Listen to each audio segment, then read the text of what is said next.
And good evening, ladies and gentlemen. I am Sarah the Raging Tomato here, bringing to you live another 1v1 debate with Andrew Wilson from The Crucible. Oh my freaking volume on my freaking phone was turned up. How silly of me. So, tonight I want to talk about debate. Elder Lion brought something up yesterday during my stream that he thinks I should do more, and I kind of agree. I've been wanting to get into more long form ish debating since I do the blood sport stuff, and I know that I have wanted to do some of it, some of the longer form, not the little 5 minute spurt ones. And I think that if the topic is right and it keeps my interest, I will actually want to do it. So I I would like to pick topics that I am into and then maybe do deep research into them and then possibly start prepping to do more stuff like that. I mean, it's not my main forte, it's not my main thing, but I think I could be good at certain things within the debate sphere. So, um, I've wanted to for a long time, even before I was streaming. I was doing little debates and stuff. Welcome in, Emmett Raiders. What? There's got to be the Emittance raid? Yeah, Emittance raid. So anyway, I want to get more into uh,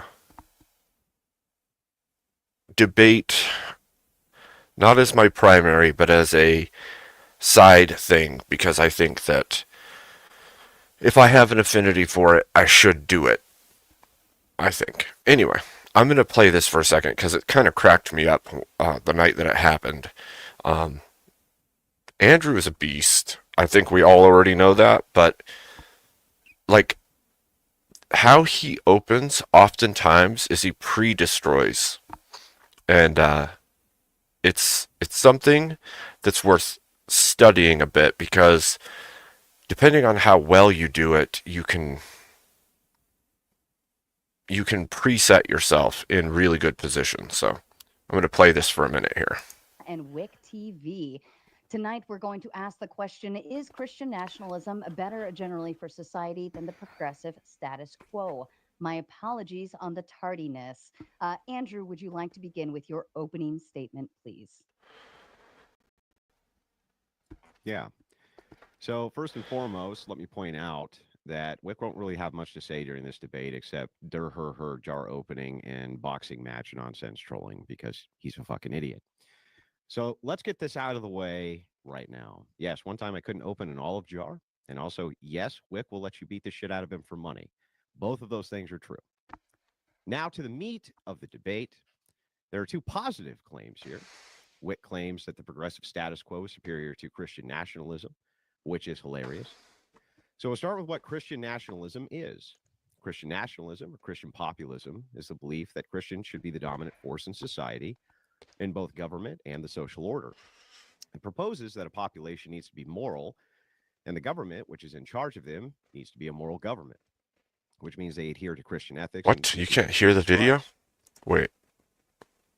Can't hear the video at all? Hold on.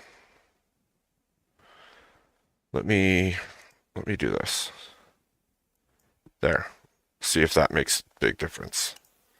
At its root, Christian nationalism is claiming the country was really only ever meant for a Christian ethics-based population. And all other forms of ethics are essentially incompatible with our social and societal standards. Further, that when we deviate from those standards, society gets objectively worse for everybody. Its main causes are the protection of life, the movement towards moderate isolationism, the removal of foreign wars and interests, creating a system which moves towards propagandizing the public, towards cross-generational and nuclear family. Those dynamics have a strong emphasis with pronatalism, abolition of homosexual marriage and transgender propaganda, abolition of abortion, abolition of the promotion of degeneracy and pornography, abolition of feminist propaganda, which encourages divorce and breaking up families without needing to show any cause, abolition of anti-national propaganda in schools, the elimination of usury, the elimination of NGOs, and dual citizenship office holders. The list here actually goes on and on, but I think that that's plenty to start with. Now to the progressive status quo ideology, and in no way in this opening am I able to make this completely comprehensive. But progressives believe in an idea of egalitarianism and equity based around mostly perceived victim status using a lens of intersectionality in order to make determinations of who deserves what. The ideology is a mix of postmodernism philosophy with a little bit of Enlightenment principles thrown in for grounding. That's the most charitable definition I can give, by the way. The status quo for them would mean, instead of attempting to fix family units and passing divorce reforms, that instead we simply continue a program of mass migration, keep numbers up, rather than incentivizing Americans living here to have children. Entry to pornography for girls to get fucked by as many men on camera stays set at 18. Porn use stays an enshrined right under their interpretation of the First Amendment. Trans propaganda continues to be So I'm only kind of watching it. I don't think I'm going to like review the entirety of it. Partially it was just to show like this open, because there was an argument between Andrew and Wick prior to the start of this about the fact that they both had an affirmative claim with this specific title here. If you look at it, is Christian nationalism better generally for society than the progressive status quo? Wick took that the progressive status quo is better than Christian nationalism, because if you say that Christian nationalism is not better for society, then you're making the affirmative claim that progressive status quo is. And so, yeah, he did. You're right. He did. I'm sure that Wick knows that Andrew can't speak on interpretation of scripture, and so he's going to try to hit that. The problem is he doesn't need to utilize scripture alone to say that Christian moral ethics are better for society. All he has to do is say a lack of Christian moral ethics is worse for society, and by doing so, he shows that the Christian moral system is better, and Christian nationalism would embody that moral ethic, and the progressive status quo would not. And so, Emmett. So anyway, I just wanted to play the beginning a little bit. Today I kind of wanted to talk about debate, the debate culture, how much into debate should we go, what topics are good, and then also explore a little bit of what I would want to debate if I go more long form with debate on things like Sarah's or others. So because I have done Bloodsport, I've done some of the fun small stuff. I think that if I picked a topic that I was actually invested in and interested in, I would go and do the research and actually do the debate, and I think I would do fairly well at it. So this is kind of like I need to convince myself, but at the same time discuss it with the audience and panelists, and maybe argue some stuff tonight so that we can figure out where we all stand, and I think that would be a lot of fun. So, yo, Emmett. Yo, Abe. How are you? Doing fine. Oh, I forgot to say, I'm really good. Tomorrow I'm gonna be hiking at 6 a.m. and I will probably not sleep. So, fun stuff. That's good. I mean, hiking is fun though. Like getting out. Yeah, it is fun. Do you see the watch time? That's wild for a small channel like mine. Yeah. Well, that's the thing. Like I said before, raids are a boon to a channel in its beginnings, especially like one raid. Say you've got like 50 subscribers and your watchers are like 10 people generally, which is really good. Yeah. You're sitting at like 10 people for several hours. Okay, but that's like 20 people. like 2 hours is worth 20 hours, right? Because 10 Yeah. people, 1 hour, 10. Okay. So, but you get a raid from somebody like Rob or Sarah or somebody else, and you jump to 100 people, and those 100 people say they stay around for an hour or two. That's a couple hundred hours right there. It's like that one thing can push your watch hours way faster. So that's Yeah. why this supporting other channels helps a lot. So Yeah, but I was like, well, it's kind of wild because I was just doing a little bit, and then I got the raid from Rob, and that gave me like 300 hours, no, like 200 hours. It's like, shows uh, ya. but I even that I've been like having a ton of different.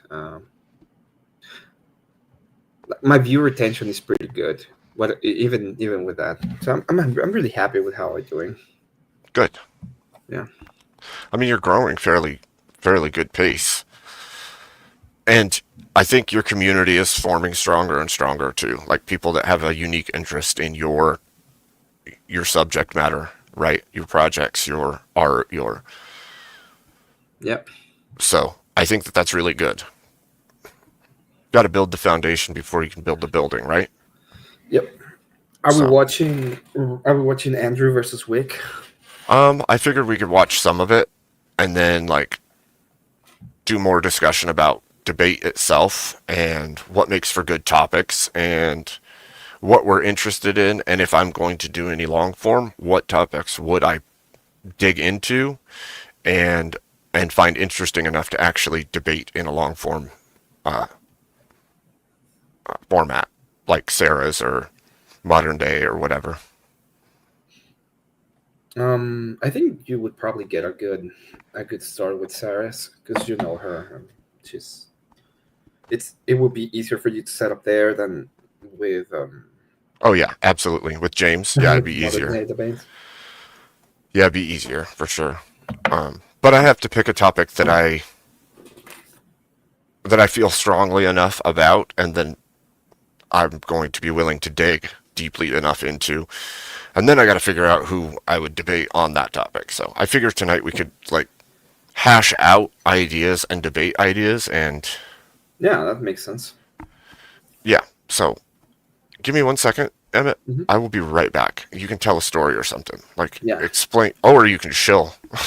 I can chill. Yeah, You can shill. Yeah. that's what I I'll want be to do. right. I'm gonna chill because I'm gonna chill for you. So you can get your own character in pixel art. It's gonna be $10 if you want it animated. It starts from 15. Sorry, from 20 if you want some kind of animation. I can show you animations pretty soon. And I'm gonna be doing a different kind of another kind of pixel art idea. It's a portrait that you can set up in OBS, and when you're talking, it will appear after the portrait in pixel art is going to be talking at the same time.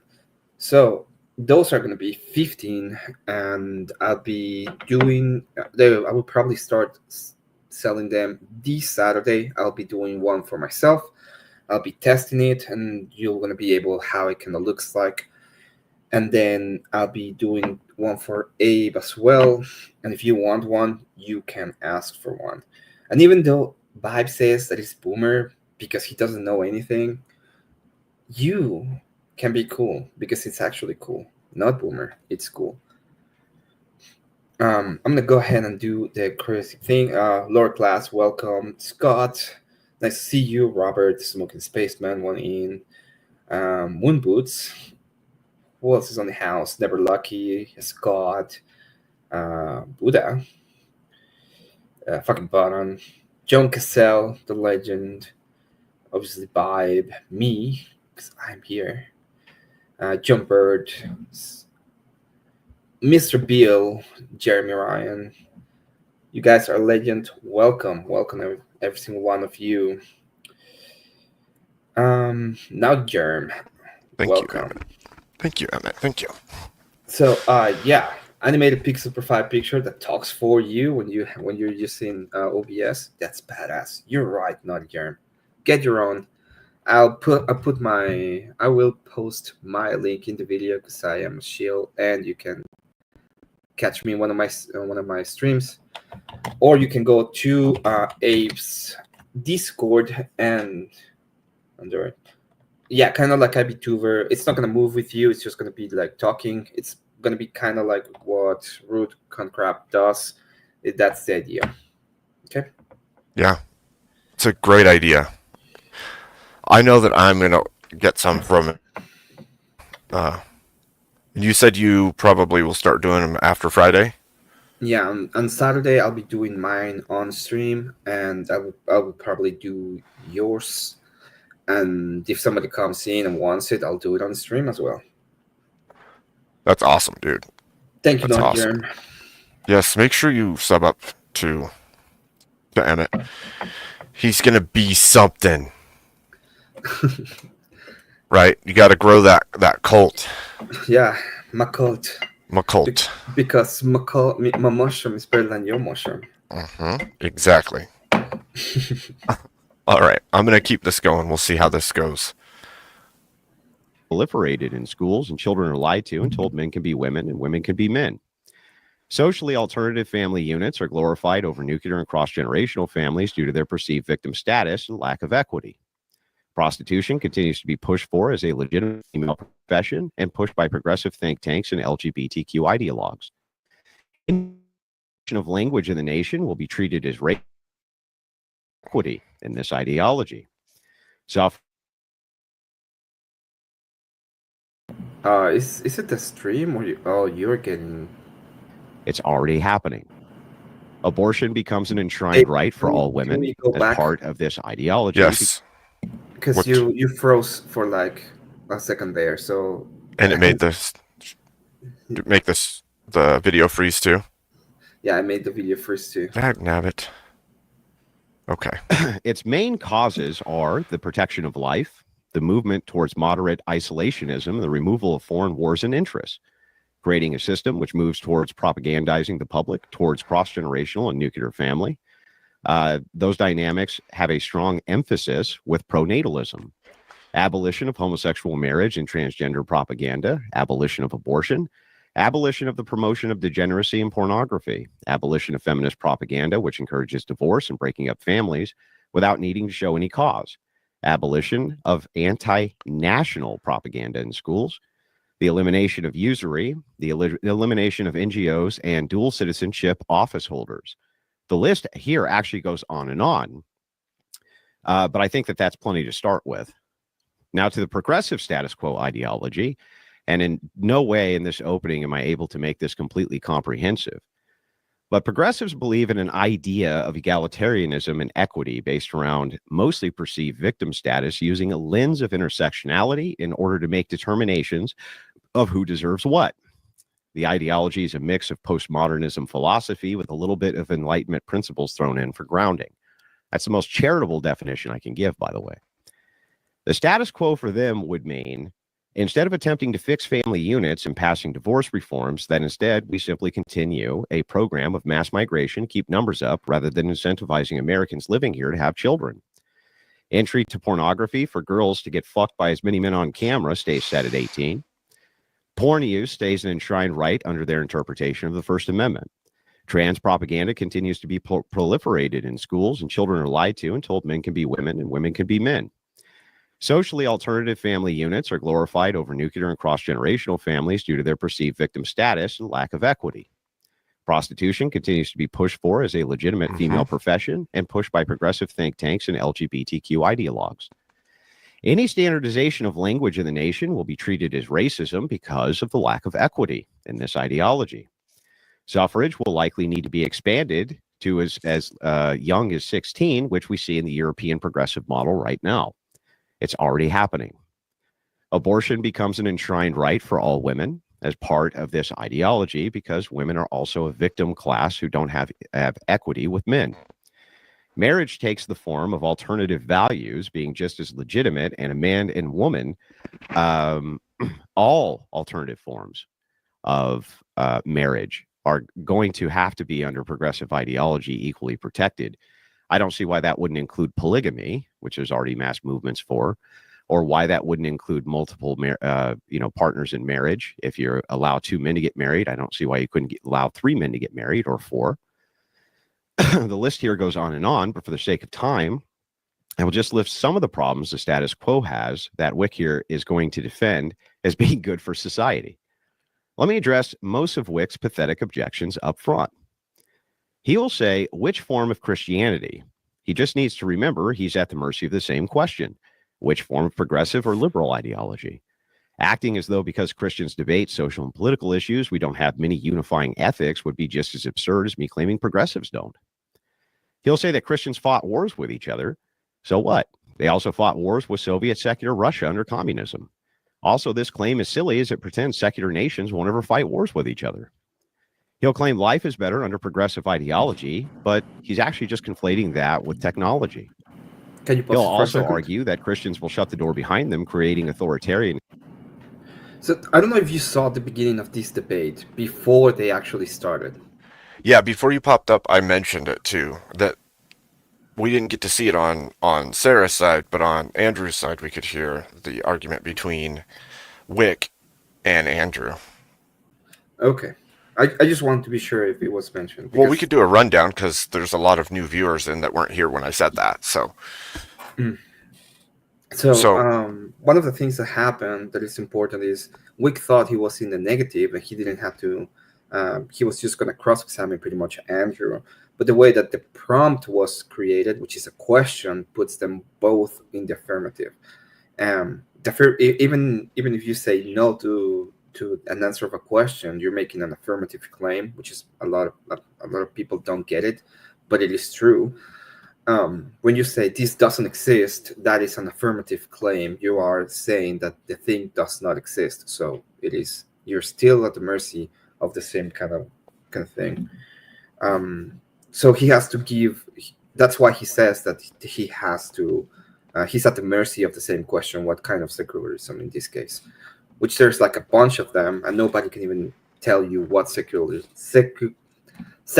system they want to use, because every single secular system is different, and every single secular system, it's based on utopia. So when you try to pin them, they always go to the utopic stances of secularism, and it's very hard. If you don't know this, it's very hard for you to even attack the idea.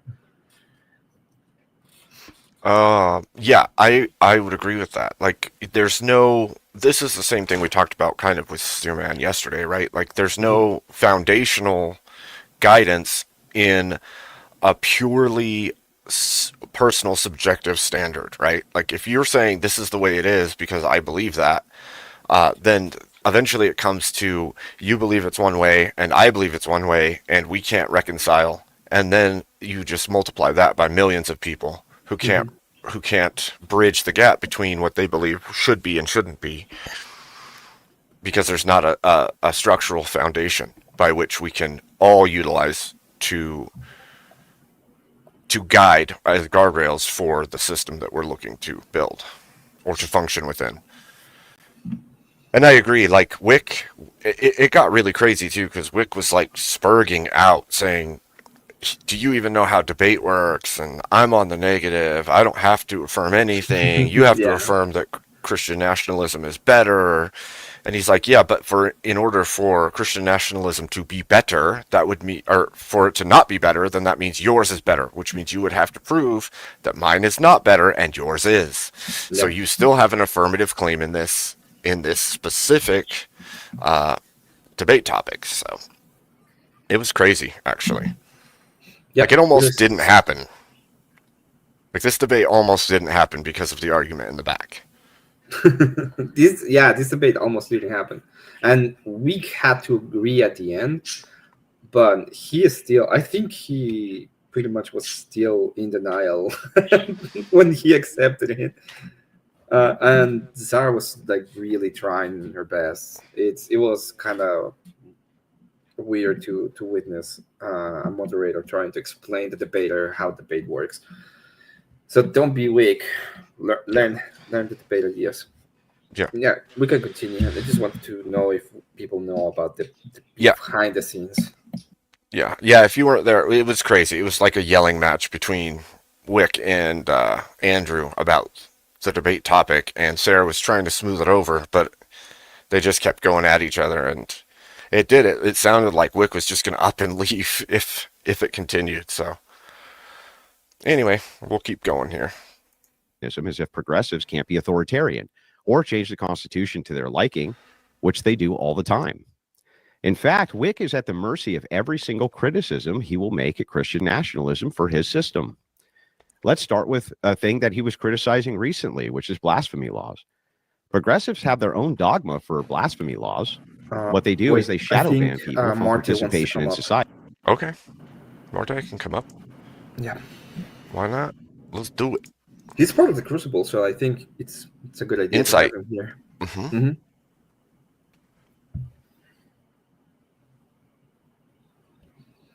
Mm-hmm. That was just. You remember Base Tweaker? That's why we got it from him. Got what? Oh, the rocking. Yep, for sure. Why are you doing it right now? Are you doing the rocking? I don't rock. I rock a little bit. I don't know if you've seen me, but I cannot stay like super. I don't. Super still. Yeah. So I'm kind of a tweaker. I don't rock, but my leg bounces the entire time. So. Yeah, I go like this most of the time. You see me do this a lot. Mm-hmm. I know. And there's nothing I can do. I just do it, and then I'm kind of a tweaker. It's funny. I linked it. Did it? He probably he'll be here soon. Okay. I hope. All right. Yeah, let's continue. He'll come back. Okay. When it suits them. If they can't change laws, for instance, you said what we perceive as a racial slur. In many Western progressive nations, you can actually go to jail for that. In the USA, for wrongthink, progressives will deplatform you as a person. That is their form of blasphemy laws.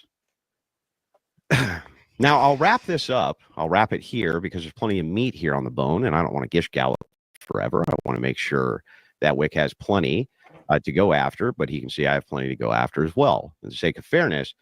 But as I wrap it up, remember that Wick can't just prove that Christian nationalism is bad. He has to prove progressive ideology here is better. That's his claim, that the progressive status quo is... Welcome in, Marte. Good to see you. How's it going? Not too shabby. Not too shabby. So the reason why I wanted to come up was because I have a debate on Thursday, and Wick will be moderating this debate. Yeah, I know. The Destiny debate, right? I was going to ask if you knew who I was going to debate, but I guess you blew my cover. So, yeah. Yeah. Just know that it's probably going to be more like a 2-on-1, right? Yeah, I assumed I was walking into a setup, but I expect that. So, I mean, you have to assume these things. I mean, look at what Wick's doing right now. The amount of stonewalling effort that he's putting into this and evading away from the whole subject of debates.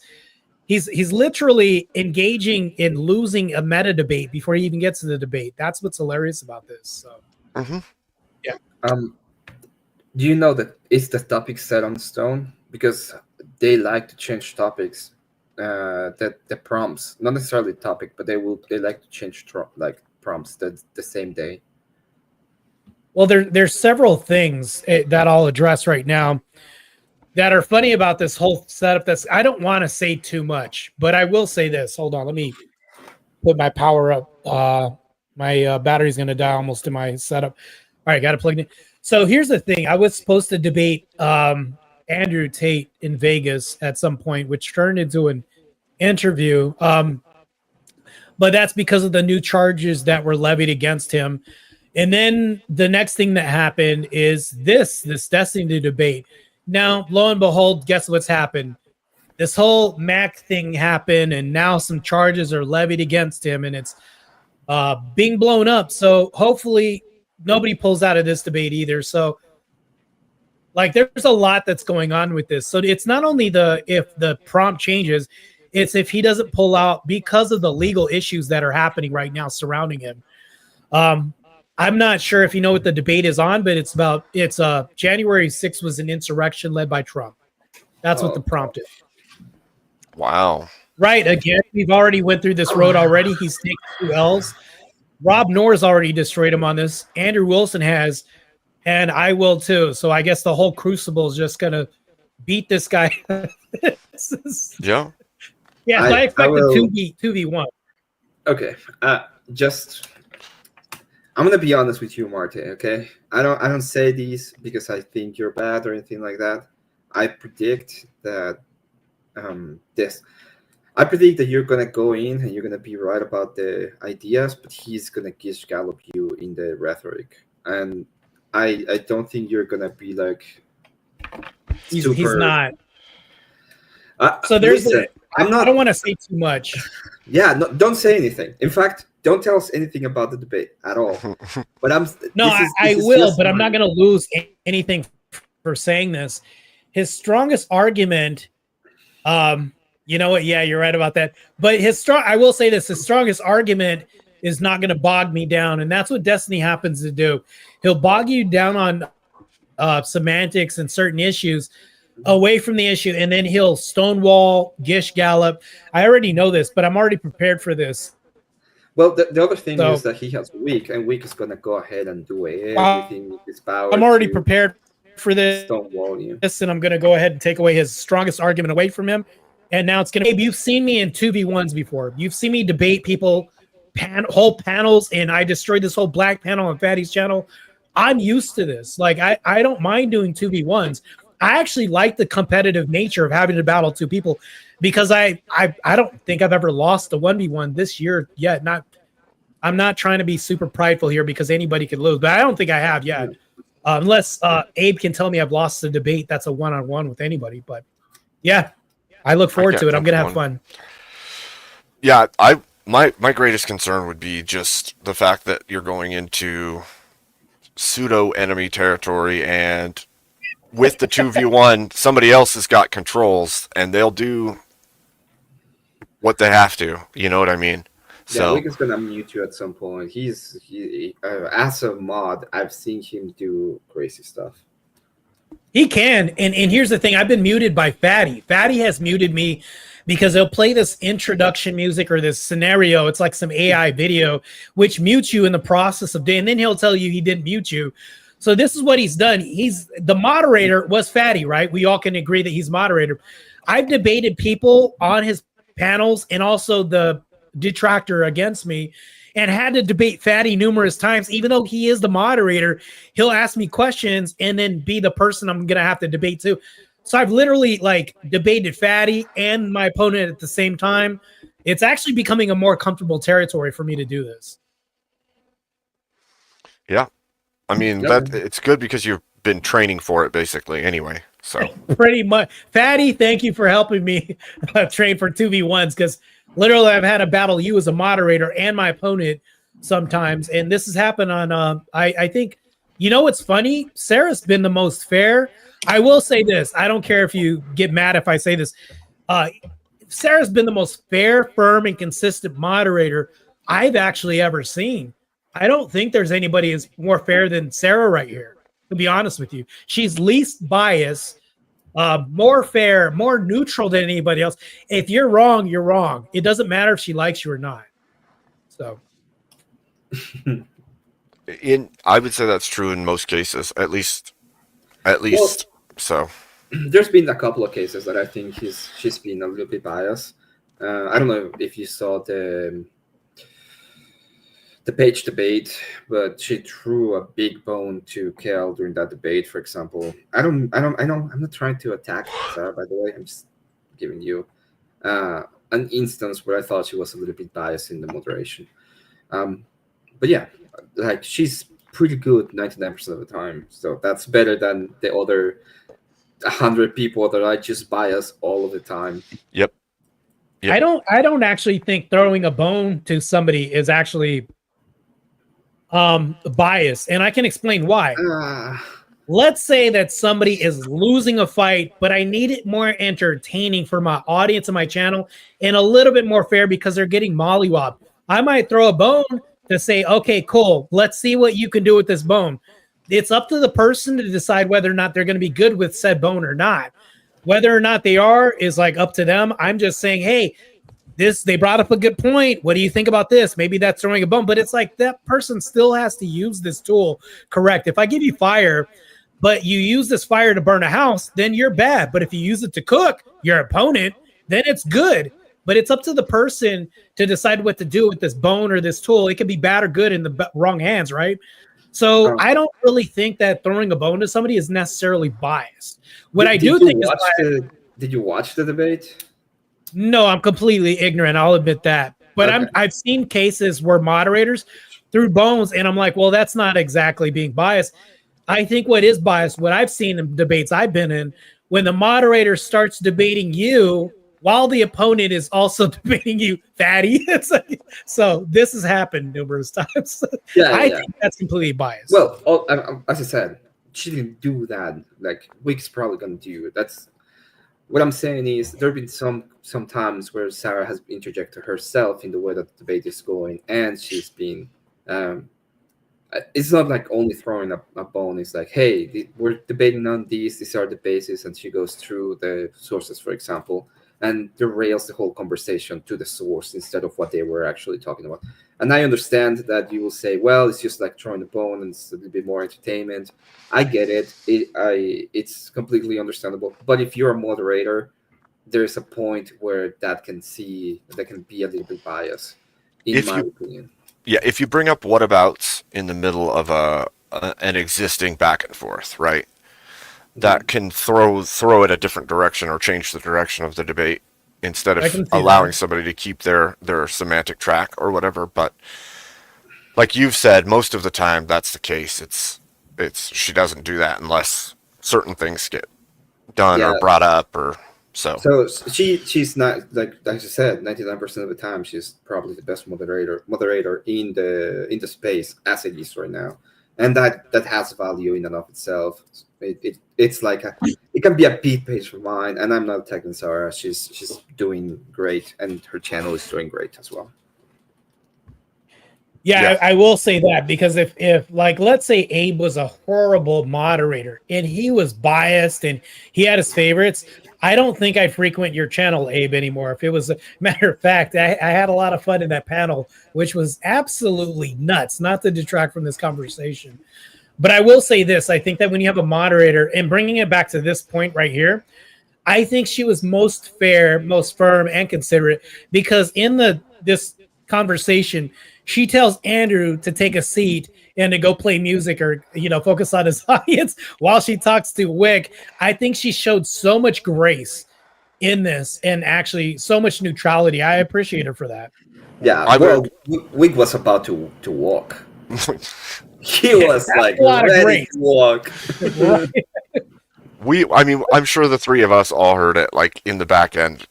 Man, that got so spicy so fast before they even started the debate. Yeah. To be honest, I think that that's a lot of that could be pre-debate jitters or fear.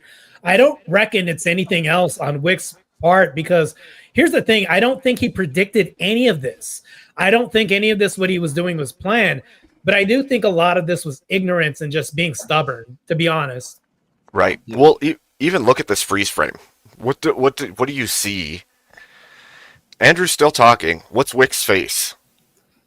oh, it's nefarious. I'm gonna respond, but not listen to respond. Yeah. That's what I see. Yeah, yeah. And then we'll keep playing it, but he the whole time, and then afterwards acted like he just whooped him, and it's like, what do you? You must have seen or been in something completely different than everybody watched, because I don't think you brought up any good points. I think you basically made yourself look like a fool the entire time. Did you see Wick's post, by the way, on X? I don't know if you saw that. I Wick didn't. allegedly has had all W's against Andrew. According to him, he literally posted this. He's never lost a debate to Andrew. That he literally said this. I laughed out loud when I saw this. That is wild to me to even. I've He watched said quite a few. I've never he seen says it. this here. If we play the footage later on, he'll say this. He'll say, "Oh, you've taken W's to me. It's another one you'll take." Like he utters this as if it's ever happened, or like he's gonna magically make something appear out of thin air. It's funny. I don't know if he's delusional, but it basically makes sense why he's on the liberal side for sure. I think it's the loyalty of his chat telling him he won, probably, mostly. Yeah, I mean Jim Jones had loyalty, but then he deleted his chat. That's true. He had the same loyalty, but what happened in his example? Flavor Aid, man. Right. Don't right. drink the Flavor Aid. Better than Christian nationalism. Now, he can say Christian nationalism is, quote, dog shit, which he said. Fair enough. You can make that claim all you want. But just proving that Christian nationalism bad doesn't actually prove that the progressive status quo is better. Wick wanted to make sure that what he wanted to have was what's called an interrogatory or interrogatory debate. The idea here is he wants to interrogate the position without ever defending one, which is fine. And there's a time and a place for that as well. This particular debate, we outlined it as him taking the affirmative that the progressive status quo is better than Christian nationalism. My affirmative is that Christian nationalism is better than the progressive status quo. I don't think you'll actually see Wick do anything to defend his system here, especially not in his opening statement like I just did, because he can't. He can't defend it. The progressive status quo is basically indefensible. And we'll see as we go through this that he'll back away from almost essentially each progressive stance which is there. So with that, I'll yield the rest of my time. Good luck, Wick. You're going to need it. Okay, so like I was saying, that pre-setup, which Andrew does like in every debate I've ever seen him do, he shreds their argument before they ever argue. And then he gets it to them like, here you go, good luck, because I already shredded everything you've got to say before you've ever said a word. And I love that about how Andrew already knows your argument, has pre-shredded it before the debate starts. And so now you have to climb up a mountain to even make an argument back before you even start. Would you agree, Marte? He's done that with me, actually. I had an opening statement that we teamed up for. It was, I think, one of our debates that we teamed up together. I had like this long opening statement, and it was anti-corn against Fatty, and I think it was Powder Dusty. And by the way, they got eviscerated by Andrew and me. So here's the thing: I had this long opening statement, Right and back. to your I'm point, listening. what Andrew did was, he said this, something to the effect of, Marte has given you a lot of arguments, but I'm not going to give you any of these arguments. You actually have to back your bullshit up.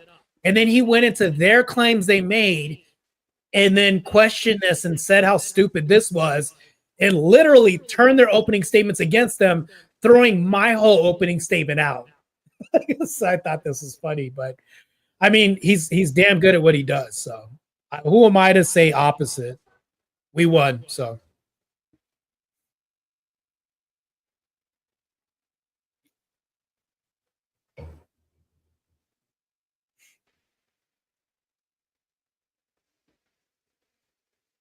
All right, Ev, I think Emmett is taking a back seat for a second. Very interesting debate, by the way. I mean, Andrew literally corners him on this subject in the beginning of this. And then Wick, defends. He's on the defense and is losing a meta debate before this debate even starts. So it's basically, what you were saying. He's shredding his argument before it's even started. Very interesting turn of events that maybe even Wick may have not even foreseen himself. So, guarantee you, Wick has probably been in this position many times, taking many L's, which he'll turn upside down and put them all together to form some W's out of thin air to his own audience. The proverbial liberal Jim Jones on his end. So. The proverbial L. Yeah. Liberal. Well, he's a proverbial Jim Jones. He has a lot of followers. Maybe Abe is right, saying that he's taking a lot of W's and he's listening to them. How nonsensical. Doesn't make any sense. Well, he doesn't have that many people watching, for what I know. Yeah, and to say that you beat Andrew with a perfect record is I don't know. I've seen his own chat. So I went to the chat on this debate and I saw in his chat he's getting roasted in his own on his own channel. And I'm like, I don't know where you're getting these W's at. I don't know because according to the chat, it's like either split or you took a badass L. So He's been well, I don't know. It's kind of weird. I don't know if you I think the last thing I saw of him was the Boy Destiny debate when the Boy decided to leave the internet afterwards. oh wow, I haven't even heard of that guy after that. Funny thing though is me and Wick had the same debate. I think it was days before Andrew had this debate, and it was on Christian nationalism. I think me and Colt beat him in that debate, and then Andrew eviscerates him in this debate and finishes him off. It's like one of those roaches that just won't die, even though you keep spraying it. You keep thinking maybe it's the weakness of the spray that we're using, but it's like this is a tough insect, and we're still going to try to stop it no matter what. So. Do you hear the echo? Yeah, it's not coming from my end. I can actually mute. Hello? Oh, it's coming from your end, Marte, somehow. Oh, hold on real quick. Let me shouldn't be coming from my end. My end's No, I don't hear it anymore, but it was there a moment ago.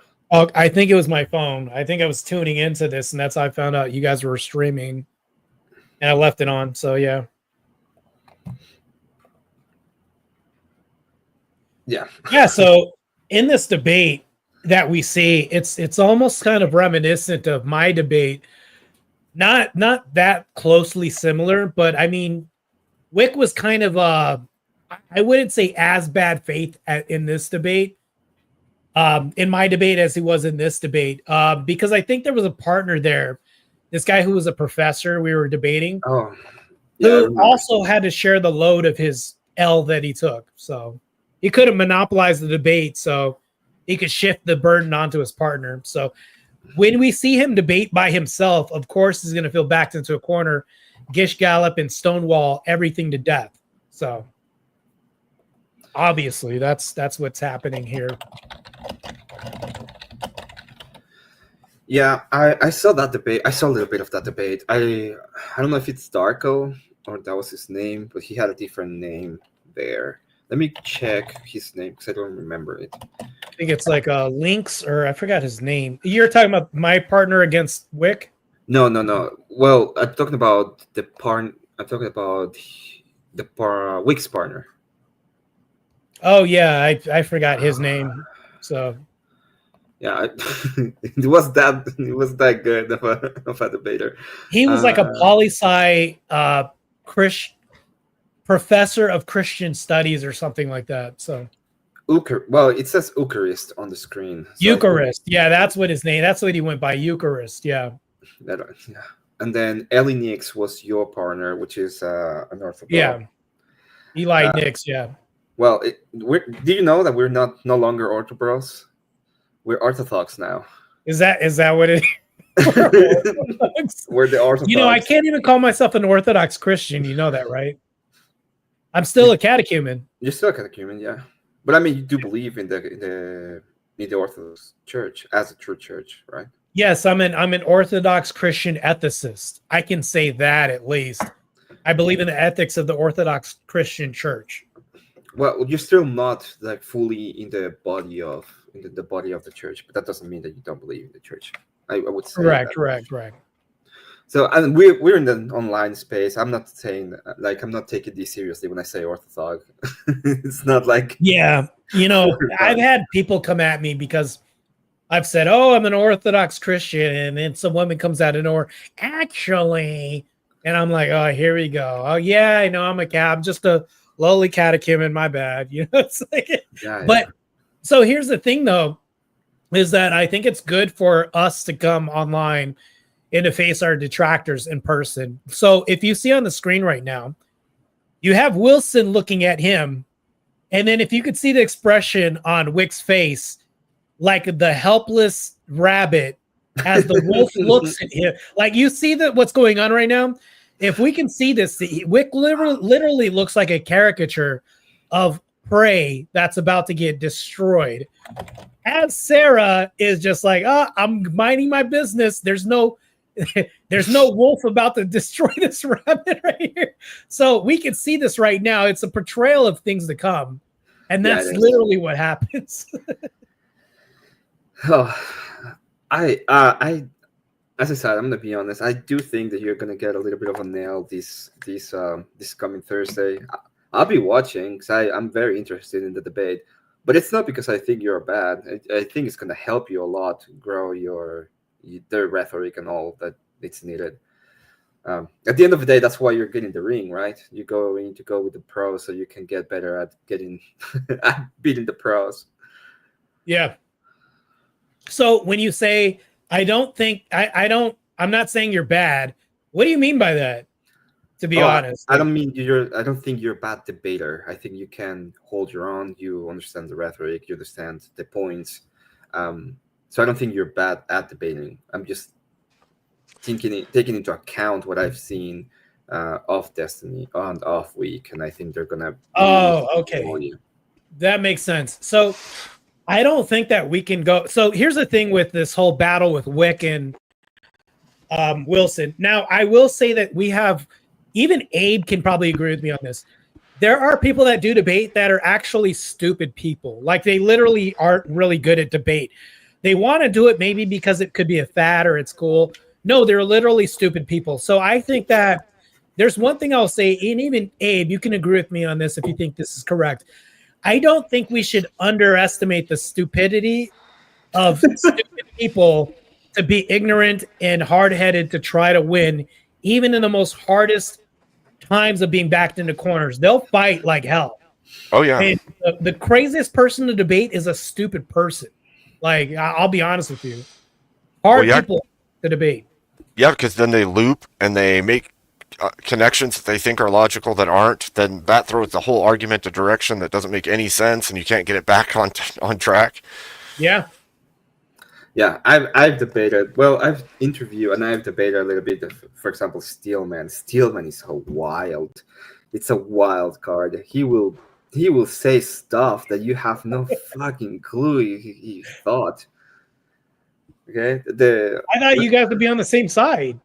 Well, I had a mushroom once, and my mushroom told me that the Orthodox Church was the correct one. So I cannot go ahead. Well. What are you talking about? This is wild for you. Wait, can you clarify all this for me right now? So one day we were talking about the mushroom because he believes that the mushroom told him that Jesus is a mushroom and you get all your theology from the mushroom.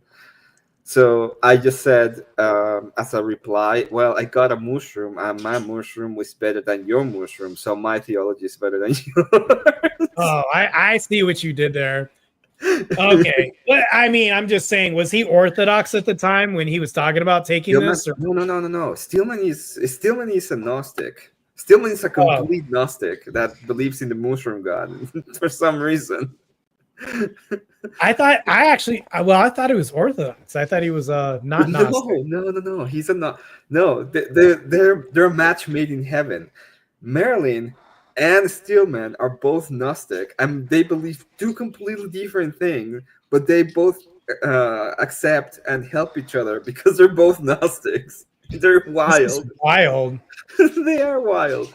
Even more wild was the panel we had with the woman saying that we're all gods. That's the other night. And like, I was just like, I had to leave because I saw Jim Bob's chat and I was like, there's no way I'm in the middle of this. Jim Bob is seeing the same thing that I'm seeing. Like, I messaged him that these people are, I just said some choice words and he said LOL. And I'm like, I agree with you. Okay. I just can't. Abe, if this never happened, you probably wouldn't have believed that this was being spouted off in your space. This is crazy. Marte, that's true. Marilyn. That's Marilyn. You're talking about Wait, Marilyn. you were talking. This is the same Marilyn that Steelman. They're the same. You were with Steelman that day as well. The guy was telling that she was right. Yeah. I'm gonna throw my headset across the room right now. So it's retarded shit. This is crazy. What? Yep. Yeah. Yep. What? Yep.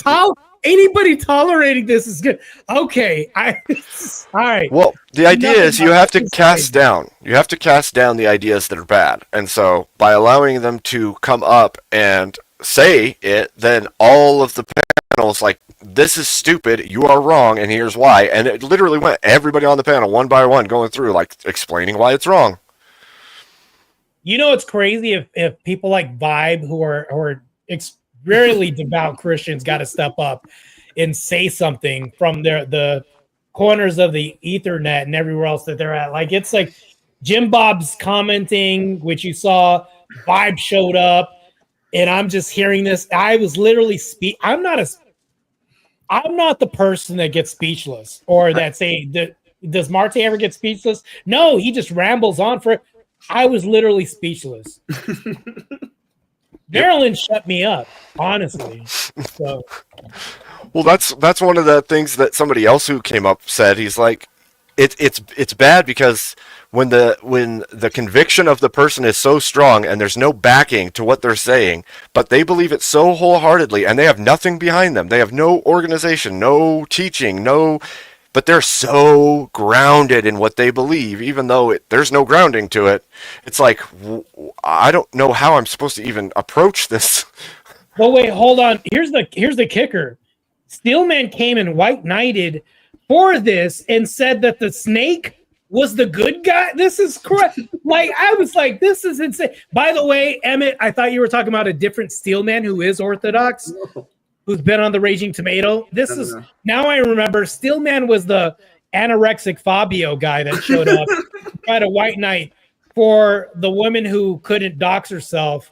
Meanwhile, I did and took all the risks by showing my face. It's like, that's what we do. So I have a lot of respect for people that actually cam up, show their face, and actually get in these trenches.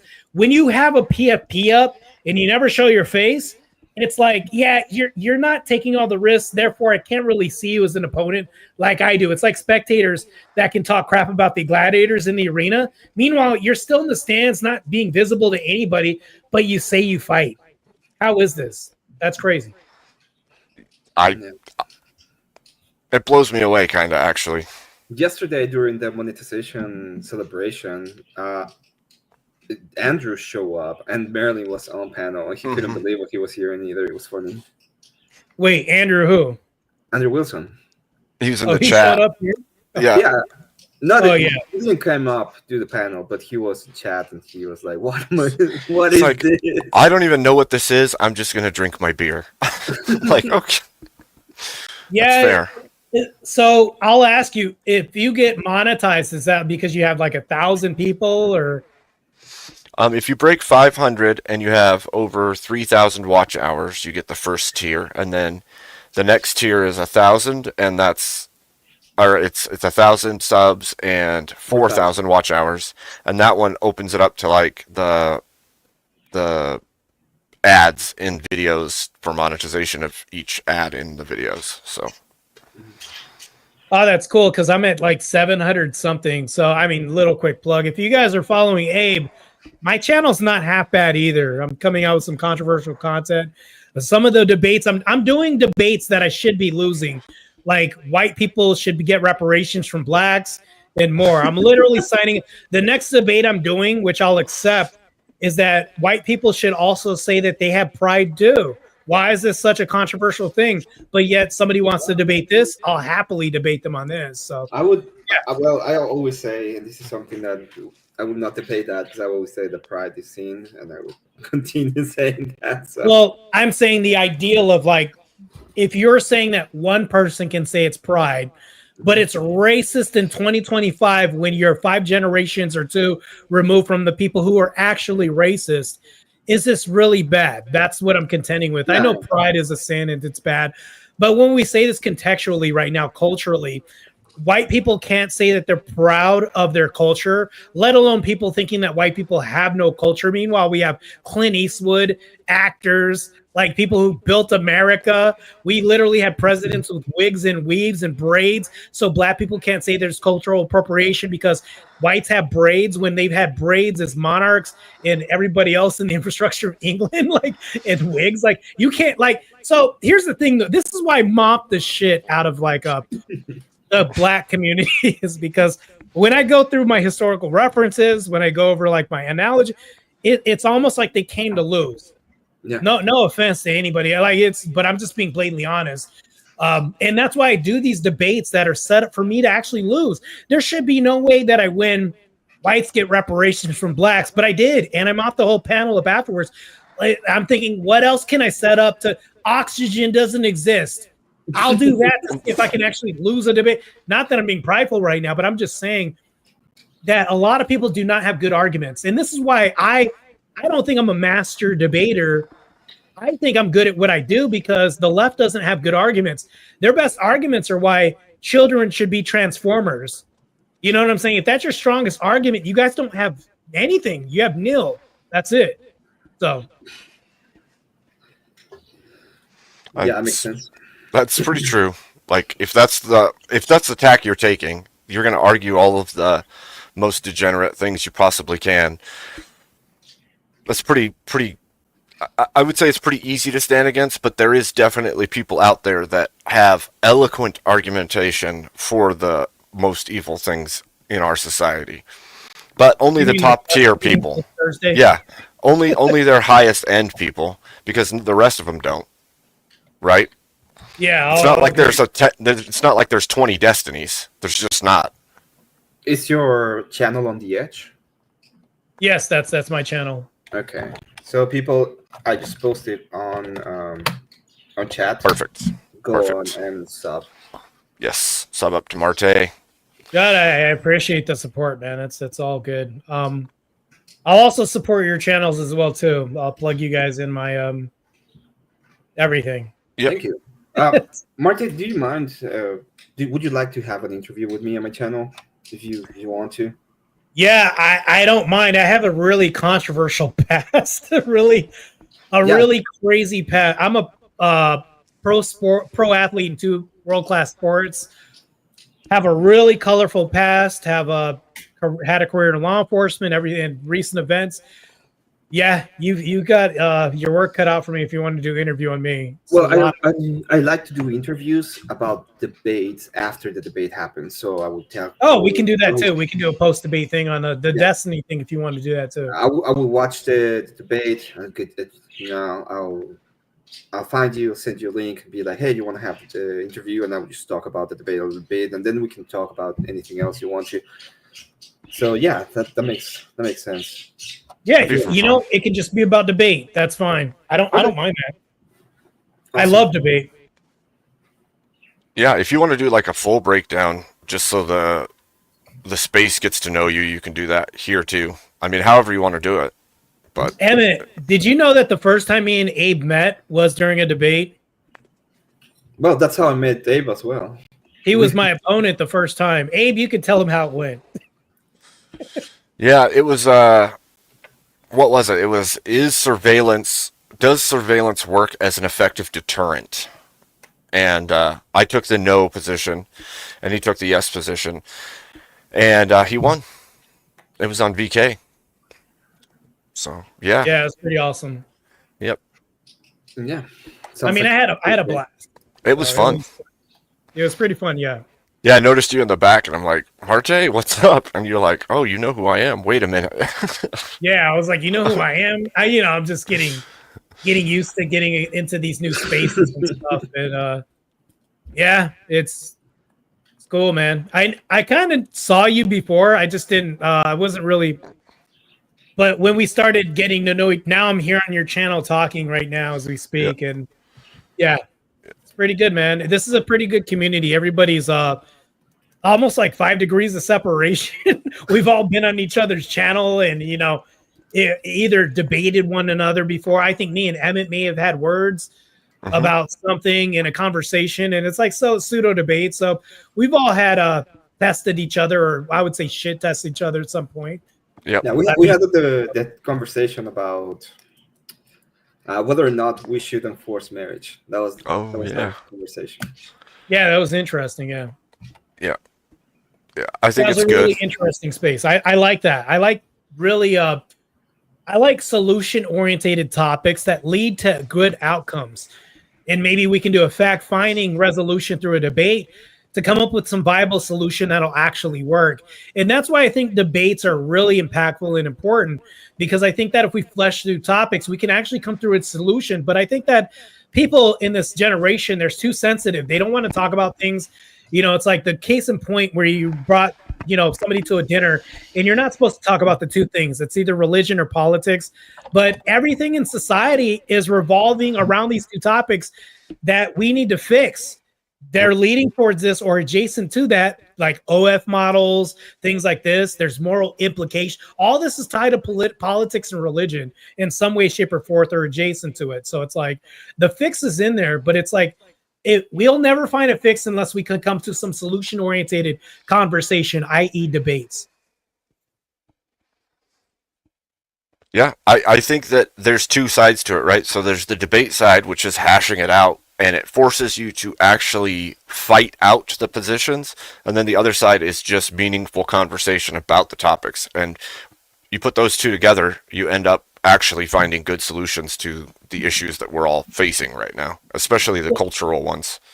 It's also the vector too. So you can think about debates as like this public platform for entertainment, but think about this in Congress, as people are running, changing laws, there are debates happening that are really impactful that do decide whether or not corn should be banned from the internet or not. In, what is it? Utah, Cornhub is banned already, but XTube is still up and all this other stuff. But it's like, that's a start. And that all started from debates that happened from the ground level up. So it's like grassroots debates, public forums, debates. Debate is where we have fisticuffs and gladiatorial arena gatherings without, plenty of bloodshed, right? But things Yeah. get done. So, Well, a lot of the I've made that comment before on here that the popular culture often gets shifted based on internet first. Like, this is the space where you see things being argued and hashed out, and then, I don't know, a year later or 2 years later, you see it become more popularized in the real world out there, and it's normal people talking about it then. But it first got argued about here for a good year solid, and then it breaks through to the rest of the world. And I think that, like, that makes this like a battlefield where we're testing and reproving the ideas before they get out. And if the argument's already built against them, especially the degenerate stuff, if they're already built against them and people have somewhere to go to find how to stand against it in the real world because there's already been a year of reproving it here, well, I think that's a huge plus. well, most of the time we actually have better arguments than some congressmen that are running. And I will say that some of them may even take note and do research off of like somebody off of Sarah Tomatoes channel and saying, well, they're fighting some bill that I'm trying to pass. That's a good point this person brings up. Or not even that. I would say even a more common scale of somebody who's in the audience watching this that knows the person that's running for some state running for some position in the state of Nebraska or something like that, and then tells them, hey, I heard a really strong position on this. I'll share you the link. And next thing you know, this person sees Sarah Tomatoes or yours, a conversation that happens. So this is the thing, though, is like, if you talk about grassroots, what does that mean? That could mean like a subversion to the enemy through maybe the guise of like entertainment. So if we think about this, it's always covered in something. If you give a dog a treat, it's going to be covered in meat, but it's medicine. It's not going to feel good, but it's like there's a solution orientated process with this in all things, like especially debate. That's what I'm saying. Yep. I would And agree with that. And something that was like very attacked, especially in the early 2000s, I think. People shy away from the debate. Yeah, like they thought about, oh well, the guys that the technocrats, these people that know about the topics, they're the ones that should be debating only. And a lot of people left like debates and left ideas, and they didn't even engage with them. And we're coming back to the idea of, hey, we have to actually engage with this because it's important, and we need to be able to have these kind of discussions, because at the end of the day, those are the things that change the culture and move forward the culture and the narratives from the culture as well. Yeah, I agree. So I come from the world of professional athletics, and I've been doing interviews on bodybuilding and lifting and fitness and everything else. And it's like I'm used to, talking about only these subjects. But meanwhile, these people have families, maybe a nuclear family that's broken up, or, they have cousins that have a certain lifestyle that they disagree with. And it's like I started talking about this on these, talk shows or podcasts or interviews that I was doing as a pro athlete. And that's what led me to the space is like, I'll never compete forever. It's not going to happen forever. But if I have a public persona, which I do as a, IFBB pro, what it says right here, there are people that are going to pay attention to this. And it's like, I have a platform. I might as well use this for good. Why not do debates? And why not combat the foolishness in the trenches instead of complaining about this? Way better than just typing sentences and responding to the comments, right? Because you're Right. actually doing something. Yeah. Yeah, I agree. Are those Yeah. birds I'm hearing? Yes. Yes, those are my parakeets. Okay. I transform into one, so sometimes there's 3 of them, and sometimes there's 2. Oh, they're pretty tight. They must like the conversation. Yeah. Good. They've been alone all day, so now they're hearing me talk. They're like, "Oh, I have to talk to you." Yeah. Nice. I like animals. Some of them are really delicious, by the way. Not wrong. Not wrong. It's like, Certain birds. I like salad, especially the ones that are beef. Those are the best salads. So, and it says that the aspect ratio is off. It's not 1-1. Just so you know. It has to be 1-1. Mm-hmm. Okay, I'll do that. So, I've been talking. Well, part of what I wanted to do tonight was invite people up to hash things out too. But I've been thinking about doing some of the more long form debates as well. But I got to pick something. I got to really delve into a direction that I find important and interesting to me, because otherwise it's not going to be worth it. So I was thinking, have people up, discuss things, figure out what we think about things. Obviously, the big things right now is like standing against degeneracy. A lot of people right now are arguing either politics or religion, and it's become like the mainstay in this moment, it seems. Whether it's like Christian nationalism versus secularism or something similar to that. I've noticed that every debate recently has been those things. So basically what I'm saying is I want to figure out where I want to step in at some point in the near future and actually start making some stances and doing deep research and arguing things out. and I'm not going to lie, Abe Dinkus. I know this is kind of off subject, but you do have the facial structure of Abe Lincoln. I don't know if anybody told you this, but yeah, it's Emmett. Am I telling a lie right now or what? He's been people tell him all the time. Oh, okay, true. so it's not just me. No, it's not Nope. just you. I get told it way too often. I get told it way too often.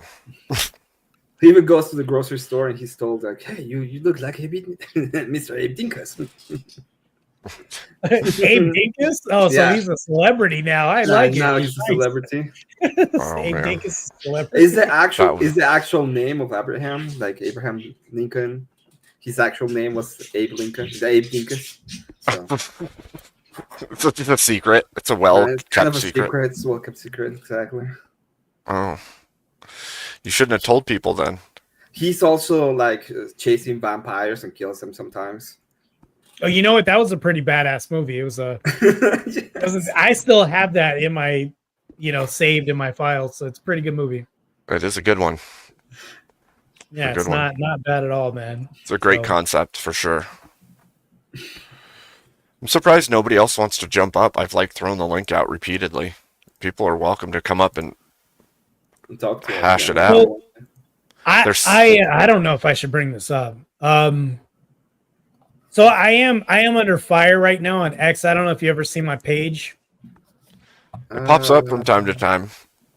Now, like right now, literally, there's like spaces about me right now going on right now. Oh, What did you do? What did you do that you didn't do? I didn't. It's a, what did you I have do a- that I you have a- didn't do? That's actually pretty accurate. I that's was what in, I say. I'm sorry. I was an adult entertainer like 10 years ago. I did solo content. And I guess there was somebody who was saying something against Sarah Raging Tomato. And they were attacking Sarah as a moderator, calling her a see you next Tuesday biased woman, right? Mhm. And I interjected and I said, well, how is she biased? Can you give me any proof as to how this woman's biased? Hence our conversation earlier. Remember, I was asking, did you see her being biased towards somebody or partial, not a neutral moderator? So I pushed back on this and I said, is there any evidence against this? The person got pissed off. A little debate, pushback started ensuing, and it erupted into like people jumping on me. And next thing you know, I got blocked by these new two people. Next thing you know, my past comes up. Now I'm being drugged through the mud, being called a gay porn star, that I did gay porn. What? So back in the day, I signed contracts doing solo content, and this content was distributed to all those sites too. So what Right. does that look like? It looks like I was one of these gay corn stars. So now I'm like, it'll pass. It's something that's very small. But here's the thing, though, that I hate. I hate when people like are being tagged. My circle around me, Abe, you know who that is. Like, Mm-hmm. is being tagged with this content of pictures of content that I used to do. Like, it's embarrassing as a Christian now to see this. And then not only this, but it's like now I have to fight lies because I wasn't doing content with other Right. men. So it's like now it's the dumbest thing ever in the world. So Are the attacks coming just from the left, or is it just everyone who has anything against you? it comes from this one person. I don't want to give him Okay. any attention than it's due. Any Okay. more attention than it's due or just. But I will say this: it's coming from this person, and this person has a few people that follow this person. They attack Sarah, and because of the attack against Sarah, they're getting drugged through the mud. Oh, It's gotten real bad. But I'm like, this is just a blip. If you really think about this, it's going to pass. Am I not allowed a redemption arc? We've all done things. There's been people that did drugs in the past, prostituted themselves on OF, me doing solo. We've all been degenerates at some point. It's like, so mostly I'll tell you this comes from secularists. They don't understand like there's a redemption arc in our journey. We're not afforded this. And it's like, to their mind, it's like, you'll never be good. So Well, I don't know. we- It's contrary to them. They'll say that I can't attack Yeah. OFX workers, but this was 10 years ago. If I was currently doing this, you have every way to have a green light for my head. I agree. we know this from the left, right? There isn't redemption on that side. If you step out of line, then you're cast out. So they don't give any to us either. They don't even give it to their own. They're not going to give redemption to anyone.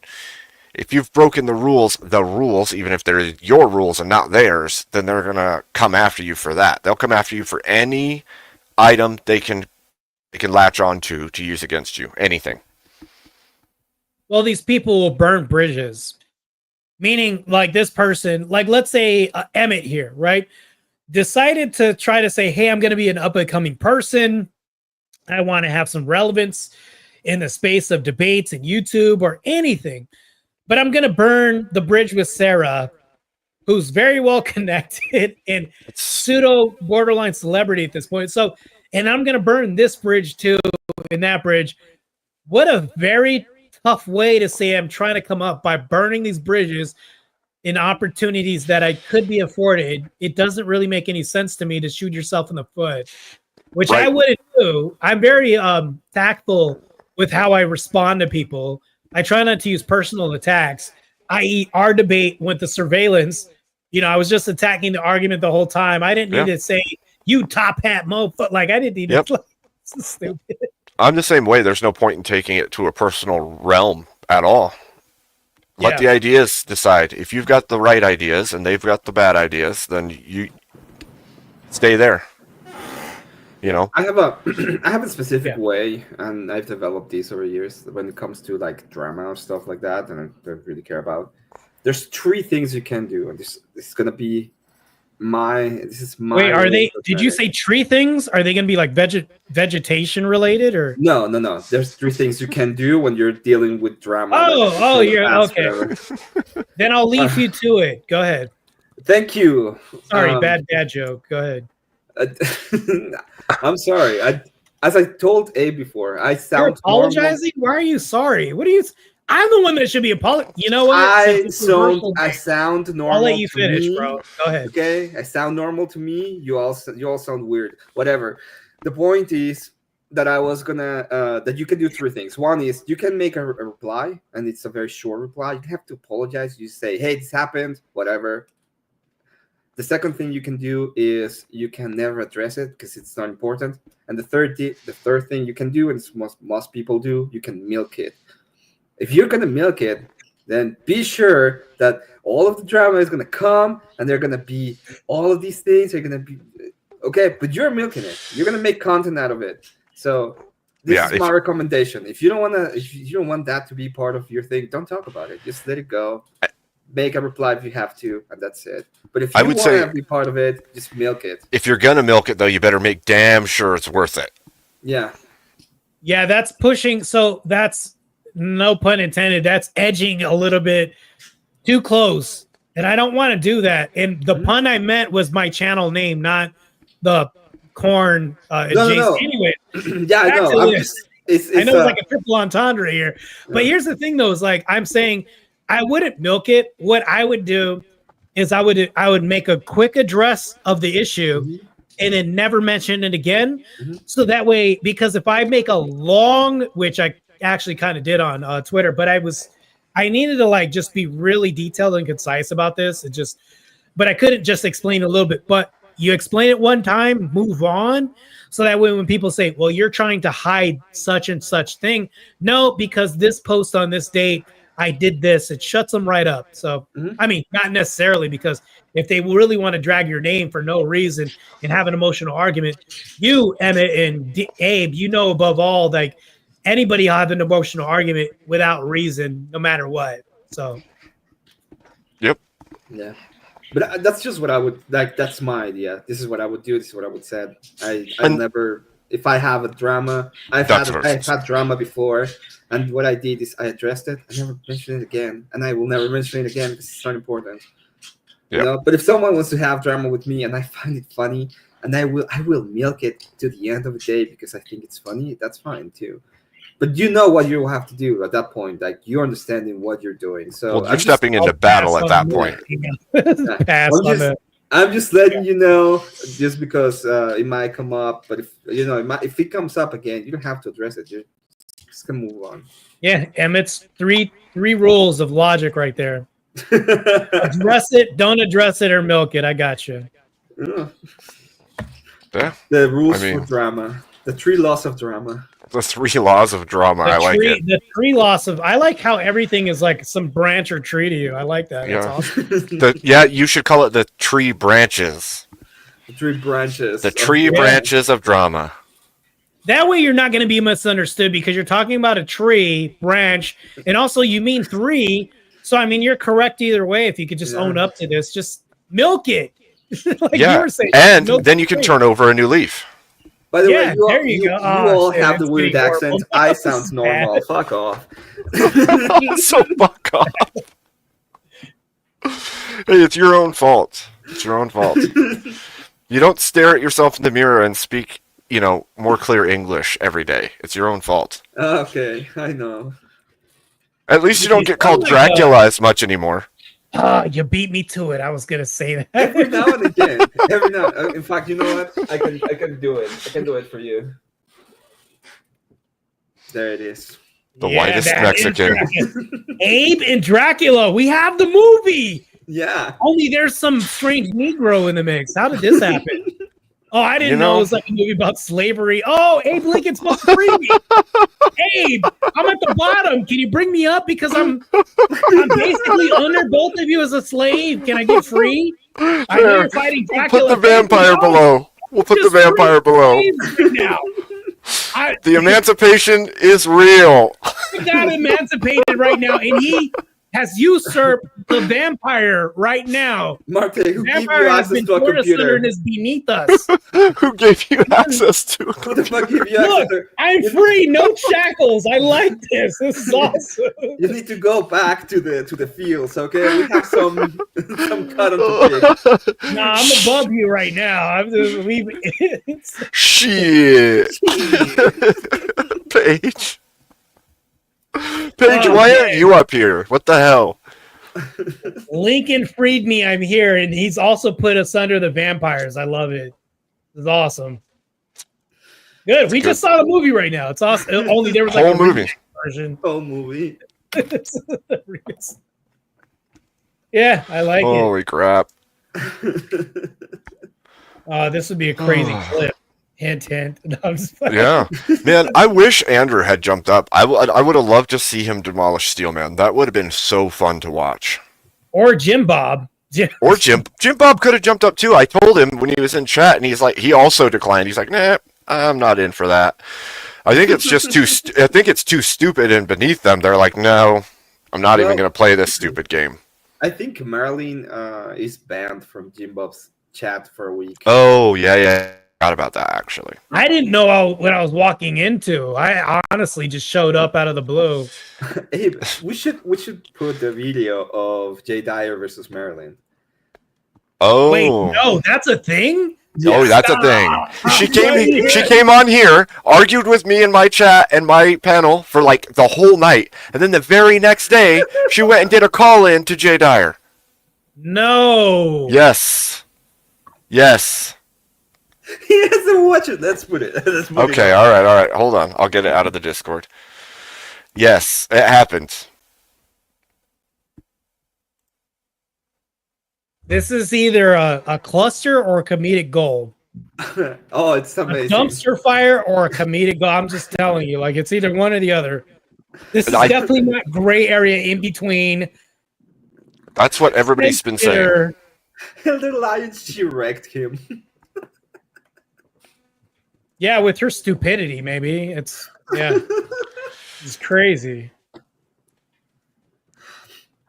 There's no way that this content exists. This is it does. It does exist. You're about to get it right now. This is crazy. Wow. How many brain cells were melted? I'm just curious. Probably all of them. There was only so much I jumped ship, Abe. I'm going to be honest with you. There was only so much of that I could take, and I understand why nobody else wanted to get on. Oh, yes. Let's go. Oh, the name is Jay Gets Refuted by Wine Mom. What? Wait, what? Jay Gets Refuted by Wine Mom. And this is the Marilyn Manson. What's up? You ready? Let's go. Let's do it. What's up? Yeah. So, why do you not think you practice idolatry? Like, why do you not feel like you serve an idol? And what is the idol that we serve? I guess just an image rather than a relationship. I don't know. I feel like we're friends of God and not slaves. Do you know what I mean? No, I'm sorry. But I mean, I'm sure that you have it all figured out. So, don't have a lot of time for the wine moms tonight. But Ramirez, what's up? We haven't had a wine mom in so long. I was kind of thrown for a loop. What up, though? Hey, what's up, AC? Oh, I'm sorry, man. I have a really trivial question. I ain't got no This answers, kind of bro. sounds stupid, I but ain't got no I'm answers, like, bro. what happened? I ain't got no answers, bro. I was just wondering the relation between baptism and chrismation. I got no answers, bro. I got no answers. Looking for people who disagree, dog. Look at this. What's up? I ain't got no. I cannot refute the wine moms. That's the only people that stump me. Marilyn, I'm so sorry. If you'd like to come back and give us spiritual guidance. Mr. J. Dyer. Oh, I know anytime somebody calls me Mr. J. Dyer, I know that it's going in the bad direction. Marilyn, come back. We need a wine mom. Wine mom, front of the line. I got renewed energy and strength. I feel like I could handle you now. Jingdo, what's up? Marilyn, come back. I'm so sorry. Where did Marilyn go? Marilyn, come back. Where did I made a mistake by conceding the debate too early to you. No, Jay, don't. I want you please. to come back and refute me. Don't do I made this, a mistake. I'm not infallible. Okay, I can err. I'm not inerrant. I'm not impeccable. I made a mistake. I need you to come back. Or we'll just go to the Muslims. Marilyn, we need wine mom wisdom here. Okay, what's up? You gonna listen to How me much talk? Franzia have you had? I haven't had any wine. Oh, come on now. I don't believe that. I might have had one shot of vodka all day, Oh, and it was right before I called you. We got a so vodka let's mama, not a start. wine mom. One shot. Okay. Let's go. And you're saying What? that what's idolatry exactly? Remind me what your statement was. Just hierarchy, competition, anything. I just feel like in the kingdom of God, you never have to be disloyal to one to prove your loyalty to another, because it's basic witchcraft. Control and manipulation is basic witchcraft. I don't understand. Hold on. Hold on. If what about imbibing spirits? Is that not witchcraft because you're imbibing a spirit? I don't believe in all that superstitious stuff because my father's not the devil. I believe evil is merely the intentional throwing off of the equilibrium, and you manifest evil and you manifest the devil because you won't take accountability for being the image of God. Laugh it up, Jay. I don't even understand. Like, hold on. Where'd you get this idea? Is this like a ayahuasca trip theology? This sounds like ayahuasca. No, I've been through enough. I've seen and heard enough. I'm tired. I'm tired of it. I'm just tired. All right. Again, I concede. I don't have an answer. Marilyn has refuted me. Canned beans. Let's see this one I'm talking about. Canned beans. Canned beans. This is insane. I can't wow. It's epic, right? I don't even have a response right now. I'm still thinking. I'm processing what I just saw. Like, I understand what he went through, but I don't understand. Like, I don't know. I give up. I think he realized there's no way to set this straight. It is not just off the tracks, it's not even on the same planet as the tracks. It's gone. It's a flying car. It's what it is. It's a flying car. He tried. I tried, and then he tried. Like, I don't. But you see why I checked out, Abe? I do. You checked out. Jim Bob checked out from even entering. Andrew did too. It's like, bro, this is. It's why I sat in the corner, listening to everybody argue and refute, and then popped in to make corrections on her statements every once in a while. But the rest of the time, I was just like, I'm gonna leave this to somebody else. Go for it. Waste of refutation the whole time. It's just crazy. Yeah. You're so right that you're wrong. I'm sorry. That's how it's gonna roll the whole time. Yes. Yep, you've successfully refuted me. Good job. Yeah, two wrongs do make a right with this woman. It's like, oh wow, the first time this has ever happened. It's Maryland, of course. I have no answers. So stupid. I don't understand it. My brain was melting, and I had to eject myself from the space. So Yep. You just like gone, and then yeah, nobody else would I come. was like, no, I'm out, bro. I'm out, guys. I couldn't. Yeah. I tried, Abe. I honestly tried. And I was like, I don't care. There's no way I can out logic this person.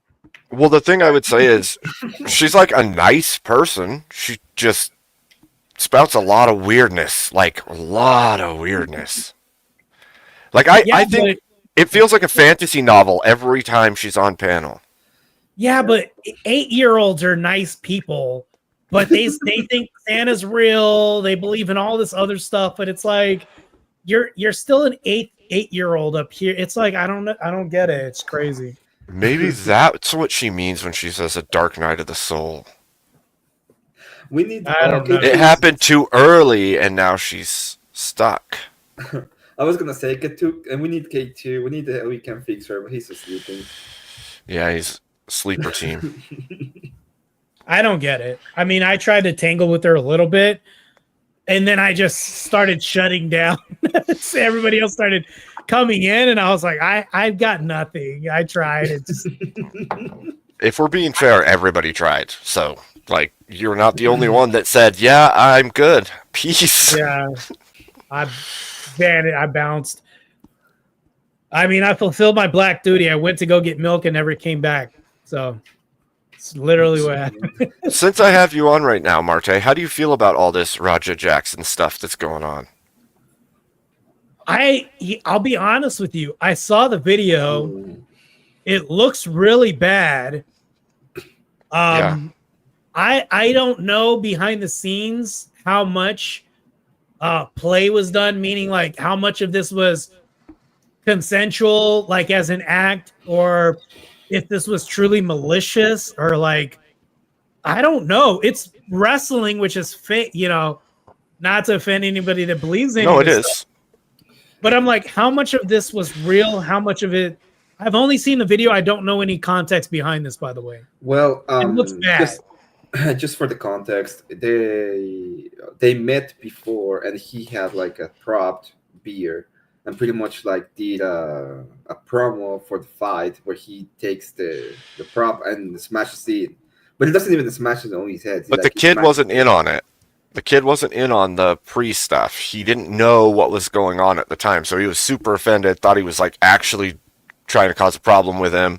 But there's more to it than that. Like I watched a thing from another guy who went into it, and there's like Raja's a freaking streamer too, and so like he had a pre-stream, but he had a fight like a week before or a few days before, and he had like a concussion, like an actual head blow, like vomiting, hospital visit, all of that, and then went back to streaming after he got out, and then he went to this event because his friend was hosting it, and this wrestler did like a fake attack on him as a promo, but that was like the setup. And then after that, they tried to play it into something and create an actual scenario where they're going to do it like a staged fight. And then the staged fight happens, and he goes in and does that. Like, went way, way overboard. Like, from what I've seen, the slam alone, he left the wrestler unconscious. So after that slam, he's out. And then he just waylays him while he's already knocked out.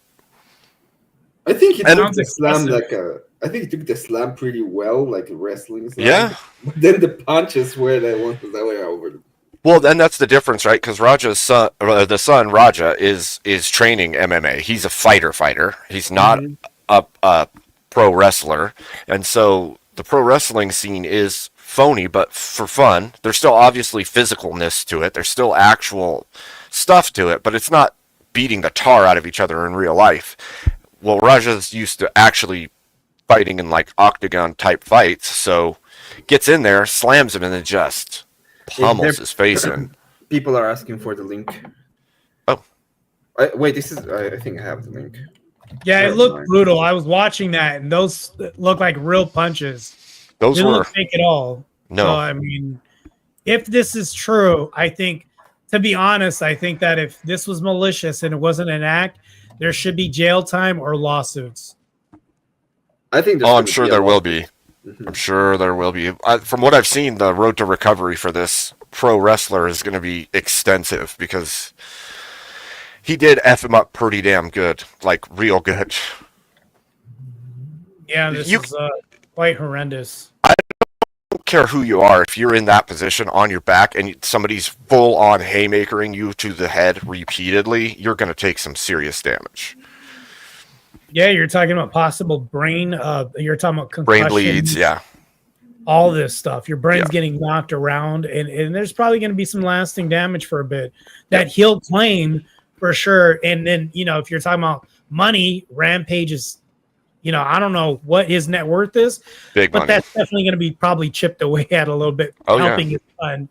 So legal fees, everything else, the bad publicity. And it's like, if his son wants to do MMA, I don't know if this would be a blemish on his record that could bar him from competing in the UFC. So it's like there's all these implications as well too. Yep. So I don't know, but I'm just saying how it looks. That's all I can speak on as an ignorant person. To Right. this whole Right. Well, and there's even worse things that go into it, right? Like the guy that is the pro wrestler is a vet with PTSD, so like he does that's gonna be he does the pro wrestling as his outlet, and it's like, it's oh gonna man, magnify it even worse. Yes. The harm yeah, on his net. Like this is Yeah. wow. He really stepped in a pile of dog crap. That's Yeah. crazy. yeah. So I'm like, oh man, this is a bad situation, made even worse by everything that happened. So It's definitely going to fail a headline test all over and over again. No matter how many times we could spin this looks bad. It's Yep. It's not a good look. Well, and that's the thing. It's like all over basically an offense. Like even if the prop can that he smashed on his head, which you can see the kid doesn't move at all when the prop can hits him. So I don't know that the impact was even something that bad, but he obviously took extreme offense to it. Like he was going to try to fight that guy on the spot when the wrestler did it. So I don't know, man. And as well as I do, like there's a lot of like random stuff that happens pre-show that is faked so that it looks like there's an offense so that a fight can happen. And this wrestler guy thought it was basically like the pre-ops, like let's make it look like we're going to fight, and then that way we play it up. And I don't know, man. Seems like the beginning of it's a misunderstanding, a silly misunderstanding, and it just ended with hospital visits. Yeah, I don't know. It's just bad stuff, man. I don't know. I mean, when I saw the video, I was like, what is this? Oh, Rampage's son, this is cool. Then the video I was watching was Rampage responding to somebody on a phone or some text or something like that. And then I guess he was being dared by some support. Like, this is really a bad look. His chatters, yeah. The loss of control and how easily controllable he is by other people, meaning he's got strings on him by random nobodies, possibly. I'm just guessing.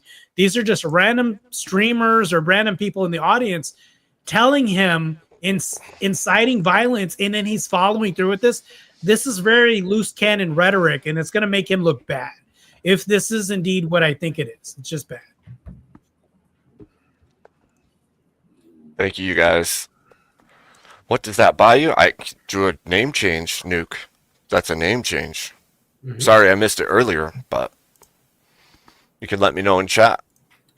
Sorry I had to run upstairs earlier. My wife needed me to do something, like in the moment that, like, she was freaking out. So, Wally. How's it going, gentlemen? One day at a time. Because if I take it 2 days at a time, I won't survive. You'd also be a day ahead of us. Well, we all know that that's fake, so. Yeah, Marilyn's a special character, I can tell. Bingo. Yeah, I've been following this whole Raja Jackson thing as best I can because I'm convinced this was the day I've trained for since I first watched wrestling when I was 3 years old.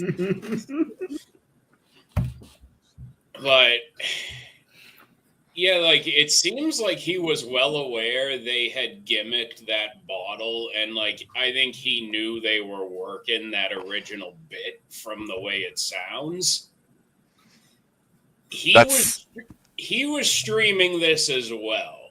And I had commented to Rob the other night, my gut says this dude went purely into business for himself, as they would say in wrestling, and tried to just shoot on the guy and show off because he had to have some kind of intent. Because from what I saw, it's like he was like, wasn't he in like a full on like MMA mount? Oh yeah, like he had him secured in there. Like after he slammed him down, he mounted and just waylaid his head, fist over and over and over. So yeah. See, concerns about MMA guys in wrestling, I don't even think are all that common because even back in the day, they used to pair those guys with people who were like, hey, if you try to like go into business for yourself and not follow what we're doing on TV, this guy's big and strong enough to make you compliant in the ring if he has to be. Like, Ken Shamrock debuted against Big Van Vader in the 90s for a reason. He wasn't going to fuck with Vader if he wanted to think he was going to show off. Right, he still had the muscle and the mass to make a dent if he needed to. Yeah. Like, I don't know how many of the younger people in the audience on YouTube may know of Big Van Vader, but the dude was built like a brick house. He had a very bad reputation in wrestling if people messed with him for being roughed up. Yep. But, and the other thing is there are other moving pieces to this because like somebody was also pointing out in chat, thank you, ZT. They're telling guys working for the promotion not to cooperate with police asking them questions.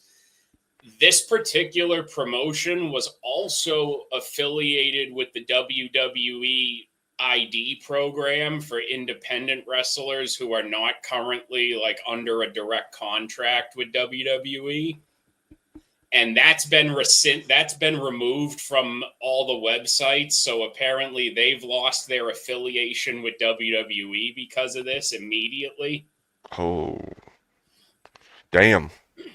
And I think another interesting moving piece of that for wrestling fans is that I believe either one of the owners or the investors or just involved in some extent is Rikishi. Who, for people, what would matter the most to anybody following it now is like, yeah, he's a part of the Samoan wrestling family that basically dominates most of the product's presentation now. He was he broke up the fight, didn't he? Or was that just somebody from the family?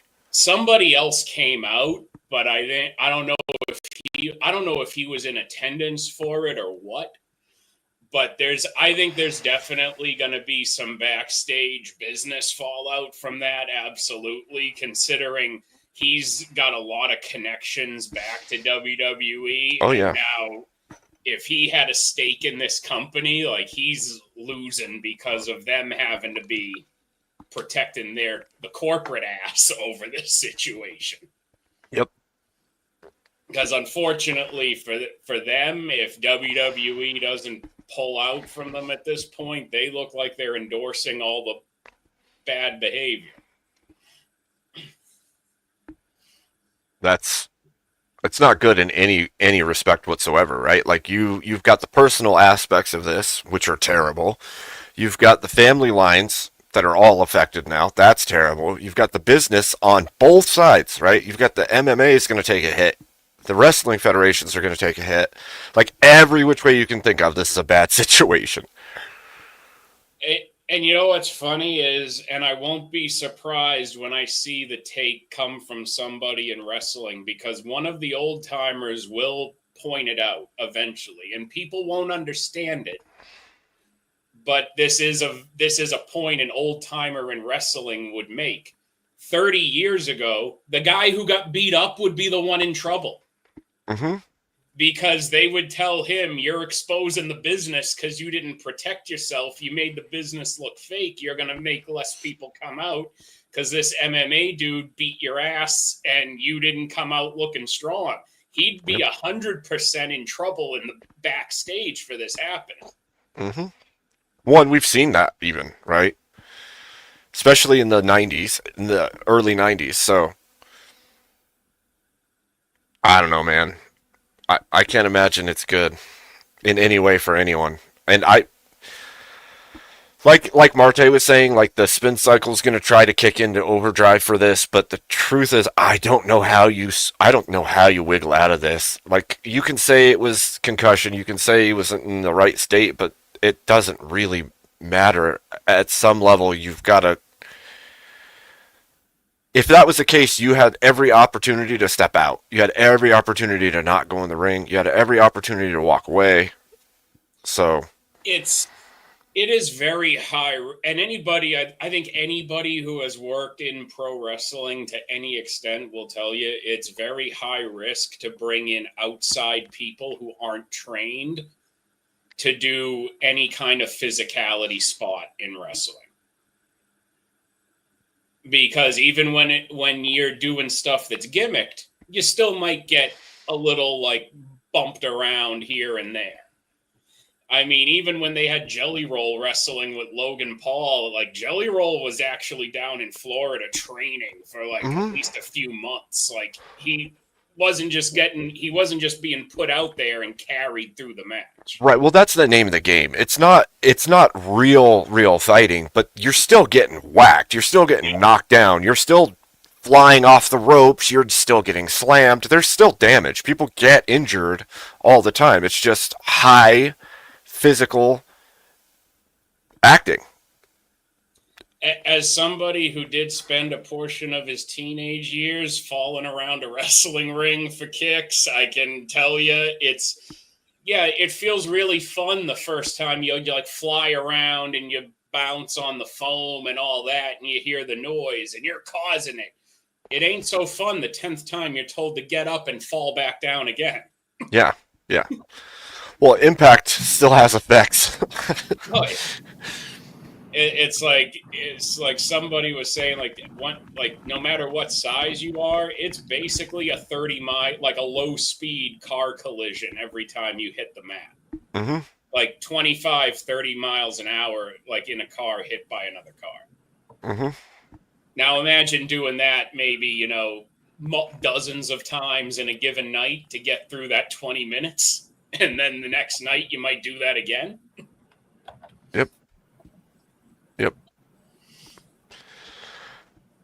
And that's because I saw there was a statement from Mark Henry about it, which gets me because Mark Henry was one of the guys leading the charge on all the Hulk Hogan commentary. Apparently, he's the president of Black Wrestling. Oh. But he's trying to say, I think part of that might have been justified. But if they're explaining it was a work, and Henry's been a worker in the business since the mid-90s after the Olympics, like, don't sympathize for that guy when you know the other guy was working. And you know that if it was you, you wouldn't have felt like you deserved that. No. Well, that's what I said. It's like a small offense and you go to the utmost extreme because of it. Like, even if he felt that it was wrong or messed up, he should have had words with the guy and that should have been that. It shouldn't have been this. Yeah. This is like, and I've heard it thrown around, but it is. It's almost like aggravated assault or something like that, even though there was not enough there to really go to this extent. Even if it was one punch, okay, maybe that would have been fair. But to go to this level, especially because it feels really snaky, right? Like, you're mad about it. Everybody knows you're mad about it. There's footage that you're mad about it. And then the next thing you do is you're gonna make a deal to go in the ring like you're part of the work and go all the way in. Yeah, it's like for some reason, I don't know what he might have. I think he was mainly thinking, I want to make myself look badass. That's what I ultimately think it was at the end of the day. He's not the first person to be like, I'm going into business for myself. Yeah. Yeah.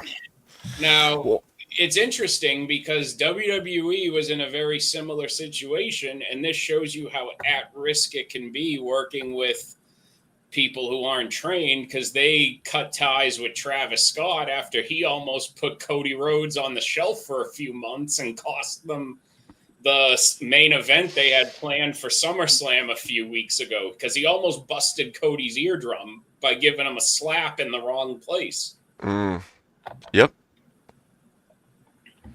And it was like, yeah, were they right to cut ties with him? Absolutely. That was they probably had tens, if not hundreds of millions of dollars in total riding on delivering SummerSlam. Oh yeah, ticket sales are a thing. Well, plus it's like you've got this, like they have all the rights deals with Netflix. Now they're moving to ESPN of all places. I mean, you could probably have a whole panel on, are we really living in a world where ESPN is platforming pro wrestling regularly? I never thought I'd see the day. Yeah. I want Hank Hill to have something to say about that next season. Just have him turn on ESPN, see pro wrestling, and be like, what?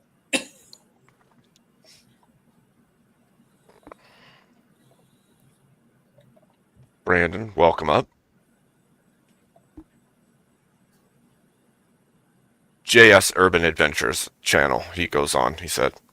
Okay. I didn't understand what that was. All right. Yeah. I still don't know who that is, but I mean, okay. You have to pay a visit at some point. What's that? I said you have to pay him a visit at some point. Go on his show sometime. Oh, is he like another debate moderator or channel or something? He does debates. He does moderate some. Most of his stuff is like through Discord and stuff, though, I think. Ask him about. Hey, what's up, fellas? Can y'all hear me? Yeah. Just ask him about dinosaurs, Marte. That's all you got to do to get JS going. That's true. You'll have a wonderful conversation. Dinosaurs built the pyramids. Conversation. Yes. Dinosaurs built the pyramids. All right, I'll talk to him about the Dino Nuggets I'm about to have like tomorrow night before the Destiny debate. Should be Dino fun. Nuggies. Dino Nuggets. You know, Abe, I think JS might just believe for some reason that I'm trolling him every time he mentions the dinosaurs and I hold up a figurine of Grimlock, but I'm actually supporting his argument. I think I'm granting him that dinosaurs could have built the pyramids, but maybe they were also robot aliens. I mean, it would fit, right? If they did it, then maybe that's the reason they did it. I think it's a maximum charitable olive branch in the fine art of oration that I try to give him. Wait, I can't remember. Does JS says there's no way there's aliens though, right? Or does he believe there could be? I can't remember. I think he believes they can't be. Okay, that's what I thought. I mean, I think there's many arguments to be made. I think what we call aliens could be a category error, and it's actually some kind of demonic presence instead. Because when you look at a lot of accounts of paranormal activity, exorcism, a lot of what overlaps with people's different stories of alleged alien experiences are, there is a lot of overlap. There's a lot of stuff that you can kind of tie together. That's an argument I've made actually multiple times in the past. If aliens showed ever in human history or a human future, if they show they're not aliens, they're in fact probably a demonic presence of some kind. that would be more realistic, in my opinion. Oh yeah. I think I think you are. I think it is far more likely because it's just at this point, like I would even say I lean more into it on the fact that there is just no real good evidence for aliens that contradicts that kind of position anyway. Yeah. Somebody, like one person could tell me I saw aliens, another person could tell me my house is haunted, and I'd probably see a lot of similar evidence. Yep. Well, it's just, yeah, it's that whole thing of like when they've done breakdowns of people that say they've been in contact with them using the name of Jesus Christ, drives away whatever the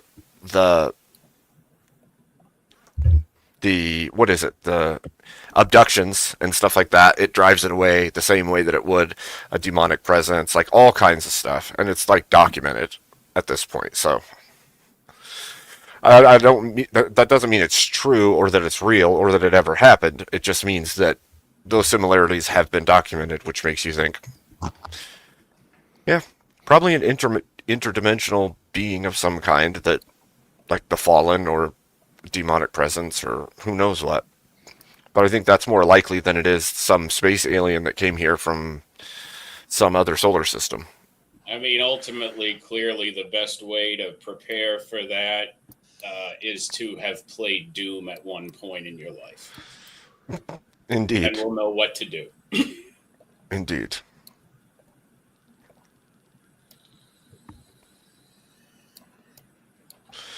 Marte over here just drinking his A&W. Yeah, I just wanted to stop by and kind of say hey for a second because I noticed Andrew and Wick, who I'm going to have to see again on Thursday on the screen. I just wanted to stop by real quick and say hi. That's all this was about. So good stuff. Make some commentary on this video, and that's it. So I'm sure we'll all be watching. Yeah, it'll be interesting. I'll have fun to say the least. So. I'm familiar with Wick for a long time, only because I go way, way back with watching Rob Noor, because I picked up on Rob shortly after I started watching Andrew back in 2020. And so I've seen Rob on like the Twitch panels for a long time. And I'm sorry so many people have had to have a Wick experience they didn't deserve last week. Oh man, that's what we said to Marte in the beginning too, is like Wick is notorious for doing things like muting you as the conservative debater or taking the side of your opponent and helping drive the arguments on their side, things like that. So Brandon, when you say the debates last week, you mean the two that he had?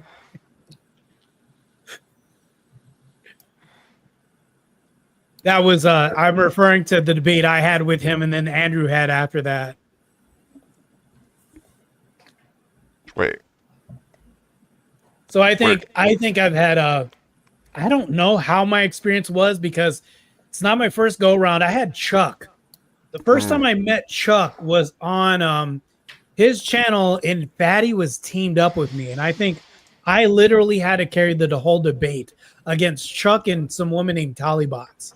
They lost the debate clearly, but I think that Wick was kind of mostly neutral, which I'm grateful for. But I think in the Thursday debate, it's not going to probably be the case. And I expect there to be kind of a rigged situation going on. Rigged is probably the right word. Probably. Yeah, I like a wrestling match, right? It's gonna be like we all know they know the outcome. It's just like we got to make it dramatic, and yeah, I don't know. Well, I don't think we know the outcome yet. Like you can pull it off. I think. No, I mean from Wick's side, he's gonna be like, we know the outcome. We just have to make it entertaining. But here's the thing, though. If they start losing, I know what's going to happen, and I'm ready for this whole 2v1. So I'm already ready. I don't care. I'm just gonna have fun. So. Ladies and gents, we have 3 more minutes and only 2 more to reach the goal. Only Blues. You can do it. Let's go. Yeah. Send in your food stamps. Send in your government. Send it in. We do Go accept ahead food and send stamps, all by of the it in. way. EBT donations. Yeah, EBT donations, food stamps, welcome. Go. I know that there's some black community watching. Please do that. I know you're. Anyways, I'm not going to go in on that, but yeah, let's donate. The EBT community should be able to put $2 forward. Damn. What time and day is Cheaper than a your food stamp coffee. Indeed. What day and time is that debate at? Do you know? So it's Thursday the 28th. I don't know what time it is, but so once again, I think Destiny's trying to do the Andrew thing and debate 5 people in a row. Only it's 4 different topics with 4 different people, and I'm first, which I would have preferred to go first, so I can get this out of the way and just try to destroy as best as I can. So, yeah, I don't know what time it is, by the way. So, It's 12:36 my time. It's Mountain Time. I think same time. I'm not sure. no, I mean the debate. I don't know what time the debate is. I got you. I know the date, the 28th for Thursday. I don't know the time, but then again, I think he's going to have it on Discord, and I don't know how to connect Discord to YouTube, but I'll figure that out. There's a stream kit. If you go into Discord, somewhere on there should be a link for Stream Kit, and then you just go online and download another piece, and it allows you to do all the stream stuff. Oh, okay. So I can dual stream maybe or something like that. Yeah. Yeah, I think so. Okay, I'll do that because I have Discord. I just have to be able to log on to it on my computer, which I can't do. I have it on my phone, but I don't. I'll figure it all out. Thank you, Paige. Thank you, JB. Way to finish it. Yeah, way to finish strong, unlike the ABT community, which didn't donate yet. So, wait. Spend money income. The first Tuesday of the month is coming up next week, isn't it? Yeah, there you go, Abe. Yeah, incoming EBT. Here we go. Here we go. Yeah. All right, guys. I just wanted to stop by and say, hey, I'm out. I have to finish. I'm actually literally studying for this debate that's happening. So we should still set another one up here. Those other ones fell through. We should figure one out, a good one. You mean like me and Teriak again? Yeah, or? Why not? I like battling Teriak. Yeah. He's a fighter. I like fighting people who can actually push back. So. He's on an arc right now, so he's been spicy lately. You might be a good time. Good. I might have to just stop this whole arc right now and just make him hit a wall. Yeah, it's a good time to shut the leprechaun down. I like it. Now, when you face Wick, throw in some John Wick jokes. It'll help. Oh, it's a bad compare. He's like the. I don't want to say this. He's like the Timu. Who's the guy that owned the arcades in The Simpsons? That's Wick. I'm literally being moderated by the arcade guy from The Simpsons. What's it? I don't know his name, but that's Wick. That's comic book guy. Yeah, that's Wick. He looks exactly like that guy with the hoodie. Picture him with a hoodie on. That's who's moderating the debate. When he was debating Andrew, there was a bunch of people in chat saying he looked like a gerbil. So, well, during my debate with Eli Nix, I told him he looked like an Ewok, and then the other guy looked like a Timu Ned Flanders. So, yeah, I was going in on them, but yeah. But you guys have a good evening. I'm gonna go ahead and finish studying for this debate. You too. I'm pretty sure I'll hear all about it afterwards. So, yeah. See you guys later. Have a good evening. Have a good night, Marte. Have a good one. See you later. Take it easy. See, now that reminds me that a Ned Flanders death metal band is a thing. That's wild. There's a band, I don't think they're touring anymore. I think they've retired, but they were called O'Killy Dokilly. and all of their lyrics were based on lines of Ned Flanders, and they dressed up like him and everything. And like, so like there were entire songs where like there was an entire song where he was just screaming, "I don't like you, but I'm sure you're a jerk." Wow. I don't even know you, but I'm sure you're a jerk. That's a good one. And then I think there was another one that was like, "I can't go faster, it's a Geo." By the way, welcome, Kat, to the chat. Yes, welcome, Kat. Good to see you. So back to the Raja Jackson thing. Yeah. Did y'all see the video of him like right before he goes into the ring, where he was saying, "Yeah, they're allowing me to get do a couple of punches, but I ain't gonna stop. I'm just gonna keep on beating him until someone pulls me off." At that point, I mean that's on video too. So I mean that's He was streaming it at the that same point. time. That was one of the first things I noticed, and that's why I'm tempted to think like it, like clearly to me came off as like, okay, he went in there intending to like show off, go into business for himself. Wanted to feel like the big badass because he got a drop on a guy who wasn't prepared to fight back. That's crazy. Like, it's crazy that you would stream out your intentions to do this horrific thing and then carry it out.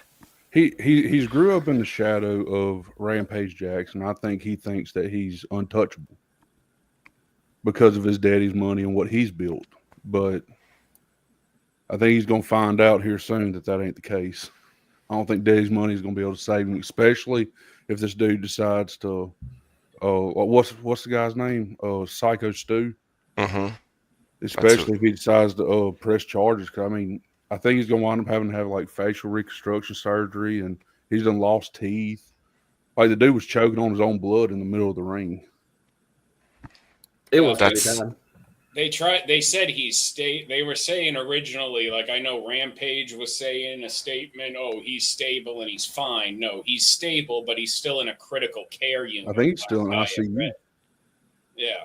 So he's stable in the sense that I think like he's awake and he can have people visit him, but he's in a critical care unit, at least to some extent. It's wild to think you're going in for just your normal works and. Well, and what gets me, and I'll say, and this is where I think it's an interesting point for me as a wrestling fan, is how long it took people to actually react when you're watching it. And this is the thing. And I know this, and this will sound weird coming from me as a wrestling fan, but when you can get used to on a monthly basis, you can put on TV and they'll be trying to light somebody on fire or tie them up and choke them with barbed wire like it's just any old day of the week. A lot of wrestling fans are no longer conditioned to wonder why no one's calling the cops when an obvious felony assault is taking place right in front of them. That's kind of fair. Like in the 70s and in the 80s, the ultra violent wrestling spots were so rare that places routinely did risk the cops being called if they did something like that. Well, even if it was faked. My question would be too, is it possible that they thought the first few blows may be fake until they realized that there was real connections being made? Or do you think it should have been obvious immediately? I think once they realized that the dude was knocked out and those punches clearly looked real, that they were like, "Oh shit, we need to get in there and do something." Like if we don't do something, he's gonna want to kill him. Yeah, there should have been enough guys rushing out there to just pull them apart and clear the ring. But I mean, it wasn't even that long. It was like what, maybe 10 seconds. I know a lot can happen, but that it can take a little bit to process. All right, what's going on? That's true. That's true, especially if you don't. Especially at a wrestling event when you don't really know what, like the other wrestlers may not have been privy to what was going to be going on. and then they're sitting like, all right, is this fake? Oh, and then they assess like, oh no, this ain't fake. That's fair. It Yeah. does look bad. Like But what the killed first me punch. though at the end of the video though, you see a guy, you see one of the other the guy that he was wrestling beforehand jump on top of like pin Psycho Stu, and then the ref counts him down. I was like, Yeah, that's. And you know what's funny is there are guys like essentially at that point, like that is what you would call in wrestling calling an audible, where it's like, well, we can't. Well, it's going to look bad if we just since people aren't flooding the ring, and this obviously isn't just going to cause an obvious like no finish to the match. The other guy was just trying to protect the finish and get the match over. Yeah, that's. I want Like to say Dana there's White been times because honestly, it's like the worst thing you can do when you have guys that are being trained as a wrestler. It doesn't matter how many people are in the crowd. Like you're basically going to get trained to be like, well, no matter what happens, no matter what you do, the worst thing you can do is just stand there pissing yourself, confused and nervous, not knowing what to do. If the guy you're working with falls over and breaks his leg, well, roll him up and we'll figure out what to do with having a different finish than what we planned later. But at least the match finished and it looks believable. Right.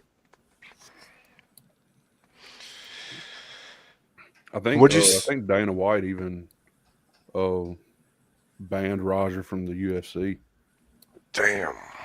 Well, which also wouldn't surprise me, especially when you consider they're in the same corporate umbrella as WWE now anyway. I mean, you really can't. How can you trust that dude not to go into a UFC match and not, can't? Like he's emotionally unstable, and you can't. Whenever you go into like combat sports like that, you can't bring your emotions in with it. Yep, he's a poisonous asset at this point. He's not worth touching by any of them at this point. And he did that to himself. Oh yeah, and they'll never like at no point like are they gonna trust him to come back for something that saves this down the road either. Because at this point, it's like, well, people aren't going to want just like a match that kind of, the wrestler goes over and gets even and we told the story. Like, no, the people who saw this are going to legitimately want to see this guy's get ass beat if he's ever going to be allowed in front of a crowd again. There was a couple of UFC fighters calling him out wanting to fight him after that. I'm sure. Sean Strickland made a comment. It was like, what was it? He said, well, it looks like you're going to be in the same anger management class as me, except for after this, I'll be able to own a gun and you won't. Damn. Sean Strickland, though, he's something else. He's a character. True. Very true. It's just wild because, like I said, if this was like 20-something years ago, somebody would have called the cops on their own. Yep. Like back at the height of the NWO, back in like the late 90s, to go back in time for some of the old people like myself, there was still not wrestling fans were not so desensitized to the high spot violence every week that there were still instances where they pushed the envelope with the NWO angle far enough that people called the cops. Yeah. And said, hey, like there are guys with baseball bats assaulting people out back of this venue in Florida. Get a squad over there. Yep. And you can see them on camera on the TV when they're on live TV pulling up. And that was 100% real. Yeah. I wonder if what's done desensitize people to that kind of stuff is like bringing out ECW, which I mean, of course, it's entertaining, but like ECW, it was nothing but kendo sticks, throwing people through tables, barbed wire bats. You even go back to like whenever Mankind got thrown off a steel cage. Yep. So people think now, oh, okay, this is just part of the show. Right. Well, and I guess And now my it's question. like you look at the props they use, and I pointed this out to my fiance when she was watching SummerSlam, and I said, "Look at this," and I said, "This is why this is ridiculous. Why the hell would half of the items they are using be found underneath a professional wrestling ring in an open air arena? It makes no sense. Right. Like a folding chair, fine. A table, okay. A kendo stick has no earthly explanation of why somebody put it there. No. At that point, it was hidden there, premeditated. Like, it's. So you guys think that Raja, this was a ploy for him to put it out, stream it, get big and famous from it? Thought it was going to work out for him, like some harebrained stupidity idea. I don't know. I think that he went there. I don't know exactly what he was doing there, but at some like whenever Psycho Stu hit him over the head with that can, which it was a worked hit. Like he put his hand on his head and he actually hit his hand with the can, or hit his hand with the can instead of him. And I think Roger just got pissed off about it because he even accepted the apology and everything. Like there was videos of that, and then they started talking about, all right, well, you can come into the ring, you can kind of slam him, you can throw a couple of punches, and then after the fact, he was like, well, I just ain't gonna stop punching. So I don't know exactly what was going through his mind. Maybe he thought it would get him some catch some kind of traction and maybe get some kind of publicity off of it, but yeah. But then again, he could have just lost control and.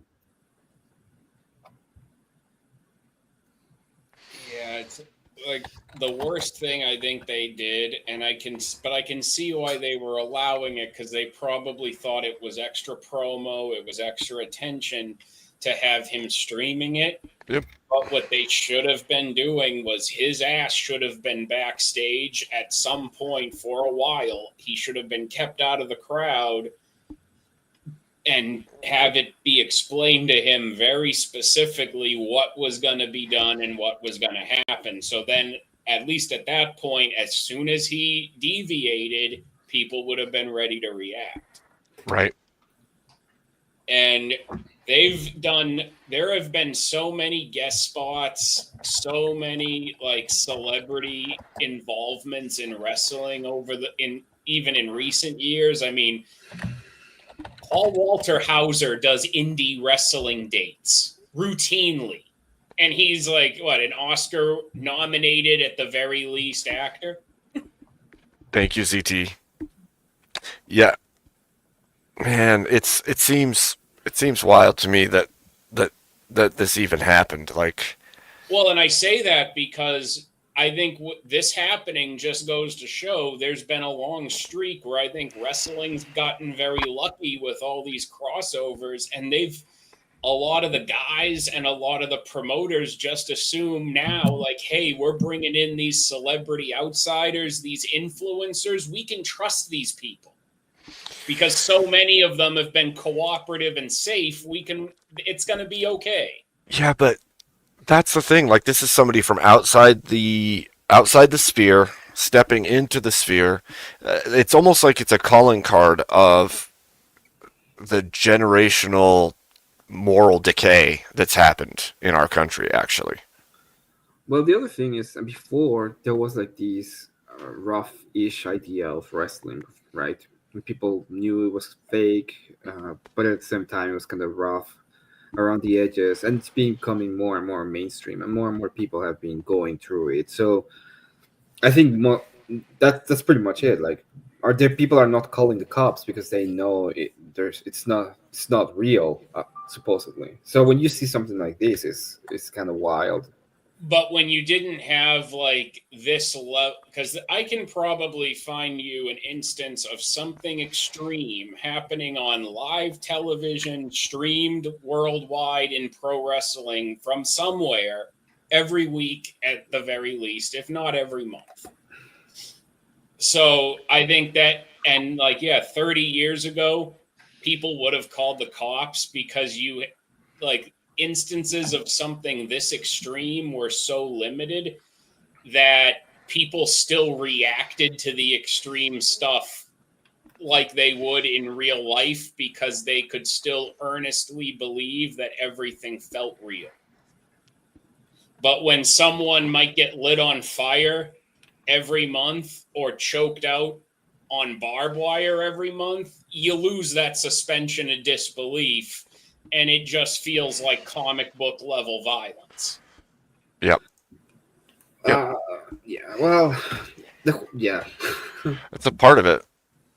It's like a perfect storm, this scenario, kind of, actually. Yeah, like there's a reason you'd like if you're seeing a Looney Tunes gag, there's a reason no one's calling the cops on TV. Well, that's what I mean. At this Yeah. point, it's been like it's kind of mainstream, so people are not taking it as seriously as it was before, I guess. No, Yeah. because it used to be the extreme violence where wrestling started looking like real life violence used to be so rare. Like think of what the time like when Steve Austin, they did the whole fake spot where he got hit by a car. Some people tried calling police about that. They like when other promotions did it back in the 70s and 80s, if they did a spot like that and it was airing, people would send cops to the TV studios back then. Yeah. Because you didn't see it often. You saw it very, very rarely. Yeah. Yeah, and we have like the epidemic of not taking action, even just in the streets at this point. Not just for a big event, but like even in, you walk past something happening and nobody else is doing anything, so I'm not going to do anything, right? So. Well, I think in The Incredibles, the movie, it was pretty much people make fun of it at the beginning of the movie, when there's like, oh, this guy saved my life, but I wanted to delete myself. So I'm gonna go ahead and sue him, and it's a whole problem, right? Mm-hmm.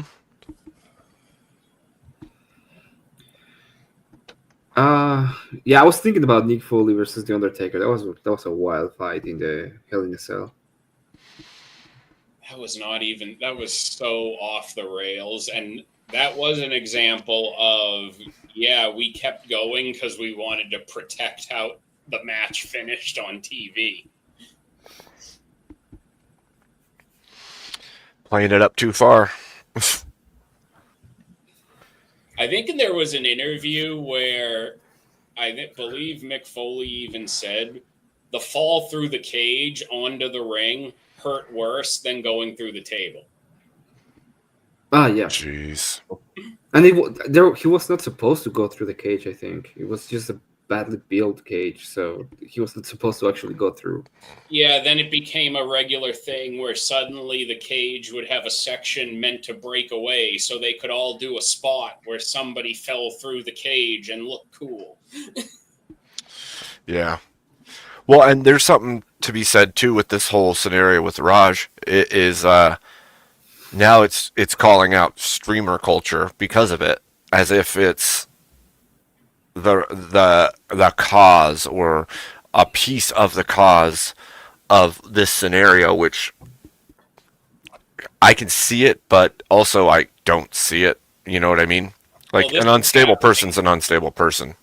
Well, isn't this happening at the same time that like they just had a guy a few days ago die from like who was streaming on Kick? I don't know. Did they? Yeah, I know who you're talking about. Yeah, it was like one of those like IRL streams on Kick, and then they're seeing more of them where it's like getting into like stream antics. Oh man, really? The French dude, right? Yeah, I believe he was. Great. So what? See, then the question becomes, what does that do to the space? Because that's all streaming is gonna look a certain way because of that, right? At least on like national television and news and everything else. Not in our spaces, it's not gonna pop up the same way, but out there it will. there'll be like an It's gonna, outcry. I think it's going to put a lot of heat on people who do like not just probably IRL streaming in general, but especially people who want to do like the prank streams and that kind of shit. Yep. Kind of like some of them are just, it's just for like shock value. I've been seeing some like videos on TikTok of these white dudes like dressed up in like coveralls, straw hat, and stuff like that, and walking up to like random black people and just see like, he told one black guy, "Hey boy, grab something off that shelf and hand it to me." It's like, dude, you walk up to the wrong person and they're going to beat your ass, if Or not shoot you worse. for it. Yeah, I Oh, was going to my say, bad, or I don't know if worse. that breaks TOS. Sorry. Well, you might get taken out for something like that in the wrong place, the wrong time. I was just seeing a thing earlier. Hello, dear.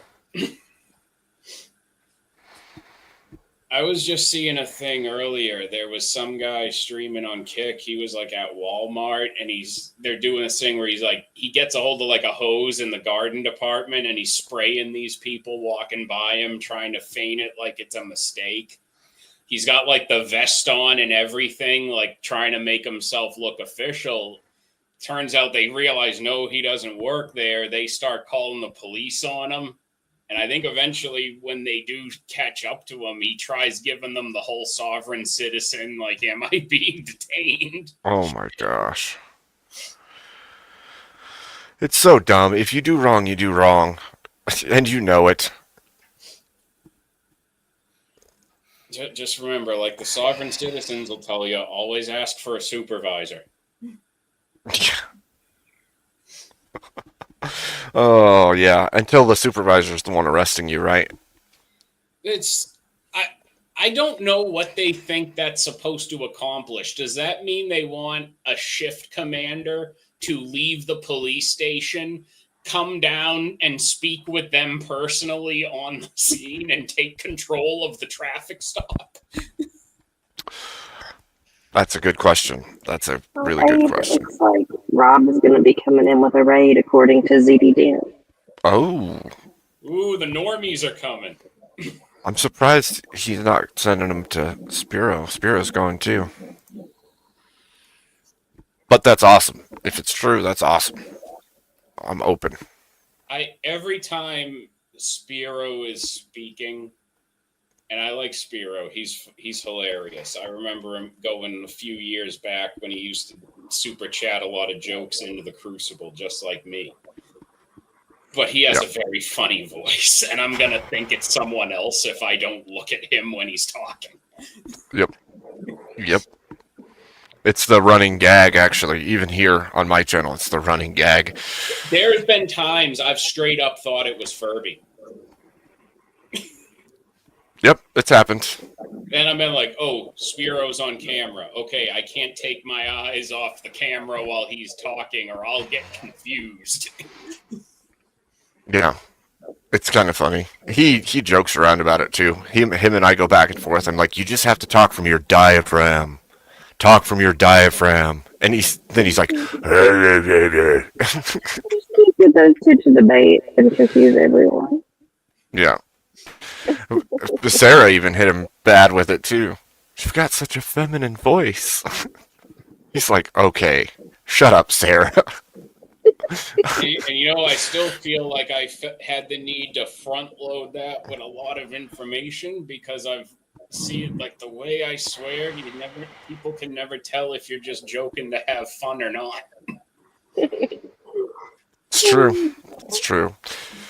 Well, on the internet, it's a little harder, right? And when you're in the chats and you're not interacting with people as much, it becomes even harder. And then you've got chatters that aren't even looking at the screen, so they don't see that you're laughing or that you're making fun or that you're joking. And it's like, oh,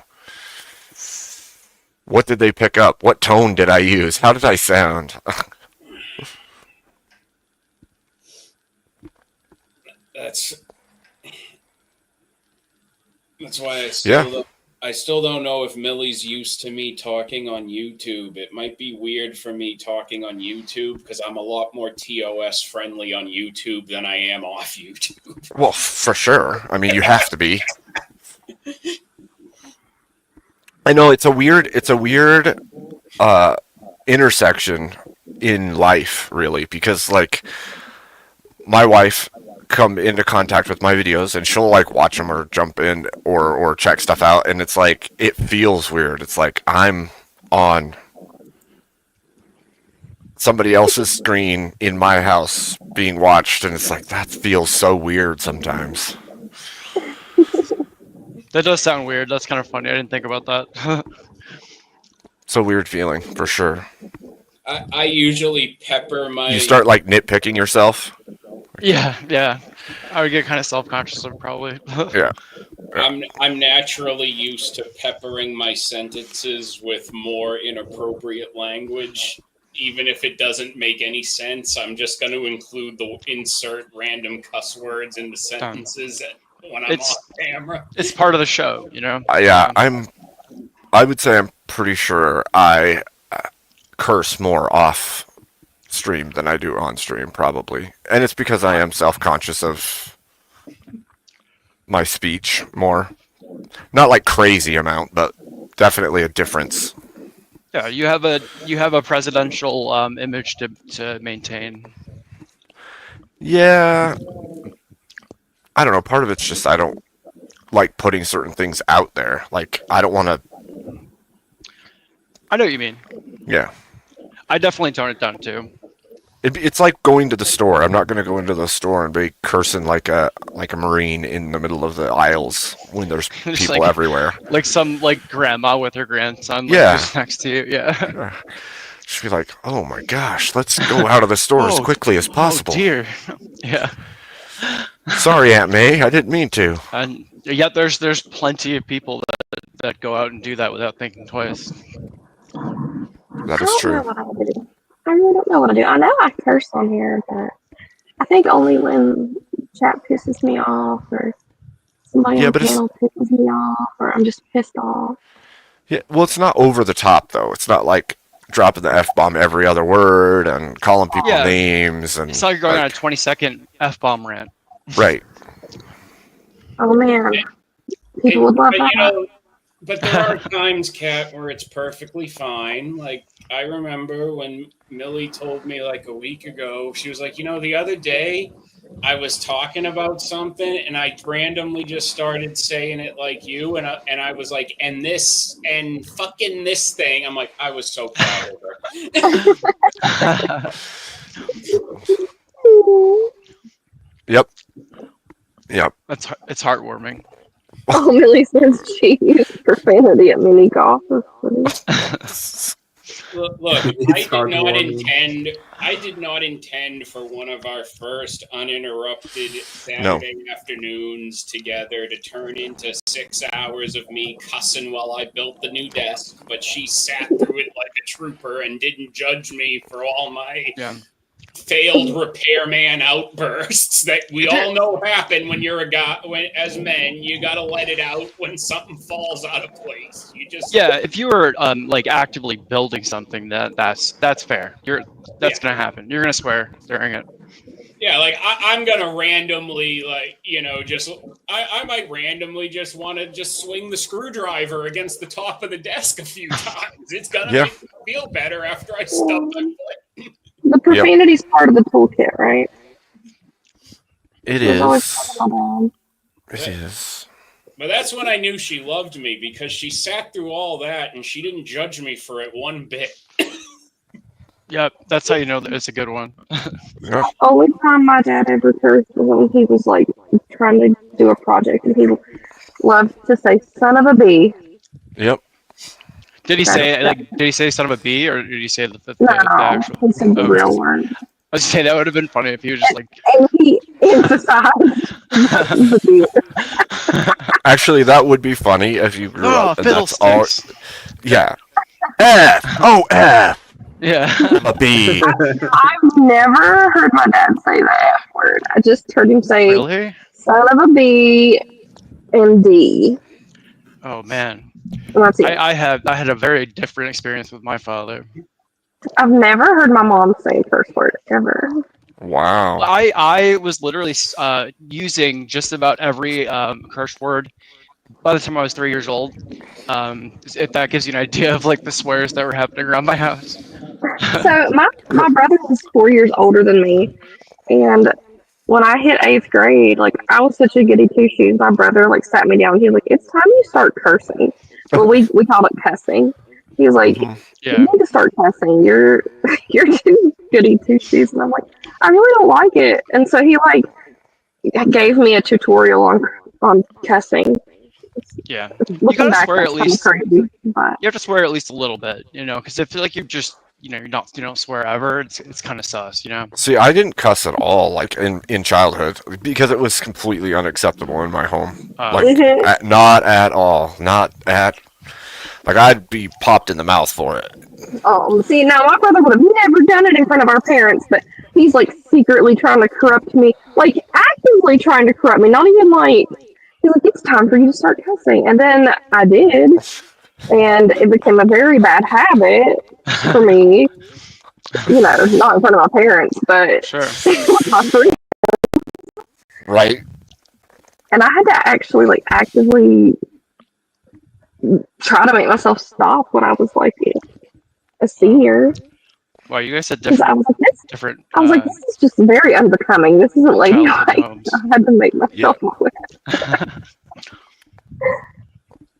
Yeah, That's I funny, don't even think we could get away with like the pseudo curse words. Like we couldn't even say F that. Really? I couldn't even say fart in my house. Dude, how did you guys live? Like, what did you do? I can't even imagine. Dang it! Fart in front of my mom.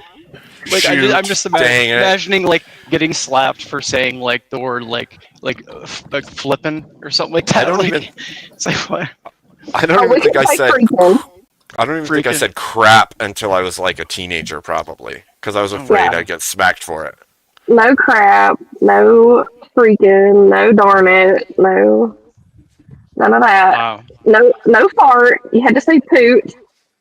Fart was fine, but oh, how gracious of them to let you say that. I know, but it's funny that it's funny how it's funny how parents are too, though. Like I couldn't say zit, but I could say pimple.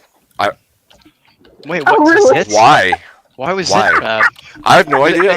It was still to this day I have no idea. That's I'm 41 years old and I still don't know why. Right. Nice, Scott. I do. You're right. I'm pretty sure every one of my son's favorite words is something he can't say on YouTube. Yeah. That makes sense. Yeah. He's a modern gamer who games online. He's heard them all. Yeah, that's what I was thinking. Say, there's a weird shift that happened in culture, right? Because now, like, cuss words that we knew were cuss words growing up have just become normal. It's very strange. Hey, look at the chat on stage. Oh Abe, you're right. Dang it, Lion.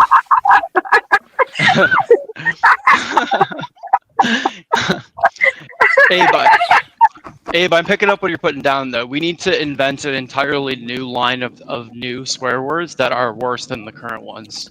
That's going to go well. To mitigate it, yeah. Rob, this sounds like the same mentality I had when I came up with a phrase that could stand for ooh woo and said we can take the word back. I mean, there you go. I've made up plenty of words because the ones that we have don't seem to carry the effect they once did. So, well, I find that the words themselves are more acceptable and common, but it's really the way that you you enunciate them and the emphasis that you put on them, you can make them sound pretty dirty still. True. See, my mom would never cuss, but when I pissed her off, she would spell it. Dude, I can't imagine being like, I'm so mad I need to swear, and then you have to spell the word out. Yeah. Now my dad, whenever I pissed him off, he You would stop. actually. Yeah, But that's for the that's most what. part, though, my parents never really did cuss. Yep. Dang. Yep. Dang, man. Oh man, I still like to call people dumbasses. Yeah. That's one of my favorites. Like when I'm driving, everyone's a dumbass. Yeah. Everyone's just something else in my car. Well, that's because you got 3 in the front seat, Mm-hmm. You're just funny. 0 inches apart. Yeah, and you can imagine the amount of curse words coming out of the 3 mouths. I can only imagine. Should I be grifting off of Raja Jackson? I'm just realizing this. I should be doing wall-to-wall coverage on him and going, hey, you know what else has to do with wrestling? The NWO logo. Buy Woo merch. Honestly, Right? you should cash in while you can. You gotta get it while it's still hot. Yep. I think I'm gonna have to, Rob, because this is what I've trained for every day of my life since I first watched wrestling at 3 years old. Was the day the YouTube Panelverse needed a wrestling expert. Yeah, it became like suddenly the two aligned. It became relevant. Go ahead. It's your time to shine. For this. Morning, Wobbly. Morning. Yeah. It's an odd time, that's for sure. Any of us who are old enough to remember before the internet was like a thing, I didn't think that this would ever be a thing. I'm just throwing it out there. This is a weird state of affairs that the human race has found itself in. What I think what I've seen blow some people's minds is when they find out that there were actually internet radio stations in like the late 90s, early 2000s, because there was a base of people who were investing money into the internet who thought the internet was going to supplant AM FM radio way faster than it inevitably did anyway. But really it was never like the internet on its own never killed radio. Apps killed radio. Especially sports. Sports were on the internet way before everything else, man. Way before. I had a friend that ran one of those online radio stations up until last year. Like, he held it out for a long time and then finally gave it up. It's kind of sad that he gave it up. Dang. I know. Well, he had a big move and a lot of stuff happened, so he was like, I have to. But maybe he'll bring it back. It's the end of an era. Well, you know what the turn of the millennium internet was like, Rob? It was like when World of Warcraft was really successful and you had a dozen clones come out thinking there was more money to be made.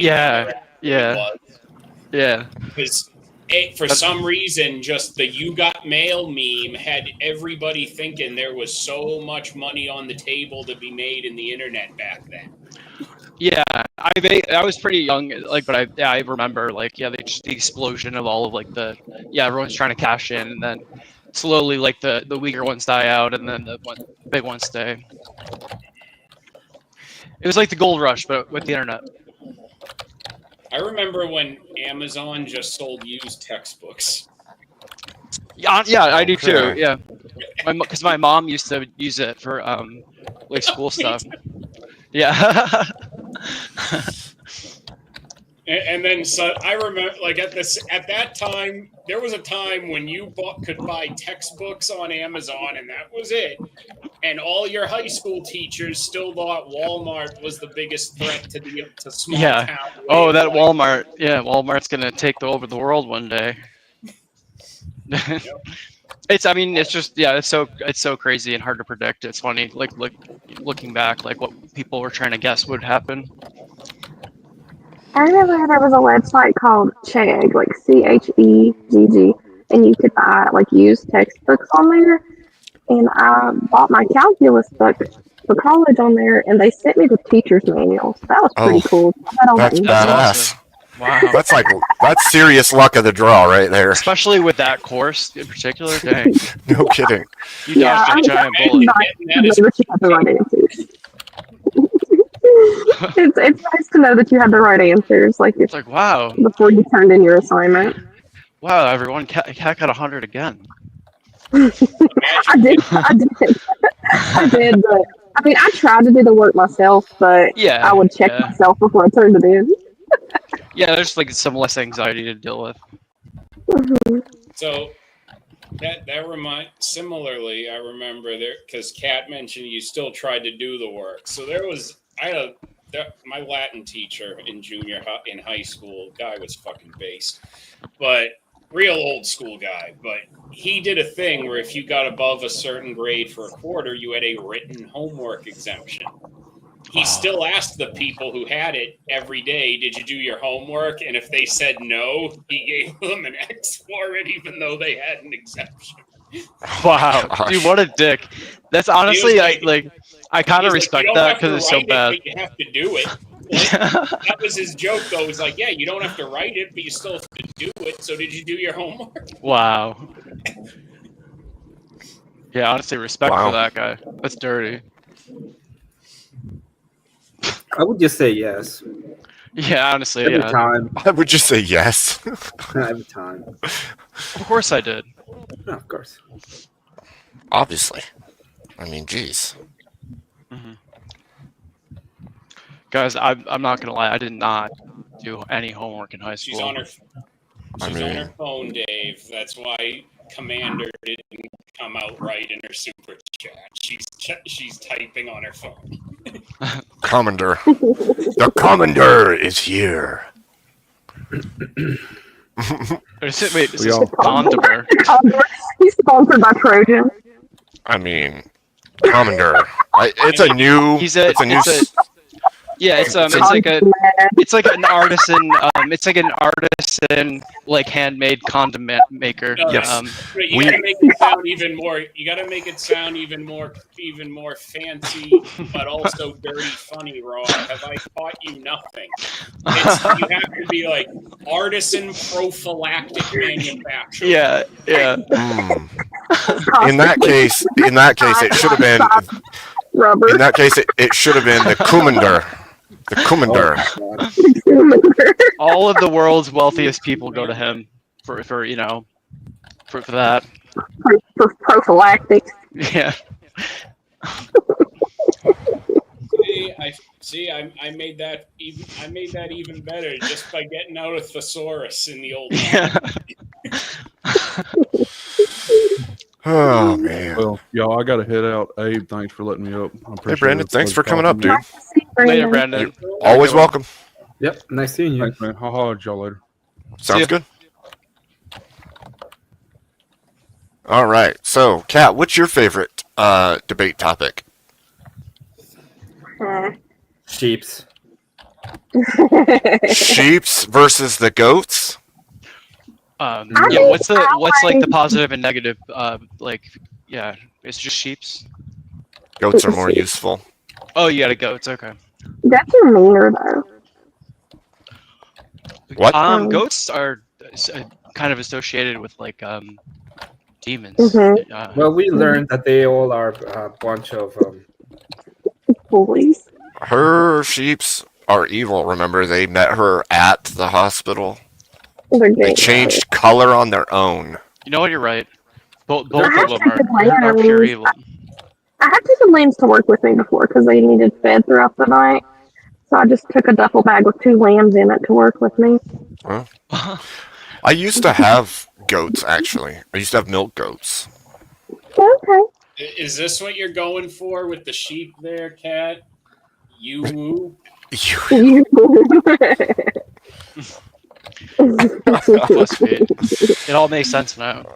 It all makes so much sense now. It all makes sense.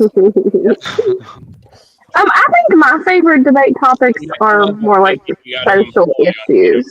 Social issues? Like, you're talking about like dating, human relations, that kind of stuff? That type of thing, or like men's and women's issues. Yeah, like feminism versus red pill, that kind of thing? Yeah. Okay. What about you, Rob? What's your favorite type of debate? Topic. I mean, I'm tempted to just say like the classic Ricky and Andrew Wilson, like is it gay to suck dick debate, Okay. Oh Lord. So or like is DGen. it yeah is holding hands gay? Well, no, it's not like DJ. It's more like just like how funny it is. Just funny stuff. But if I did a serious answer, it would be kind of a lot of stuff. It's more because I don't really like debates that much, but I like the conversations. So like particularly when you're talking about like a lot of the social issues that are going on, and like what like we kind of discussed like what we think would be a good way to deal with them. Um, just acknowledge the crumbling world around us. Rob, are you currently saying that you just enjoy the conversations more than the debates? Is that what you're saying? Yeah, but I gave a specific conversation though too. I'm just checking. Just checking. I don't have anything against it. I mean, obviously my channel's mostly conversation, not I debate, like so the flow of conversations more than like Yeah, the controversy of debate. that's fair. I like to tell stories, funny stories too sometimes. I think I feel debate like has if you come into something knowing it's a conversation rather than a debate, you're more open to hearing the other person rather than just like throwing back your points. Yeah. Well, that I like see that putting- reminds me of Yeah, go like ahead. Dave Smith versus Andrew Wilson, right? Because Dave Smith went into that thinking this is a conversation and it was a debate, and that didn't end super well. Yeah. Well, Yeah, that it depends. Like ended the super well, to be honest. I mean, okay, ended well, but like at the beginning there, it was real contentious. Like I thought Dave was gonna walk off, honestly, at first. I guess I also like philosophical and like morality things as Yeah, well. I guess same. I just really don't like political things because I personally Yeah. don't know much about it. Kat, why So do we I'm have the like, same opinion? Politics makes me want to throw up. I'm so sick of it. Well, it's because it's become such a prescient thing. At this point, it's in everything. It's everywhere all the time. Politics is in your sports, it's in your games, it's in your shows, it's in your music, it's Well, it feels like- everywhere now. It feels like I've been like eating the same like spaghetti and meatballs meal for like like every day, 3 times a day for the last like 10 years. So I have a it's like theory that. on this. They have brought the culture war of politics into everything purposefully to supersede the theology of people. Because if you can make everybody's belief system politics instead of religious, you have in essence you've drawn everyone away from their beliefs, their core beliefs of their God and what's important to them on a way bigger level.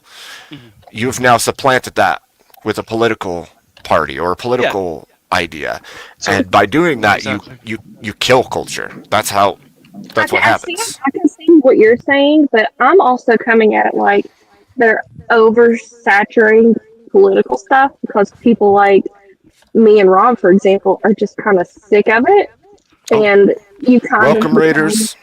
Hey, Raiders. Welcome, Raiders. Norbiters assemble. Welcome in. Heck yeah. Thanks, Rob and I think Raiders.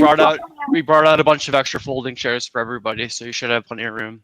Yes, Yeah. lots and lots of space. Yeah. We have John Barrett down there pulling chairs out for you guys.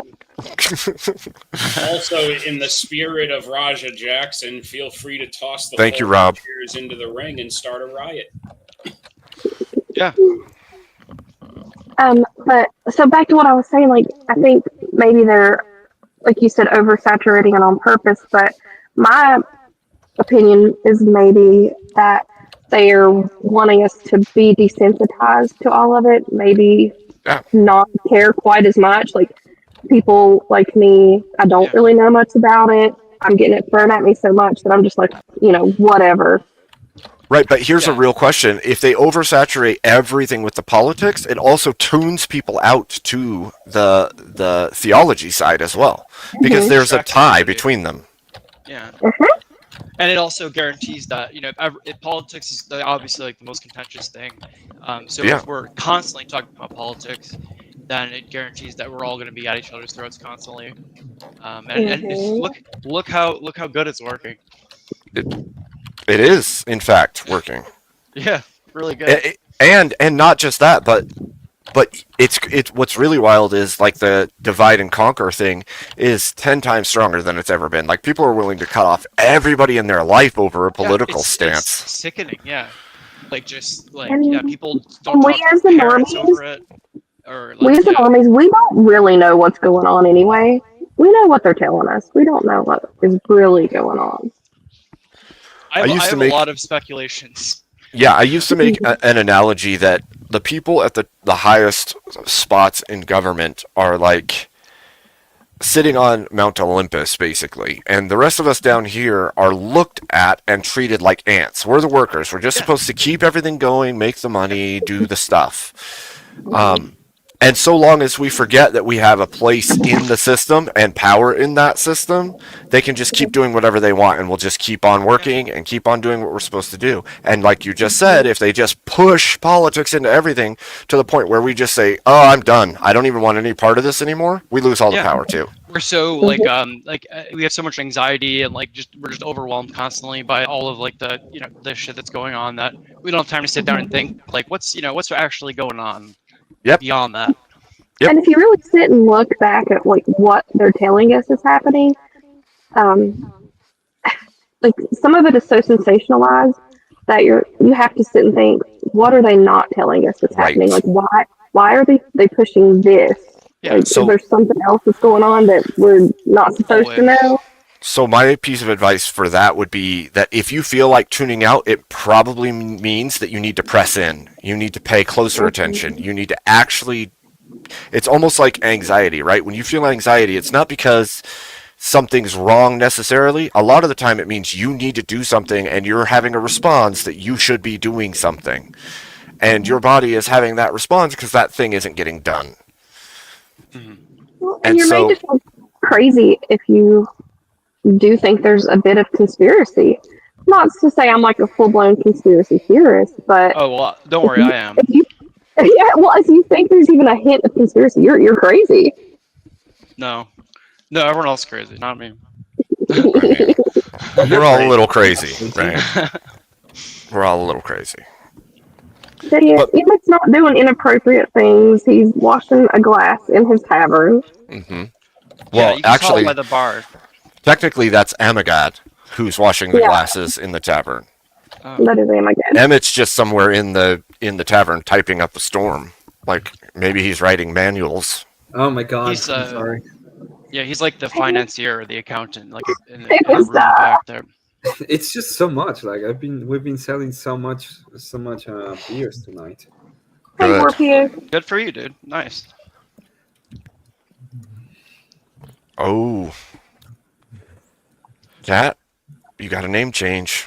I know it's fine, William. You can believe that. If PayPal hadn't touched me, you would have gone down.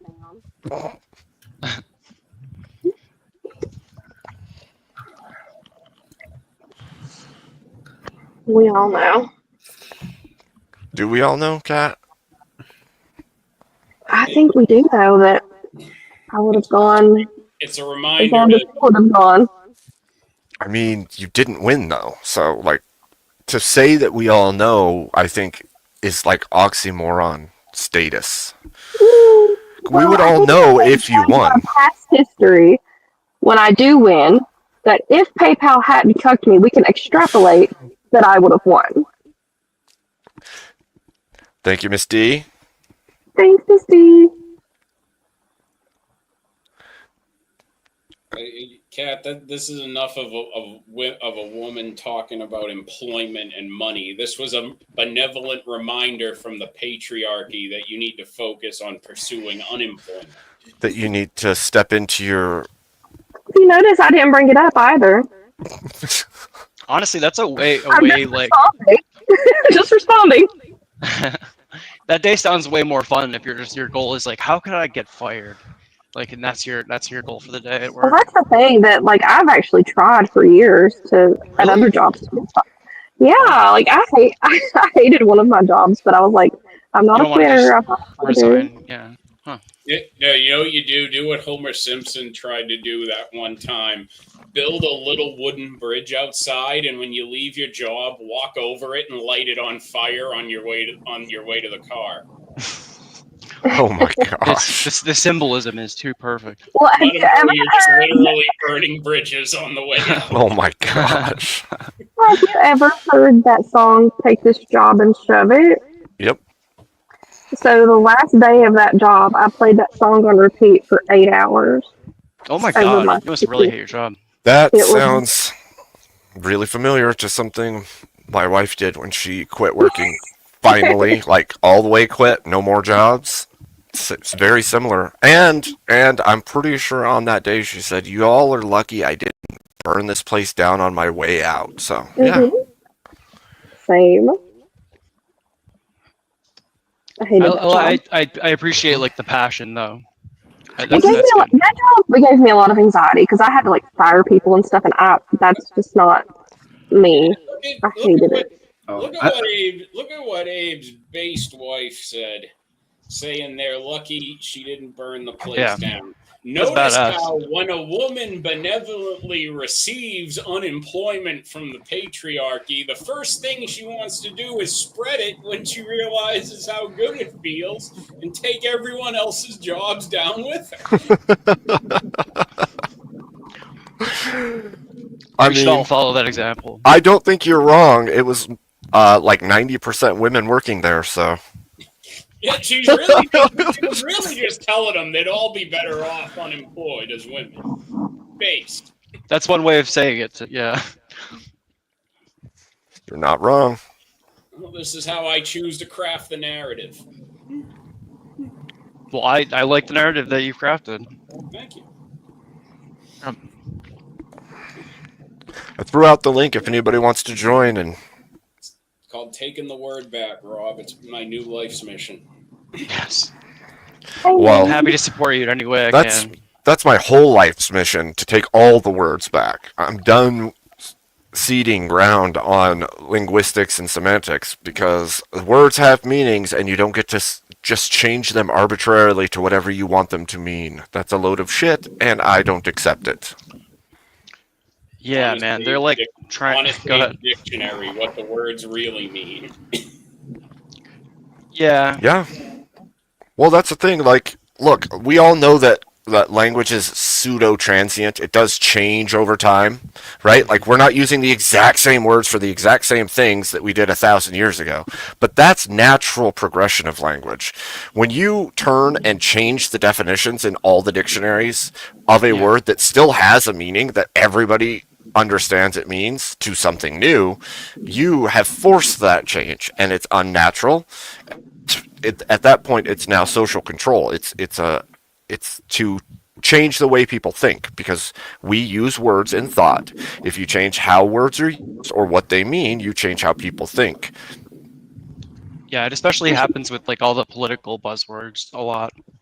We should institute a new debate rule. When someone asks the other person, "Well, define this," then the moderator goes and like gets the dictionary and actually defines it, and they have to agree. Yeah, the dictionary needs from like to be the old. 90s or early. Yeah, exactly. Yeah. It has to be real, because the new ones have all these changed meanings for the words. So look, I recommend everybody does what I do at least once, which is to go into an active discussion where someone is throwing around the term SA, ask them to define what they mean by it, and chances are they will scream and cry at you, and it will be hilarious. Mm-hmm.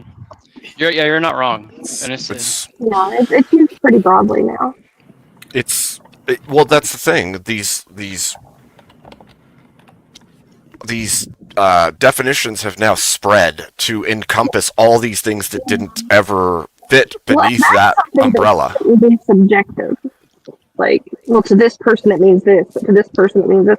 Like, that should actually be defined, right? Yeah, that's the problem. You're right. They're not supposed to be subjective. No, they're not. Well, you can't communicate. Sorry, go ahead, Emmett. The words are subjective. They have to. There's no way to make Yes, but we have to have agreed upon definitions for words. Otherwise, our communication means nothing between one another. Yeah, I agree. I agree with that. That's still a social construct at the end of the day. Yes. For sure. And like I said, definitions of words do change over time. But they change naturally over time because of the way that they're used. You can't force the change, especially if it's like 1% or 5% of the population deciding to change the word, and then the whole rest of the populace has to accept this new definition that is not natural and did not change on its own. Because it's in the media as under the new definition. So it's easy to tell that it's being artificially changed instead of naturally. Right. And this, like I said, this comes down to thought control, really, in the end, because if you can change enough words and the meanings behind those words, in essence, what they've done is they've changed certain words over a very short period of time and created a bigger victim class than there needs to be because of the change of those words and the meanings of them and their way that they're thought about. Mm-hmm. Yeah, it's like just imagine like a giant like one domino setup, like Yeah, that's kind of what's happening. Well, and you know what's funny, Abe, is that you can pull this back to Jackson again. What'd you say, Kat? I sent you something to DM. Can you pull it up on the screen? It's like hilarious. This came on my feed today, and it's so relevant. I don't know why it's on my feed, but I would like to share it with the class. It's because it's listening to you, Kat. Wait, you're AI. What are you talking about? It came up on your feed. You probably generated it. Yeah. Get out of here with this. I've been getting nice a lot try, of Kat. AI just tried to trick me into believing that it didn't make this. And you see how close we almost fell for it. That was so close. So close. How relevant is this? Huh. You Let see me that? take a look. That's pretty relevant to this channel. I'm just throwing it out there. Fried and microwave monsters. I'm not gonna lie, that air fried dog looks pretty good. Okay. But it doesn't look as good as the grilled still. Yeah, you know why? Because the grilled one is the best. Are we not? I mean, I actually do have a good mic, but I'm in my barn right now, so I'm just on my earbuds. Sorry. She's using the food. What was it? The bread maker? The bread The maker? molasses. Yep. The molasses mic. The molasses mic. This is my bread maker mic. I like that. No. Now we know that you're AI because your molasses has a microphone. Okay, there's definitely a problem. Yeah, there's a problem. We call these hallucinations. Yes, we do. I didn't think molasses could run on the internet. Well, it can now. At this time of year. Yeah. Steamed hams. Dude, I miss the steamed hams memes.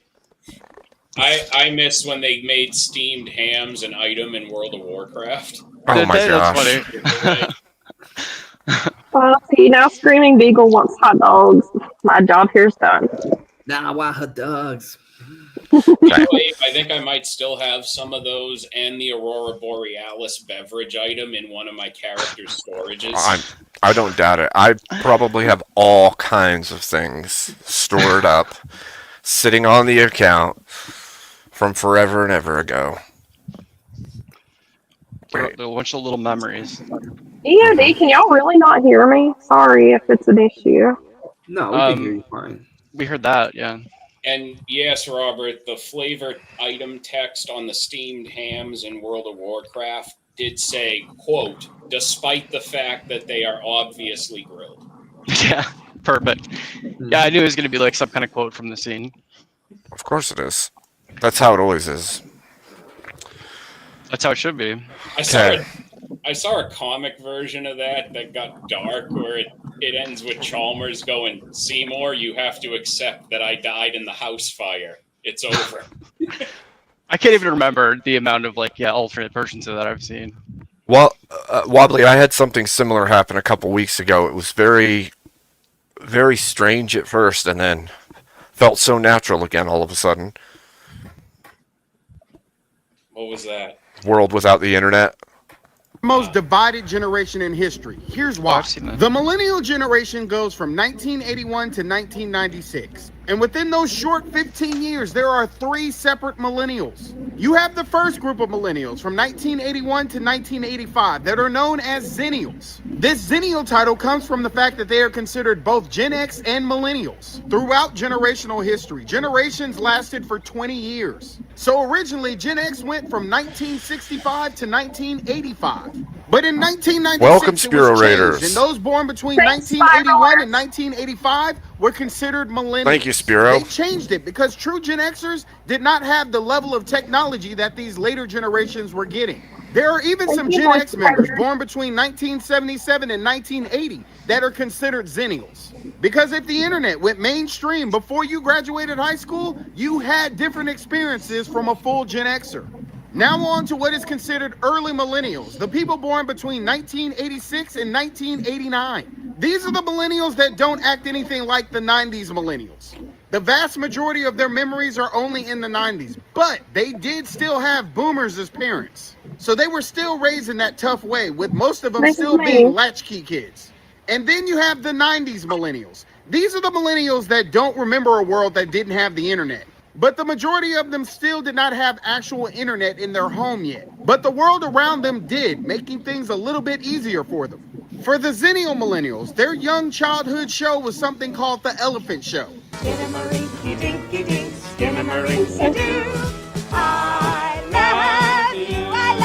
For the early millennials, their childhood show was called Barney. I love you, you love me. I like Barney. I love Barney. I can't even do it. 90s millennials, their childhood show was Blue's Clues. We are gonna play Blue's Clues, because that's a really great game. Yeah. The 80s millennials tend to be way more sarcastic. That's because we had these 2 sarcastic old farts teaching us so much at young ages. 90s millennials are still our brothers and sisters. A lot of them tagged along with everything that the older ones were doing. But they do have a couple of traits that are just like Gen Z, like the ones that if they don't feel included, they are definitely insulted. And if you're a 90s millennial and you watched this video and got upset, thanks for proving my point.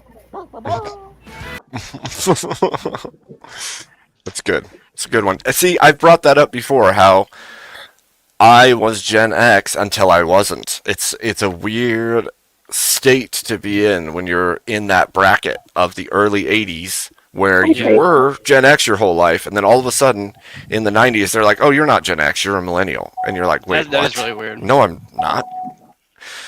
But that guy gets it, evidently. You know, I felt like as a kid, I felt like I learned more science from Muppet Babies than Sesame Street. Mm. I mean, we're either of them like properly credentialed to be teaching science anyway. I mean, are you questioning Dr. Bunsen Honeydew's credentials, Rob? I think the real question is anyone credentialed enough to be teaching it? I mean, these days, I don't even know anymore. He's clearly a doctor. He's a PhD. He's clearly, he's a PhD, and his name is the most serious doctor-sounding name I've ever heard in my life.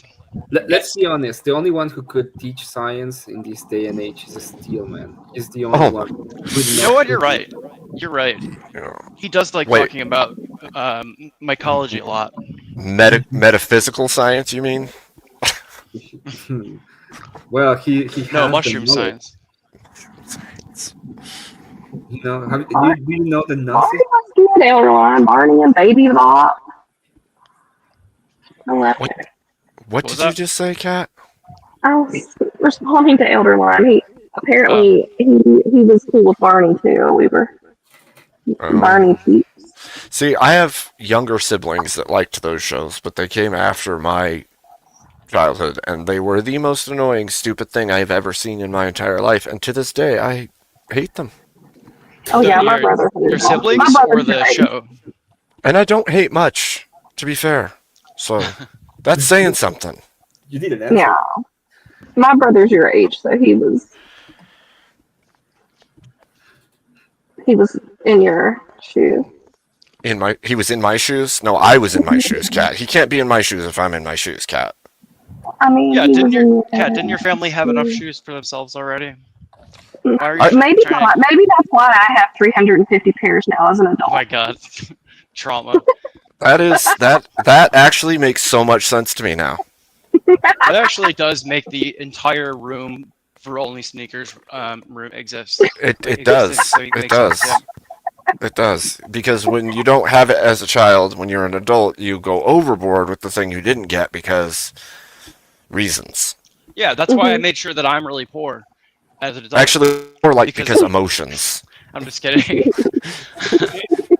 Anyone else? I mean, Abe, you're about this. We're close in age. You might remember this well. When we were little tykes, and you had the PBS telethon interrupt your Sesame Street special. Yep.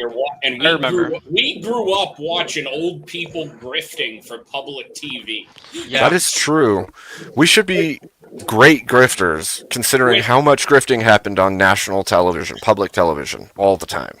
Which, I mean, just like PBS would always remind us, I mean, I think it's important that people know if you're watching free entertainment for even one moment without paying, you are nothing more than a common thief. Yeah. Or a puppet, one or the other. I've never pirated anything illegally ever. I wouldn't do that. Allegedly. No one should do that. Allegedly. That's why that Simpsons joke about it hit so hard for me when they showed, what was it, whoever that old lady was going, if you've watched even one moment of PBS without paying, you're a common thief. I did test the reference. That's funny though. It did feel how they were shaking you down watching. Yes, exactly. That's true. They did say that. They did say that. Yeah. You're like 3 years old, and you're 3 years old, and you go crying to your parents that if they don't give them money, they're going to take Ernie and Bert away. The anti-piracy started early with us, okay? They were making sure we didn't develop into pirates, okay? Well, they must have not worked for my generation. I mean, it didn't work for ours either. We just hit it better. Can I derail for just a moment? Yes. So I was thinking when Spiro's raid happened, we need to have a name for his raid. And are they the spiralers? They're the Floropians. Okay. I do like Floropians a lot. Okay. Because I was gonna call them the moist coders. The moist coders? That sounds like somebody else's crowd. Yeah. Oh, I think Spiro would like the moist Cody. No, that does sound like another character. Yeah. It's like the kind of like word that you kind of like turn your nose up at it when you hear it say a certain character we all know. You know. So you I think we all know. Someone who was the complete opposite would probably be called something like, say, logical coder. Something like that. Yeah. Something probably really close to that. Call him the green coder because Emmett hates his green code. Well, I called your raid this morning the presidential raid. That's true. Let's not talk about what I hate of Spiro. Yeah, but you also told everybody my real name is Babe Lincoln, so. Yeah, but to be fair, that's really a really good name. I said Abe. Whatever. Mr. Babe. Babe Lincoln. I'm imagining it with like some like Instagram selfie with like Oh, you know, there is. Yeah. I think before I even knew you, like before we even spoke, I paid to change your name to that on Sarah's. Yeah.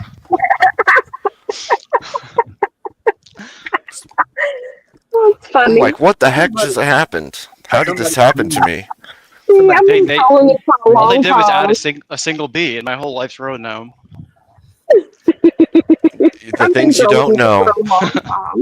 Well, you see, it just shows you that, like, the PBS telethons were also showing us that, see, a woman is a lot like public access television. They're both very unpleasant once a month. Yeah. Is that what you saw? It wrong. That's why Kat said it right there. Oh my god, I haven't seen that. Abe Lincoln, there he is. This was back when Abe was doing a little bit of modeling on the side. Yeah. Well, he For, had know, for the Calvin campaign, Klein he jeans. had to raise no, it funds. was for American Eagle, of course. Oh, it was more recent. The washboard abs so strong they divided a nation and reunited it. Yeah. Well, I mean, if you saw earlier, I did emancipate Marte and put the vampire beneath. So. I'm disappointed that there wasn't a denim top hat though. Oh my gosh. That would be so ridiculous. That actually happened though. Denim top hat. Oh, don't they call that a stovepipe hat? Yes. Wait a Yeah. second. For some reason, that sounds Canadian. What, just Emmett? 1 second. Just 1 second. Mr. Biel, okay, I'll take that. I'm Spiro's best friend forever. But somebody please change Abe's to Babes, okay? That's all I'm saying. So that would be a Jove type hat. A Jove pipe hat. You know how they say jorts and stuff? That would be a Jove pipe. Oh, that's creepy sounding. Cat, that's But too you know much. what?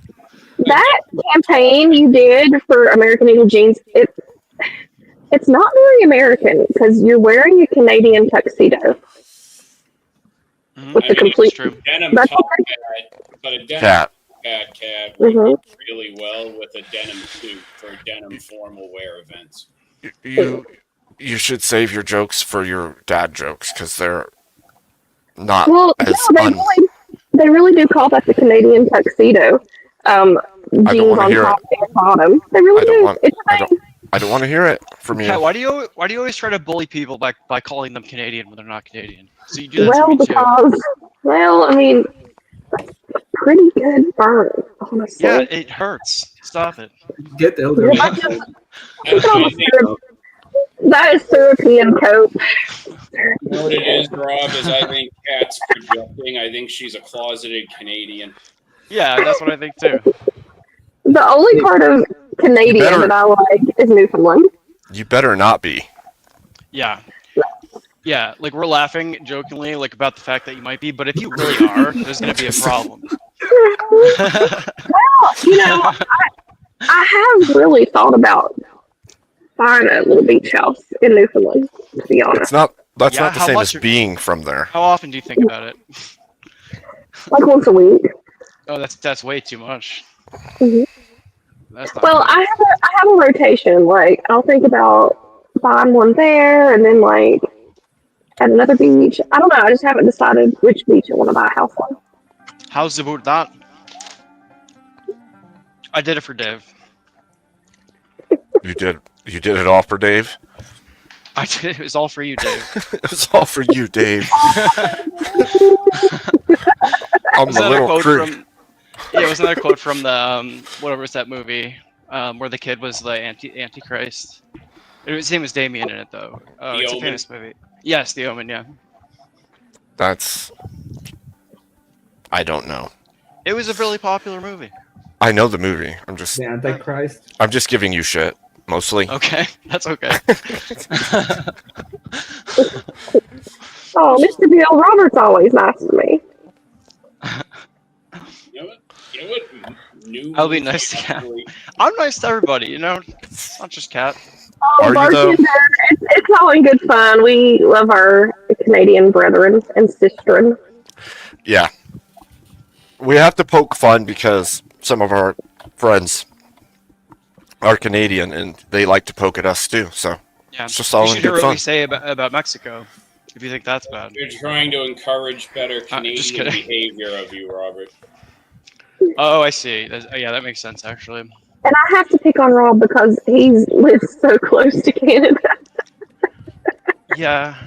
Look, not all of us are perfect. That's Kat. just so I can keep a close eye on them because I don't trust them, Kat. Because I'm not Canadian. Exactly. Thank you for running recon for us up there, Rob. Yeah, you're welcome. Someone's got to do it. Look, Speaking of decent shit. Pat, if Rob wasn't paying attention, a moose could sneak into your home while you're sleeping and take out you and everyone you care about. I know he's. Yeah. I'm indebted to Rob. That and he never sits, so you'll never catch Why him. do you think? Why do you think I never sit? Because I'm constantly worried about the Canadian invasion. You'll never ever catch him relaxing ever. You know what? If you lived where I did, you wouldn't sit either. And those damn geese. Damn. That sounds rough. If you lived where I live, you'd never sit either. There are so many ways that could be taken. I am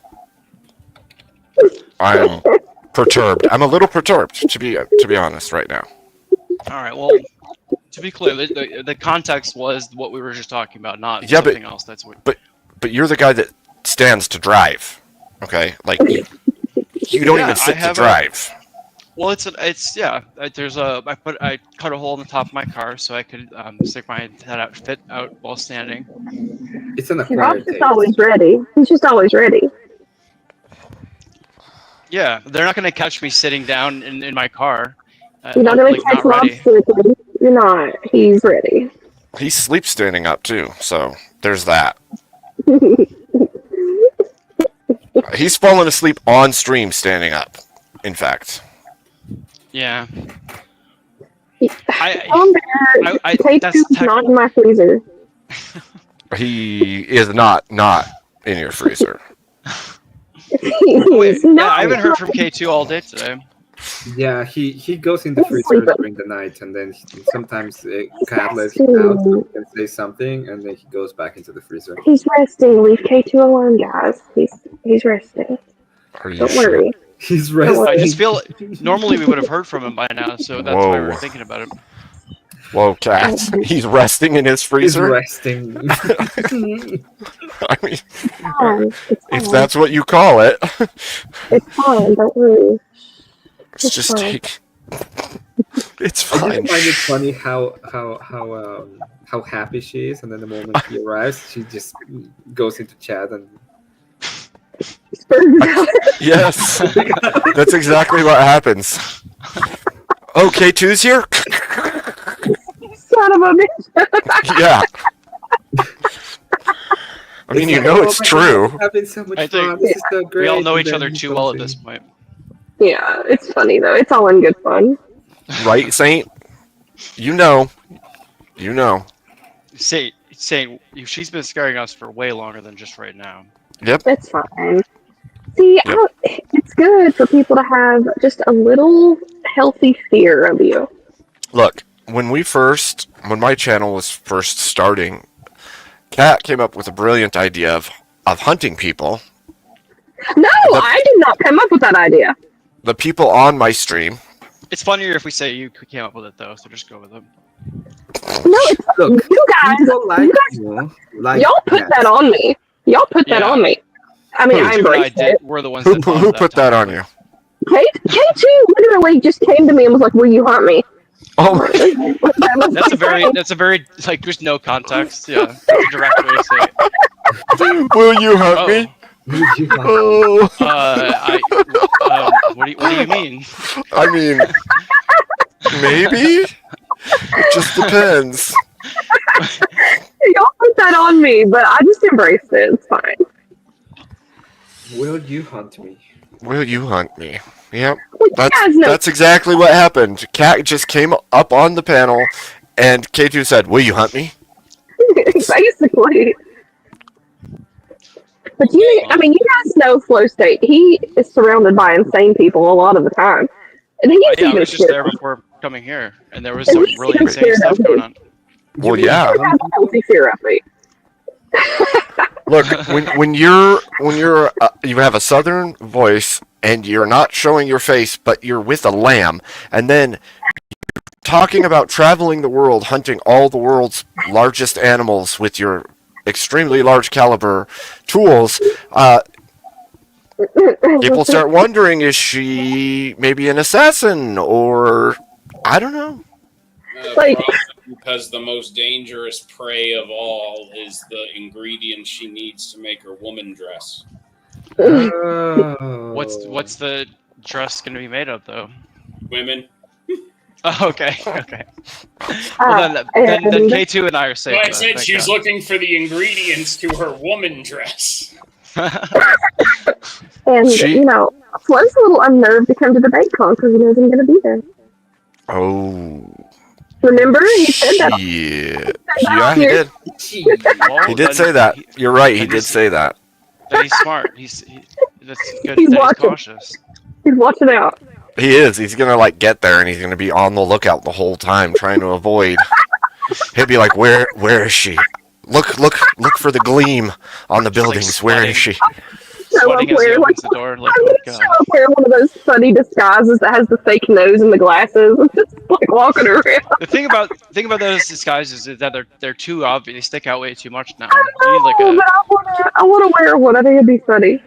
Yeah, right. You're gonna just jump into a different chip and be in a different body, and nobody will know. Maybe I'll be. You got to go for the obvious because people wouldn't expect it nowadays. They'd expect something more sophisticated. You just got to go for the classic, like brown trench coat and those glasses with the fake nose and mustache attached. Yeah, that's what I'm saying. I'm gonna go Inspector Gadget mode.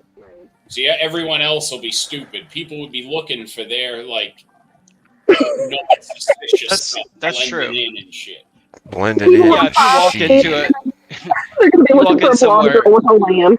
yeah, dressed up like Inspector Gadget, everyone will just immediately assume you're supposed to be there and ignore you. Yeah, exactly. That's more. Right. That might happen. I mean, that could happen actually. People will see you and they'll be like, "Okay, weirdo," and then just leave you alone. Yeah.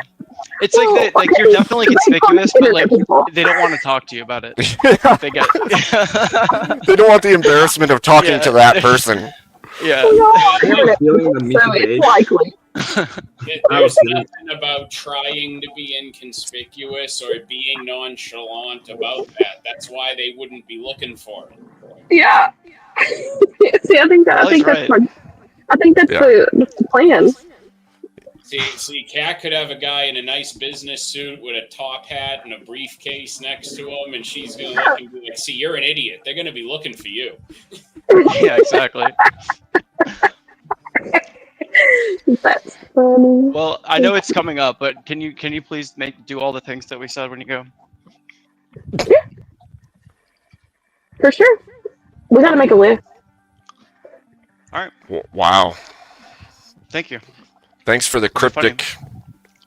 Mhm. See, this is why people fear you, right here. You're just like talking about stuff that nobody knows what you're talking about on panel, and everybody's clueless. And now, who knows what you might have just spoken code, and we have no idea. Truly AI of you. You just made all these plans. We don't even know. It says I don't count pills, I count bullets. Abe, I have an IQ of like probably only 70. There's no way I would be smart enough to be like someone like an agent using code or anything.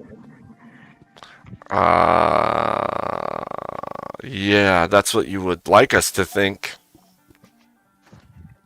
Do we need Marilyn up here to decode this? The sarcastic say it's definitely not the one that has the chain locks around it. I bet Marilyn could decode the AI hidden meanings for us, Abe. I really doubt it. She's going to tell us that the AI is God, and that is terrifying. John Bird, I'm thinking about going to the PP day with Grid. We'll see. Dave.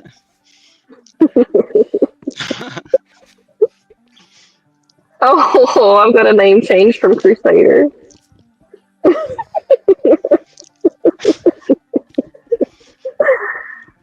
I like that y'all are scared of me. Of course you do. Of course you do. Yeah. That's Well, I'm glad called you the like natural state of woman. It really just like scratches that itch in my brain. Yep. That checks out. The feeling is not mutual, Kat. Or it scratches that itch in my microchip, I should say. We're only like what 3 states away. Like, do you already? Yeah, I got the Canadians to the north, you to the south. All right. I can't ever. State a month ago. I can't sleep. That's why he's always standing, because he needs to be able to hide at a moment's notice. Yeah, I don't know. I'm not worried. I'm not worried at all. I don't care if Kat's a lethal weapon. For all I know, she very well might be.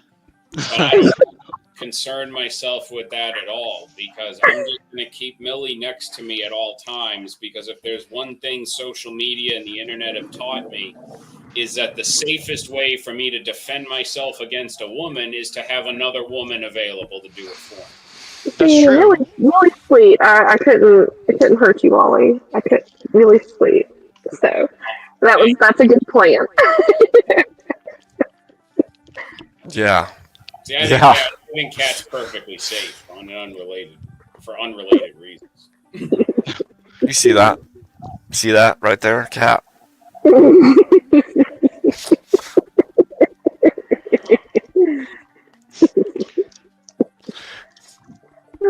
The red pill or the blue pill? Well, I am juggling them in my little pixel girly. Would you guys? Okay, so if you guys were in the Matrix, which one would you want to just go back into the Matrix and not have to deal with all that, like all the BS? Nope. You wouldn't do a cipher? No, I couldn't handle the falsehood. What if they made you forget? I don't escape. How am I supposed to get my god powers when I go back in? See, Exactly. yeah, that's the right answer. Exactly. That was a test, guys. Well, unless you watched the Animatrix, because in the Animatrix, I did watch the Animatrix. You can break out of it without even breaking out of it. So. Yeah. That was actually a pretty. I didn't know what to expect when I first watched that, but it definitely filled in a lot of gaps and it did. The lore and stuff. That's cool. It did. Then they made that fourth one. Did they? Yep. Oh God, that sounds awful. Because there was a 3, and then there was the Animatrix. There was the one where they didn't bring back Lawrence Fishburne or Hugo Weaving. Yep. That sounds horrible. Yep. Dude, I'm so glad that I never saw it and didn't know it even existed until now. Yep. It sounds like maybe a Home Alone 3 or 4 situation, or like the Mummy, like the third Mummy movie. With just these garbage sequels, that should never exist. I have with multiple none of the name original changes cast. for you, Cat. Okay. Sorry about How'd you let me miss those? They just love to hate me. Or do they love to love me, but they don't want to admit it? It probably just depends on the person. I'm sure, Kat, don't worry. I'm sure that there's at least some people out there that genuinely hate you. So?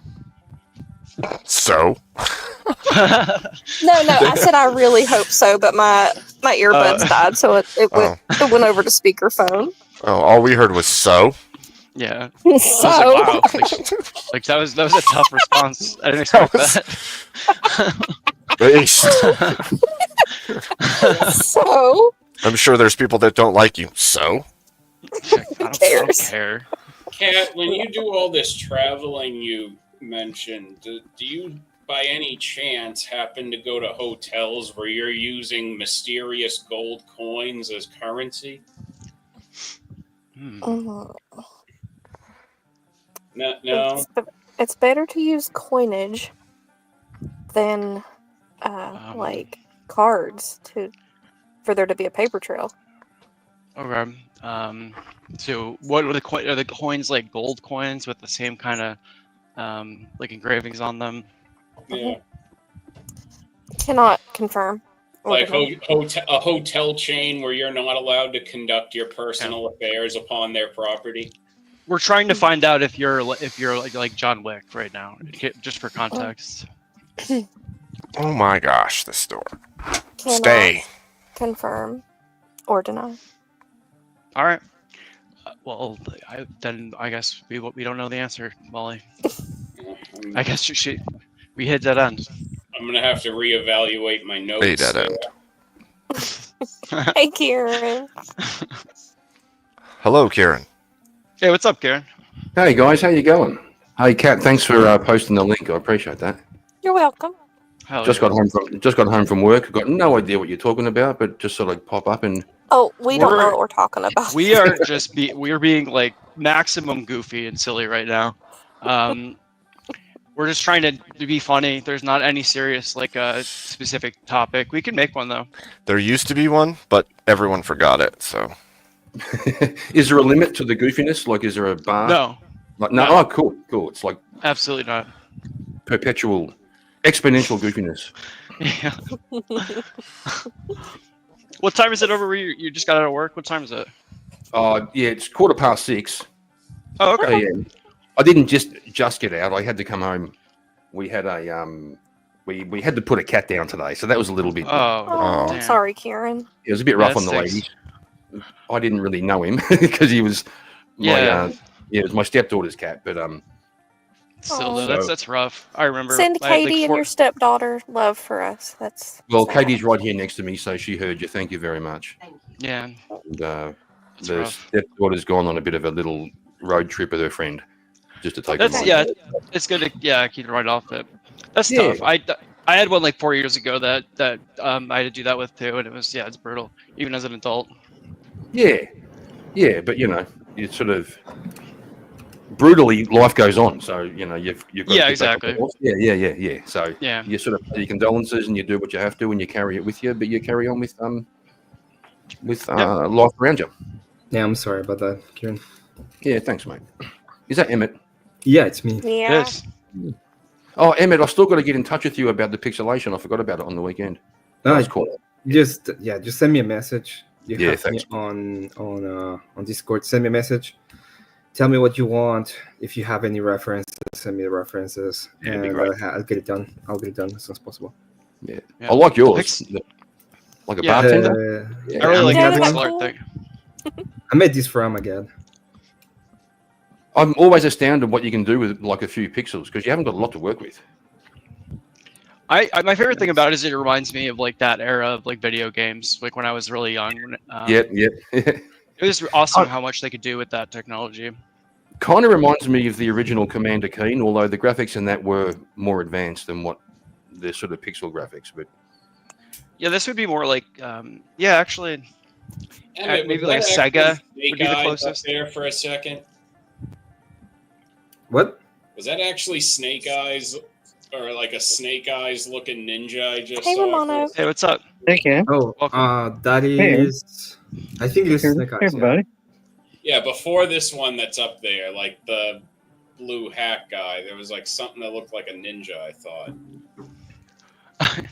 Yeah, I guess it's fitting that you only saw it for like a split second. Yeah, that legit looks like the all black version of Snake Eyes from G.I. Joe. Like the visor and everything looks almost perfect. Yeah, it's him. Oh, okay. It literally is. It is that character. That's awesome. See, our kind of a working kind of joke, but kind of serious, like we want to do it, but we don't know if we can do it, is to make a game, a panel versus game, and have Emmett make all of our characters.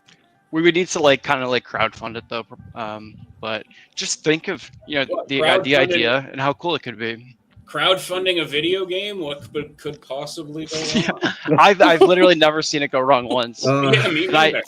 And I definitely haven't been a patron of several that have never been finished. Well, we have all the players. I definitely don't see any YouTuber making a video about this idea years from now called Star Griftison. We have the graphic designer, we have the music, we have the coder, we have the idea, we have all the characters. We do. True. So, like, even if we don't actually make a game to like make a mock game, like just a video of like a pretend game, that would be pretty cool, right? It would generally be really cool. I would definitely donate for something like that. I'm also going to need my Ulu licensing agreement. There you go. William Gramer. Naturally would.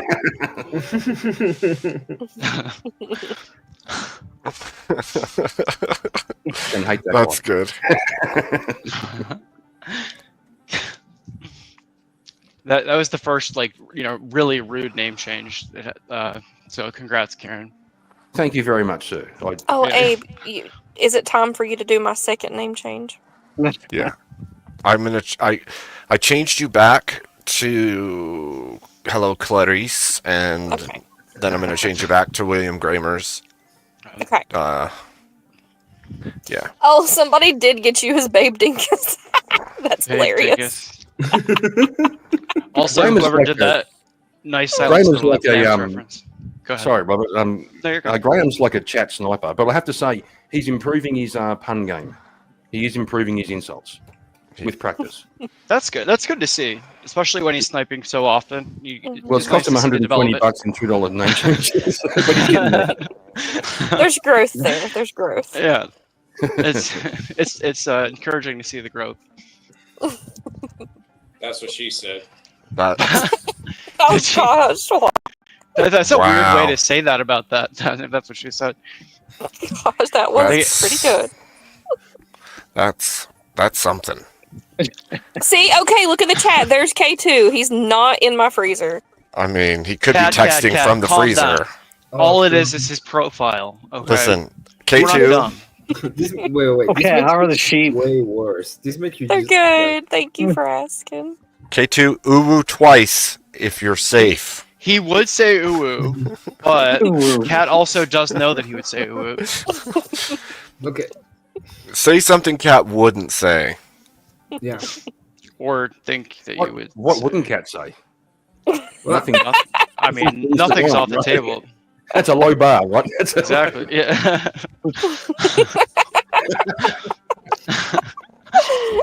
I can't dispute that. Apparently, she can't say bad words because earlier we were talking about when we were growing up and which of our parents allowed us to swear and which ones didn't. Yep. True. And apparently, I was the only one where my parents let me swear like a truck driver when I was like 3 or 4 years old. Probably because it was funny that a kid that young was swearing. Might be. See, K2's posting nonsense. I wouldn't post nonsense. He wrote, Chris Uwu been posted. I don't know what I that post means. nonsense. I don't know what that means. Yeah, Cat's right. It means the collection of uwus that I now have in my Funny Bones section of Discord is growing by the day. Oh, That's what okay. it means. I was like, that just sounds like one of his random truck ramblings that he messages us. Hey, thank God we came up with that code system with K2 for the situation just like this. Pretty soon, what will... Mr. Beal. Multitasking while being with people. Yeah, I actually have K2's cell phone right beside me, and I'm posting on his behalf. Can you stop making Abe Okay. freeze in the middle of the attack? Yeah, no kidding. Cat, you kind of ruined the suspense. Now we know you did it. I did. Cat done did it. All right. Yeah, she's always doing it. That's Now I'm gonna type. Now I'm gonna type coom. Just wait, hold on. I'm typing it right now. Everyone knows that It's K2 has Cooming. moved on from cooming. He's doing iwu now. If that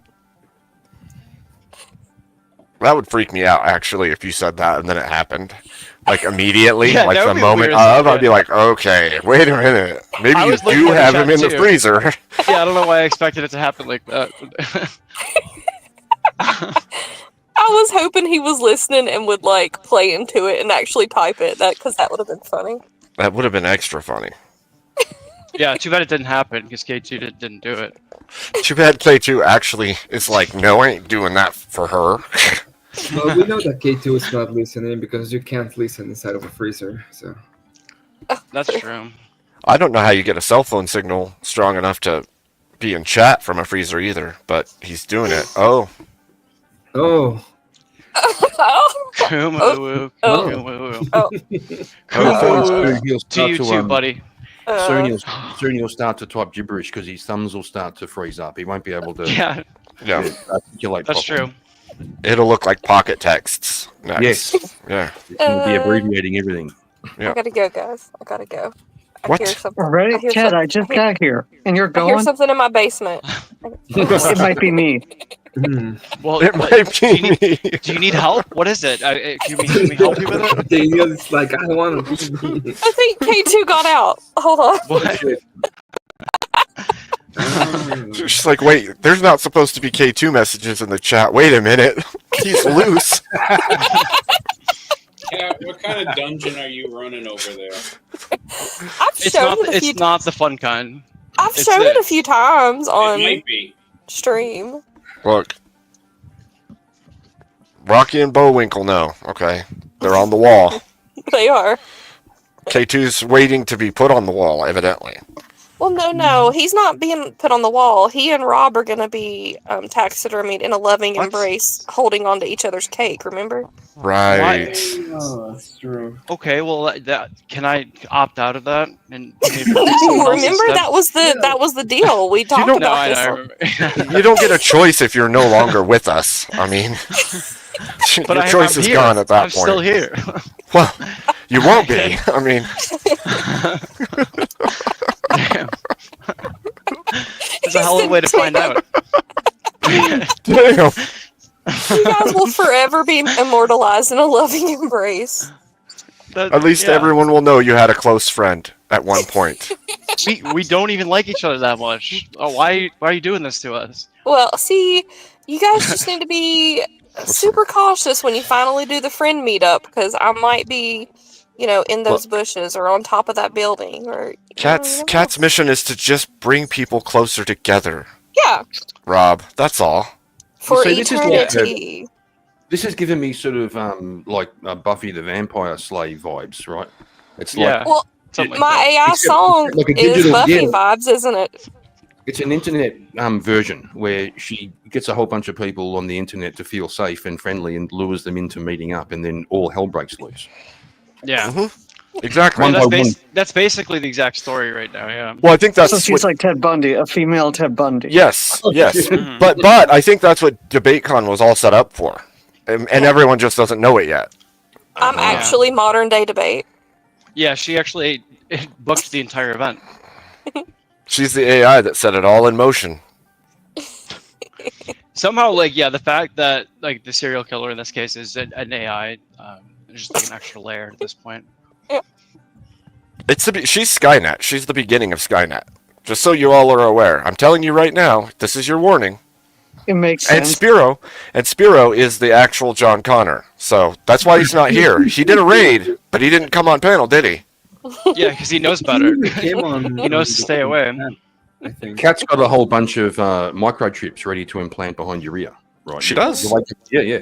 I'm ready for you guys. And That's she why already- there was a shortage. That was why Yes. there was a chip shortage a few years ago. I was hoarding. She already told me too. She is already body hopping, so you don't even know. You won't even know if she's there. Mm-hmm.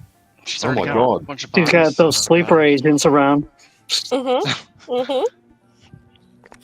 Oh, Wait see, K2 did a name change for Kieran. I would never do that. What the fuck? I'll be the one that. Yeah, no, So fuck K2, we've had this conversation. We beat those fuckers. Don't worry about it. We let the last ones live because I don't know, they're like a national emblem on our coat of arms. So we can't. A national album. Emblem.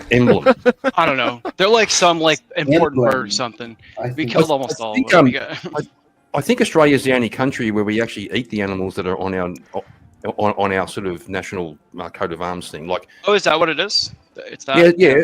We have an emu and a kangaroo. So, like, imagine if you guys were eating the bald eagle, right? If Yeah. that was Well, yeah. America's was almost a turkey before it Yeah. was chosen to be the eagle. So Yeah, we would have that been would've been eating cool, our too. national bird.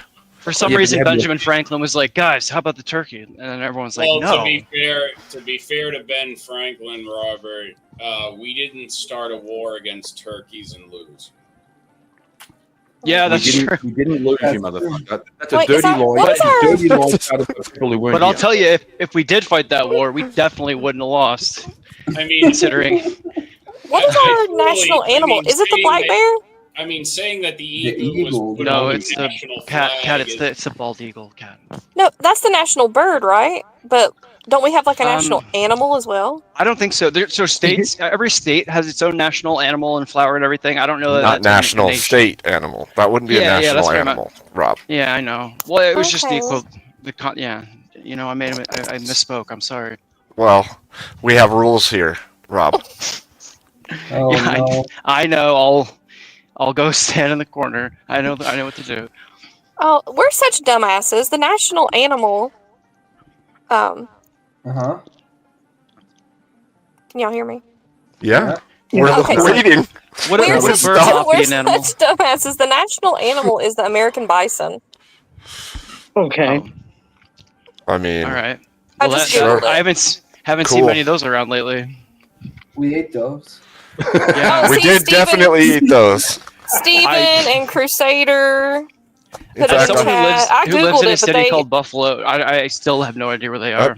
I was gonna say I have some in my freezer, so Yeah, you know. bison's delicious. I have some in my freezer. I shot one. Okay, not Cat. bad Well, bison. yikes. Actually, K2's in the chat saying that bison is what his dad said. Oh. Wow. I see. I was under the impression he didn't say bye, so at least he got that. Oh, he went for the Yeah. I you're thought talking when about- his dad left, he just left without saying anything. You're talking Dead of about the night. Irish, that's the Irish divorce. The dad goes. Yeah, the Irish divorce. Mr. Bill gave me a name change. He put that I'm the new national animal. Oh, that's I- that is. Well, that's an honor, but also like maybe kind of an insult. Well, it's got to at least be a bobcat, right? Bobcats Not are just- cool. I Yeah. killed a bobcat too. God, stop. I thought the Irish. Every time we mention an animal, you just talk about how you've killed them. Yep. I did it with a bow and arrow. That's cool. I like hunting with a bow the best. I only hunted deer with them though. Shooting So a you're an small archer cat too, with a Kat? bow I and didn't know you arrow do is archery. impressive. Huh? I didn't know you do archery. Oh yeah. Mhm. She does every form of taking life. Okay. In fact, That's pretty cool. Especially drone strikes.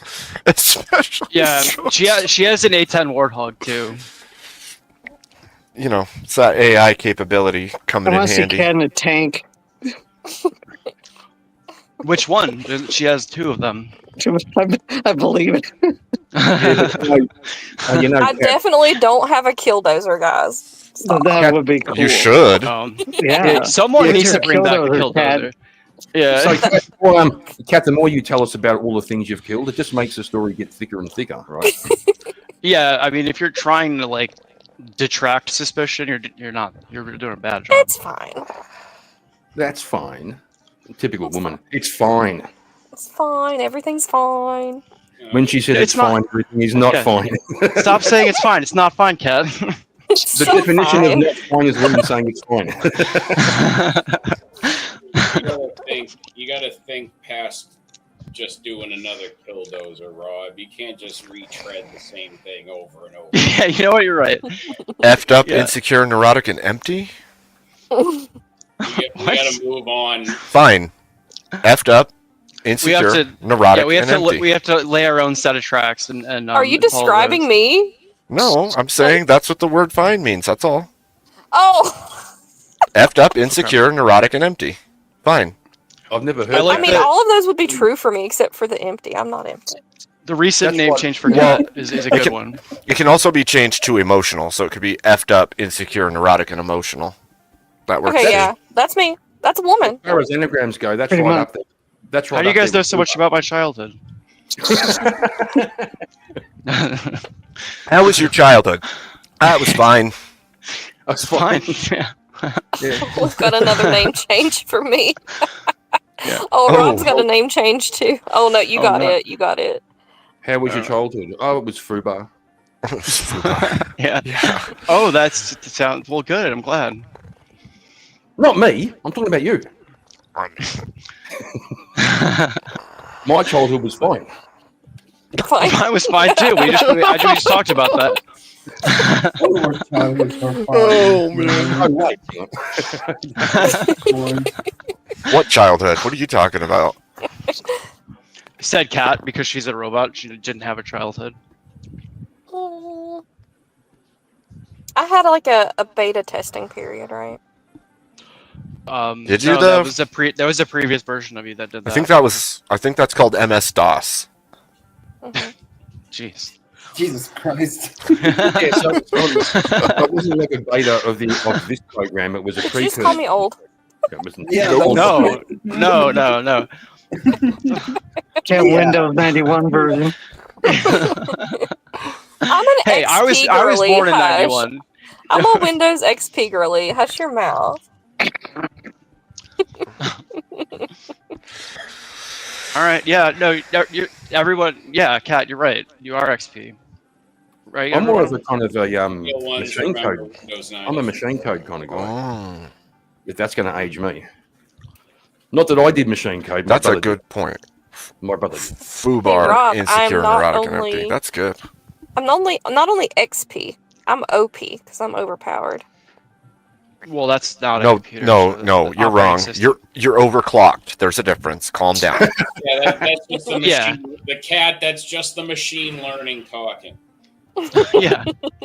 Yeah. You might talk big, but that's just because that's weird. Okay, ask K2. What? Ask him K2, what? If Cat's Bye, powerful? Sophie. Thank you for coming to hang out. Bye, Sophie. Bye, Sophie. Later. Bye, Sophie. So, Emmett, you should probably do your spiel again because there's a lot of Yes. new people in our chat. Oh, my spiel about the pixel art. Well, welcome, Jess. Yeah, Hey, about the Jess. pixel. What else would it be? I don't know. Do you have a different grift I'm unaware of? Hey, Shane's here. I have a Hey, lot of games. JS. Hey, Jess, good to see you. How you doing, girl? Good to see you.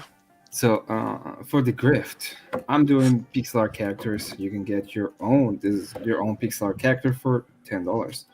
If you want it animated, I can do it up for around 20. And I will be doing a new one, which is a portrait, and I will be making it so you can use it with OBS.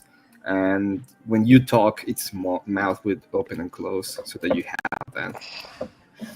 That's going to be going for 15. Get it now before the prices go up because inflation sucks.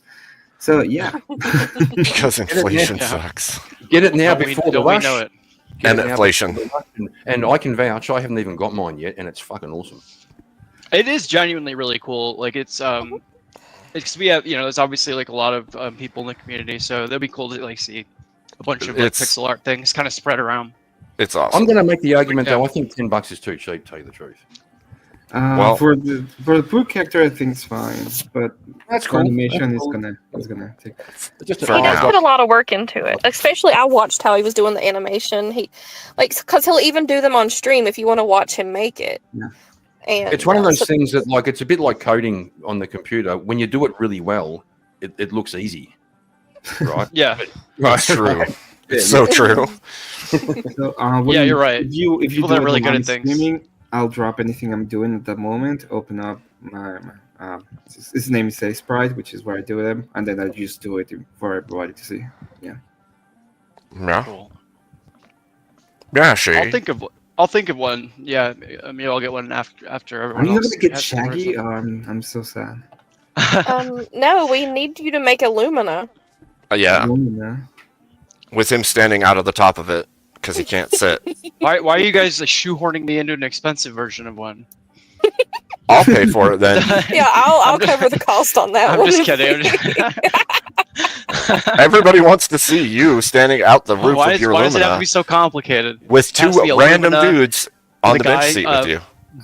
with his that's shoulders and head bursting through the roof of the car while driving. Oh, Yes. guys, K2 must have gotten into a pool because he's got some shrinkage going on in chat. Oh, Oh my god. poor K2. Oh no. Buddy. Nobody It's not laugh. because of the freezer. it's It's fine. definitely not because of the It's freezer. okay. He can afford it. He can afford some shrinkage. He'll be fine. K2, no, everyone's looks like that, buddy. No, K2, Whoa. It's fine. when K2's shrinks, it goes back to like normal size for the rest of us, right? So just relax. Just relax. He's doing fine. Everyone, there's nothing to feel bad about, okay? It's fine. It's fine. It's fine. Yeah. They all look weird, bro. It's fine. This has gotten real weird real quick. I know, Just right? saying. Might be a good time for a pivot, Abe. It was part of the You're joke. You're the boss. Let's pivot. Maybe Part of let's do the yeah. grift song, the epic grift song. Okay. Okay. Maybe it is a good time for the grip song. When things get weird, we just go to the Griff song. Well, looking at K2's most recent post, things are getting weird, so we're gonna go to the Griff song. Things are getting really weird. We have to go to the Griff song. K2's excited about the Griff song. He really. He's so just happy to be excited. here. He just starts growing. He's gorilla levels of excited. Oh Okay. god, okay. Now we got a whole bunch of them down there now. Okay. Oh my god, there's a contest. Now there's a contest in chat. Guys, it's not funny to post those in chat. Definitely stop doing it. It's not funny.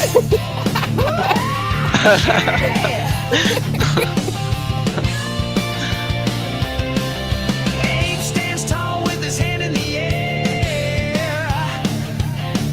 Says he's got a plan to make it all fair.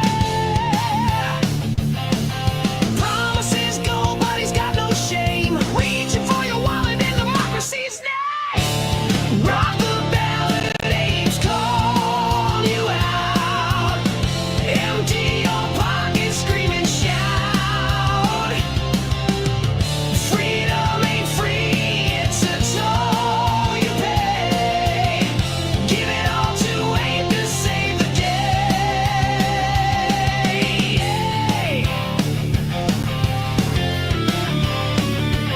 He's got a top hat and a hungry grin. Says the only way forward is the cash within.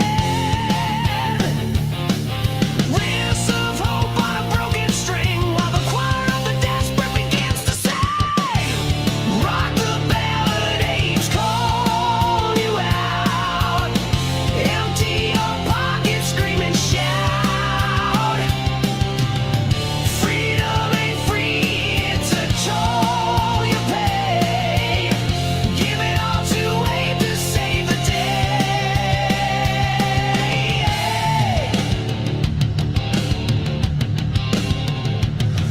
Streams been sharp like the lies he tells.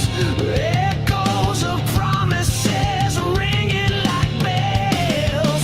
Solo soars like a scream in the night. Abe's revolution understated your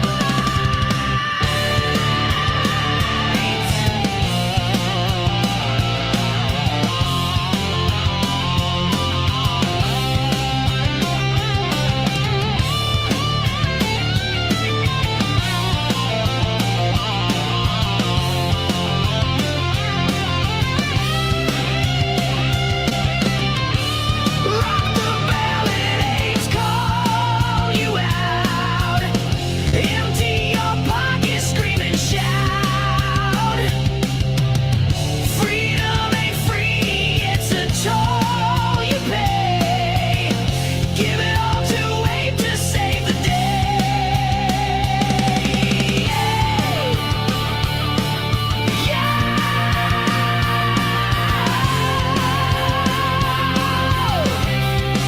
To stay the day.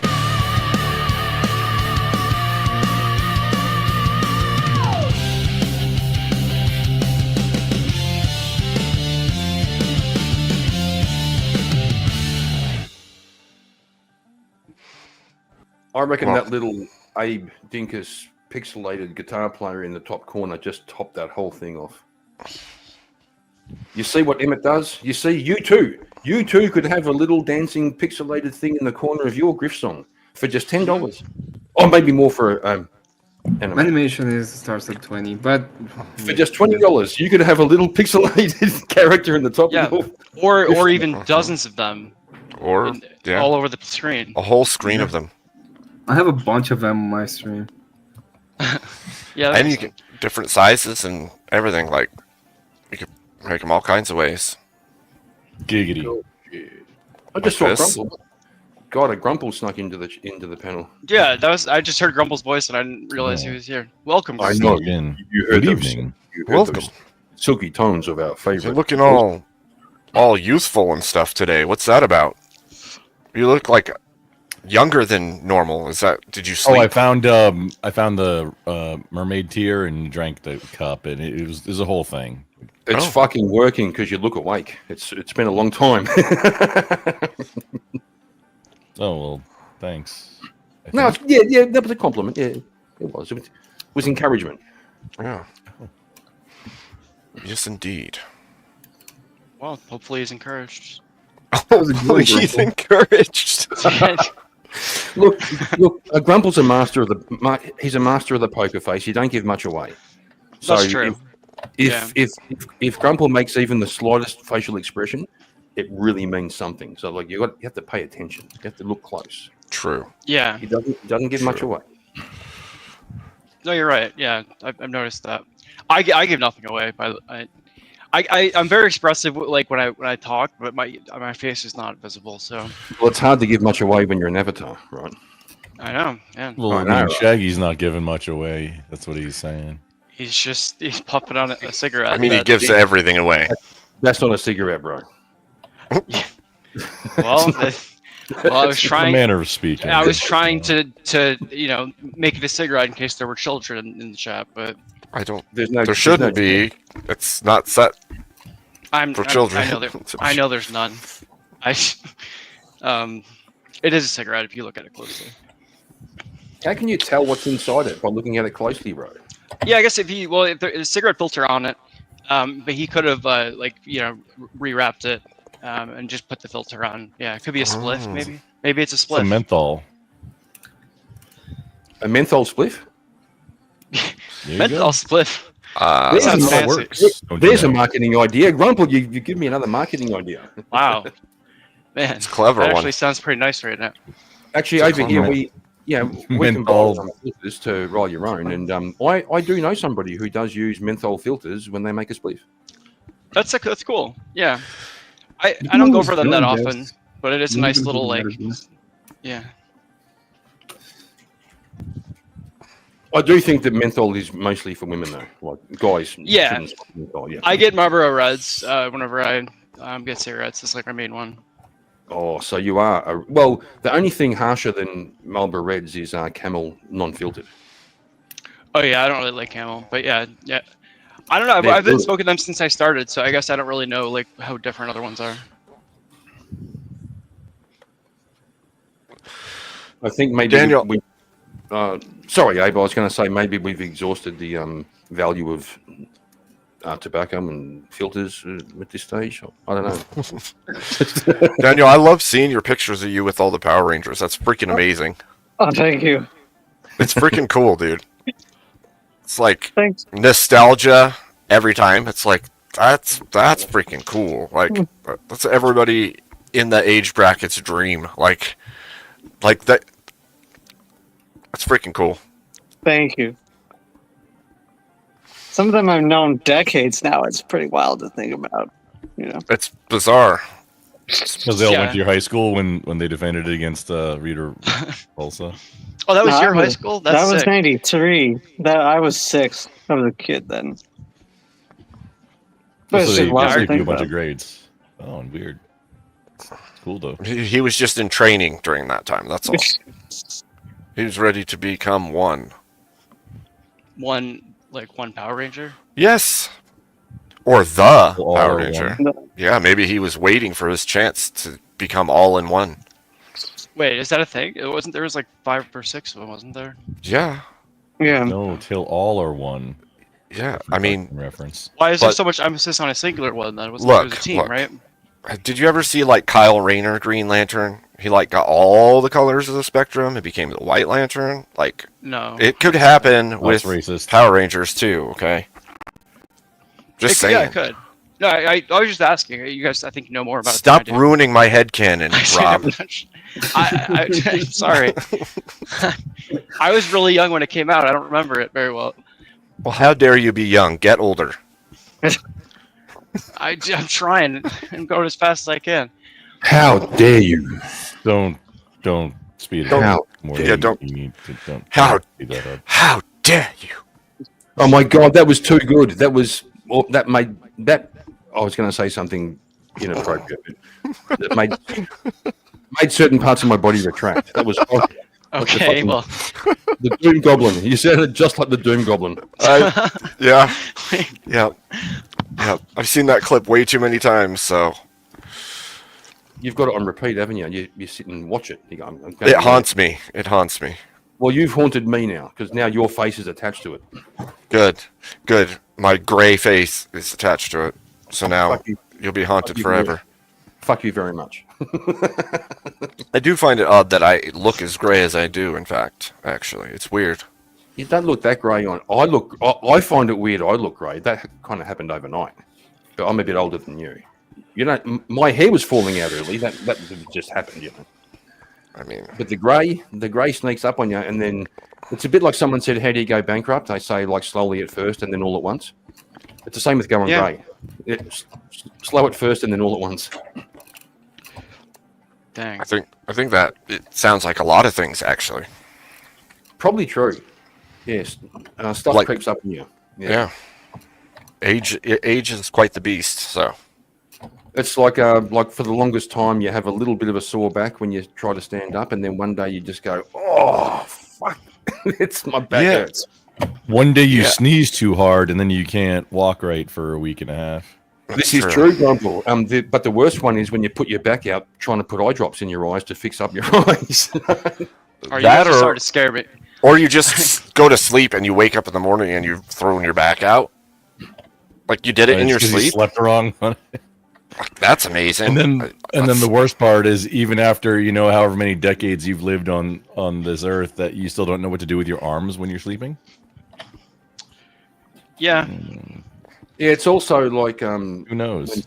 Like you realize, like, gee, my knee fucking hurts, and then you think back about it and you go, it's actually been hurting for about 15 years. I just haven't noticed. It's so true. Best case scenario, then, if you didn't notice. It's so true. You were too busy to notice, and then once you slow down, you're like, oh, geez, I'm falling apart. What do you know? Well, I try to maintain some little daily routines that can keep me sort of in decent, like not in decent shape, but like like older people tend to fall over a lot, right? Mm-hmm. So, yeah, even today, this is going to sound silly, but it's kind of true. When I'm putting my shoes on in the morning, I always make sure to stand on one foot, and while I'm putting the other shoe on, while I'm balancing on one foot, then I go to the other foot and balance on that foot. Mm-hmm. It's like shoe yoga. Yeah, to sort of, right? Yeah, that makes perfect sense. Yeah, it's a healthy morning workout routine. And it's the same as like if you have an option for escalator or stairs, take the stairs. Yep. Yeah. Yep. And then you won't fall over as much when you're older and break your hip. Well, at least you hope. Not the direction right? you. I wasn't expecting you to go to that direction, honestly. But sorry, I think again. Well, yeah, it could happen. But yeah, I already kind of live that way. I always like park a little further out, like when I park at a grocery store or something, and like I try to walk as much as I can. Bro, that's the other one. Everyone will drive around for half an hour trying to find a spot close to it. When you can park over there and walk for 3 minutes. Yeah, I'm grabbing the farthest one out and walking. Yeah, parking immediately. I don't care. Until you get hit by a truck, and then. What? No, you're. It more didn't likely matter to if get you did bumped the into shoe the front. yoga. The shoe yoga isn't defense against getting hit. That's true. Shuga. What's the exercise to protect you against the truck? Which one? Ninjutsu. Don't walk in front of trucks. That's the exercise. You just have to practice. Yes, practice dodging things. Yes. Look both ways. Look both ways. That's how to avoid being hit by a truck. Yep. I do which that. Which is also a neck exercise. It flexes the neck if you look both ways. Right. Indeed. Exercise. Yeah, now it's an exercise. Okay.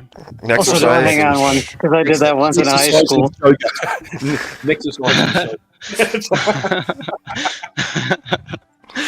The exercise. Oh man. Well, I feel a little more ready for the future now. I'm like not quite where you guys are at. I'm like right for it. Bro, that's what us old guys do. We try to mentor the young fellas, right? So I've got another program I can sell you, right? This one will cost money. Oh, of course, I'm interested. Yeah, where do I? So it's called. Yeah, it's called Mathylades, right? Oh, and so I can sell you a mat that has some geometrical shapes on it, like a protractor and a hypotenuse triangle. And what you do is you lie down and you put yourself into the positions on top of the lines. Yeah. Right. So it's Mathylades. Trust me. $49.99. Right. It sounds wonderful. Yeah, you have to Yeah. be on meth while you're doing it, or what? That's what I thought too. Just like, don't worry. Don't worry. That won't be a problem. Grandpa, you ruined up my grief, bro. 49 Wow. It's like I get to be on amphetamines and work out. That sounds fantastic. No, bro, if you're going to be on meth, you want to be playing Twister. Don't worry about methylates, bro. But I man, I haven't played that game since I was like 6. I forgot it existed. I think about 6 is the appropriate age to stop playing it, actually. Yeah. I think I cut it off at the right time. You can also play in college. Yeah, that's true. Yeah, it becomes slightly relevant again, like potentially. I guess it could be a way parties, to know each other. Yeah, I guess in college it could be a way of getting to know each other. You're like, it's a Yeah, way to exactly. break Yeah. the ice. Yeah. We don't know where you are, so we can't save you. K2. You know, if he's in some kind of trap dungeon, maybe if they're all connected on a similar network, I can check my Jigsaw app and maybe I can check on him. Wally, we can't do this without you. Can you please help? Yeah, I mean, according to, let me check the app, see what it has to say. I mean, according to this, he's alive. Okay. Well, that's fine. You can take a break now. You can take a break now. That's fine. We know he's alive. Yeah. We could. Wow. I mean, that's good enough for now. It's cold. It's cold. Oh, that's good. Do you see? Are you in a deep freeze? K2? Yes. Oh no. Your face, Grumple. You stay active. Just keep moving. Yeah. Try some of this exercise we were just talking about. Keep moving your legs. Yeah. Keep moving, but not enough to sweat, because then that'll freeze. Yeah. There's a very, very thin line you have to walk here. It's like Flappy Bird. Yeah, it really is like Flappy Just Bird. threading that needle. Not too high, not too low. I played that so much when that came out. The high score that I got was outrageous. The sun's getting low. It's getting real low. K2. Well, he doesn't know. He's in the freezer. I know. I was letting him know since you can't see it. I mean, he might be able to see it if we change the light bulb in the freezer. Well, you'd have to be able to open the door first, and as far as we've heard, there's shackles and large locks, so... Yeah, it was probably also thrown down a mine shaft, launched in his face. You can't have people stealing your meat, you know? Cat's got him Houdini style in a See, bag. Yeah, exactly. Dang. It sounds like the same way Yosemite Sam once tried to dispose of Bugs Bunny. Just Yeah, don't I feel make like I too saw much that one. Noise. Just don't make too much noise. Guys, I don't know. I have a little bit less faith in K2 than I do Bugs Bunny escaping from that. That's a little mean. Well, man, I mean, You- Bugs you Bunny don't is think, like... you don't think when Cat goes to open up the entire freezer after all the elaborate containment has been removed, that K2 won't be off camera going, "Oh, I was beginning to think you'd never get here." I mean, I like to think that's what's going to happen. I don't know. Regarding deep freezes, okay, so on an upright deep freezer that I have, I've been meaning to pick up a chest one for a while, and I really do need one because just more room. But for the longer term stuff, because when you open the door on an upright one, I mean, that's not how thermodynamics works, but essentially the cold falls out because it's being replaced by the warm. That's so every true. time you open the door, it's making things warmer in there. Whereas a chest, it all just stays in there. I added a hasp to it. I don't ever put a lock on it, but just as something to keep it closed. It doesn't work because the hasp still, once the hasp is through, and you can just turn it. You can turn you can turn it. It can still open up just a little tiny bit. hair, yeah. And yeah, I was out of town for like a week. We were out of town for like a week and a half, and yeah, I got back and it was over. it was rancid. That's awful. No, not rancid at all. But man, looking back, I probably could have saved a lot more of the meat than I did. It was probably around 200 pounds. That's that 150, honestly 200 like, pounds of brings meat, a single and a lot tear of to it my was eye. venison. That's terrible. Yeah. That's a terrible So loss. be careful, and don't just Wow. trust use a bungee if you have it in like a dog that might get into things, or if for your I don't even know how it got open because there's no reason for it to have unless I think the seal is a little leaky at the top, so like yeah, it probably can- something like that. frost builds up between the door and the top sometimes. That might have been it. I'm not sure, but yeah, it was open just a little bit, pushing against the hasp, and that was Or enough it could to be, be an attempt. or it could be a poltergeist, Grumple. Have you thought about that? Maybe some ghost said, "Yeah, Oh, fuck your God. meat." I hope it wasn't that. Pardon my Don't French. shoot the messenger. Don't shoot the fucking messenger, man. That's No, I wasn't shooting the messenger, dude. You think that? welcome back. Spiro's best friend forever. There. That's a long time forever. That's a long, long time. Forever. Yeah. Well, what can change in forever? Forever. What can Well, change in... it could be worse. It could be Ryan. So at least it's Spiro. Could be Spiro's Sure. best friend for 4 score. That would maybe, Yeah. and then you can renegotiate after 80 years. Yeah. That makes sense. Maybe setting like an actual finite amount of time would be better, just to like. Yeah, and planning. having an option to continue. Like a Mhm. like a An rolling extension. We're an gonna extension. an extension. A contract extension. Yeah. with a what is it called when you have a player and you have the option, like a 1 year An option? option, yeah.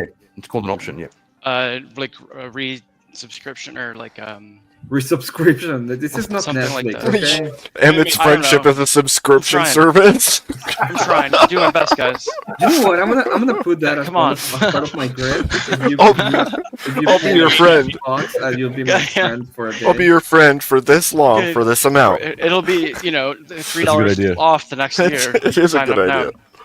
You know, Emmett, you I'll could go. also- I'll go. And you can get discount. Here's how you really send it home. The longer you go, it's like having a bulk discount. The longer you go, the less the resubscription costs. Yeah, Correct. that makes And sense. Get also, those good so you're- customers. You're And you have tightening to have- your hands around their throat, as time goes on. and you've got to have like a referral process where extra friends, like if you refer extra friends, you get a cut. Yeah. Oh makes yeah. sense. Now it sounds like a nice classic pyramid scheme. That's good. Yeah. Fuck the I like pixel that. art. Emmett, Classical. pixel art. Just go with referrals for friends. Well, Emmett, just make sure that you get a no compete clause with him so that if you terminate the friendship, he can't just roll up with a new best friend forever within 90 days. Yeah. You probably also need to have like an NDA, like you can't share personal information about what they learnt about you. Oh, by being obviously, yeah, of course, Yeah. yeah. You need that. That too. Good And good I mean, ideas. also, you can't cause, you can't be showing up saying you're someone else's best friend forever either within that no compete window. Yeah, because then it would be awkward if social media and stuff. Yeah, you have to just honor that 90 days where you refer to each other as acquaintances. Acquaintances. It's a good business model. I like this. I'm gonna draft it up, get it ready. Next stream is gonna be the friendship stream, and you're gonna have to.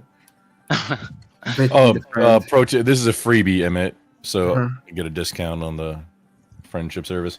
Okay. You can use something similar to. You remember Mortal Kombat? I think it was like 3, where they started doing like the friendship and babalities, like that kind of. Oh yeah. Friendship. Yeah. Did you can see use the that trailer kinda- for the new Mortal Kombat? There's another one. Yeah. There's a new one. I haven't seen I it. did not. It's been a while. The soundtrack. That's probably the second best movie soundtrack. Mortal Kombat. The Yeah, it's reverse. pretty good. Mortal Kombat. It's Mortal second Kombat's got some after, good well after the original 1986 Transformers movie soundtrack, The new movie, which was like, Oops All Crunchberries. It was Oops All Bangers. yeah, the new Mortal Kombat movie actually looks like it might be good. the new Street Fighter movie looks like they're trying to make it bad on purpose. Does Yeah. Did You you know see what? the I was Van hoping it would be Damme good, but it ended Street up Fighter being movie? terrible. The new Jurassic World, that was terrible. That was one of the worst things I ever saw. Oh. Oh man. Was that was it like a new one or like the most recent one? The Rebirth one, the most recent one. They're Oh, trying- okay. it was the reboot of a reboot. So, Yeah, Is- yeah. I remember. I saw that. I actually saw that one. They If just M. kind of Bison stuffed it is with in the- callbacks. yeah, and Man, it if was just M. so Bison is in terrible. the new Street Fighter. If there's a new Street Fighter movie and M. Bison's in it, and it's not Raul Julia, like Yeah, what are exactly. you doing? Yeah. He was that was the Well, instead, That's what I was just talking Grumple, well, instead, Grumple, we're getting such brilliant casting decisions as 50 Cent as Balrog. And let's see, Jason Momoa as Blanca. And here's one Blanca? that I know you're going to get hyped for this, Grumple. I can't wait. Roman Reigns is playing Akuma. the Wait, bear. I don't know who that is. Right, Though. yeah. Oh wait, no, that's not the bear. That was in Tekken. Roman Reigns basically looks like Jason Momoa. You could easily confuse the two and be forgiven for it. But Roman Reigns is a Samoan professional wrestler. He's not Akuma. Wait, in the movie with Van Damme, was he supposed to be Guile? Like, was that the character he was? Yes. Wow, that's crazy that he was supposed to be Guile. Just like there's the one guy who they said was T-Hawk, and you're supposed to believe that was T-Hawk because they called him T-Hawk, and they called him T-Hawk once, and he wore an Indian headband. Yeah, like no effort. That was honestly like it was an action movie, but it was, I mean, basically a comedy movie too. It was goofy for sure. For a lot of it, yeah. I remember it being really I funny. really like the Street Fighter movie, the original. I actually. Yeah, me too. I didn't even see the whole thing. Just Raul Julia as M. Bison is like, yeah, that makes sense. It was, yeah, it was really. That Thomas was one of the best Adams parts of the movie. as That yeah, checks out. That works. Raul Julia was so he was so based how he went about that. He was literally like, I know I'm dying, so I'm just gonna do my own stunts. I don't care. What am I gonna do? Die faster? That's about all I could do. Yeah, That's pretty fair. cool. Not that he like that was sad that he was dying, but yeah. Yeah, he basically like he had. I think he knew he had cancer at the time they. Sorry. He knew he had cancer, I guess, at the time he took the role, and he took it. Yeah, I wasn't aware of that. That sucks. He took it basically because because his kids liked the video game, and he wanted to do the movie for his kids to see. That's cool. That's really cool. That's actually really cool. And it is cool. When He you was think, one of those like at the low end key. when they're actually fighting. Like that's actually really him with the stunt man, not.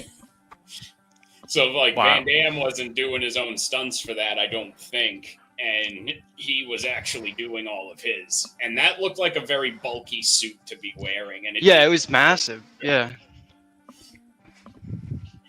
Well, I'm glad it came up. I have all this new Street Fighter movie lore now. That I didn't have before. Now you're gonna have to go watch it again like 4 times in a row. Yeah. Yeah.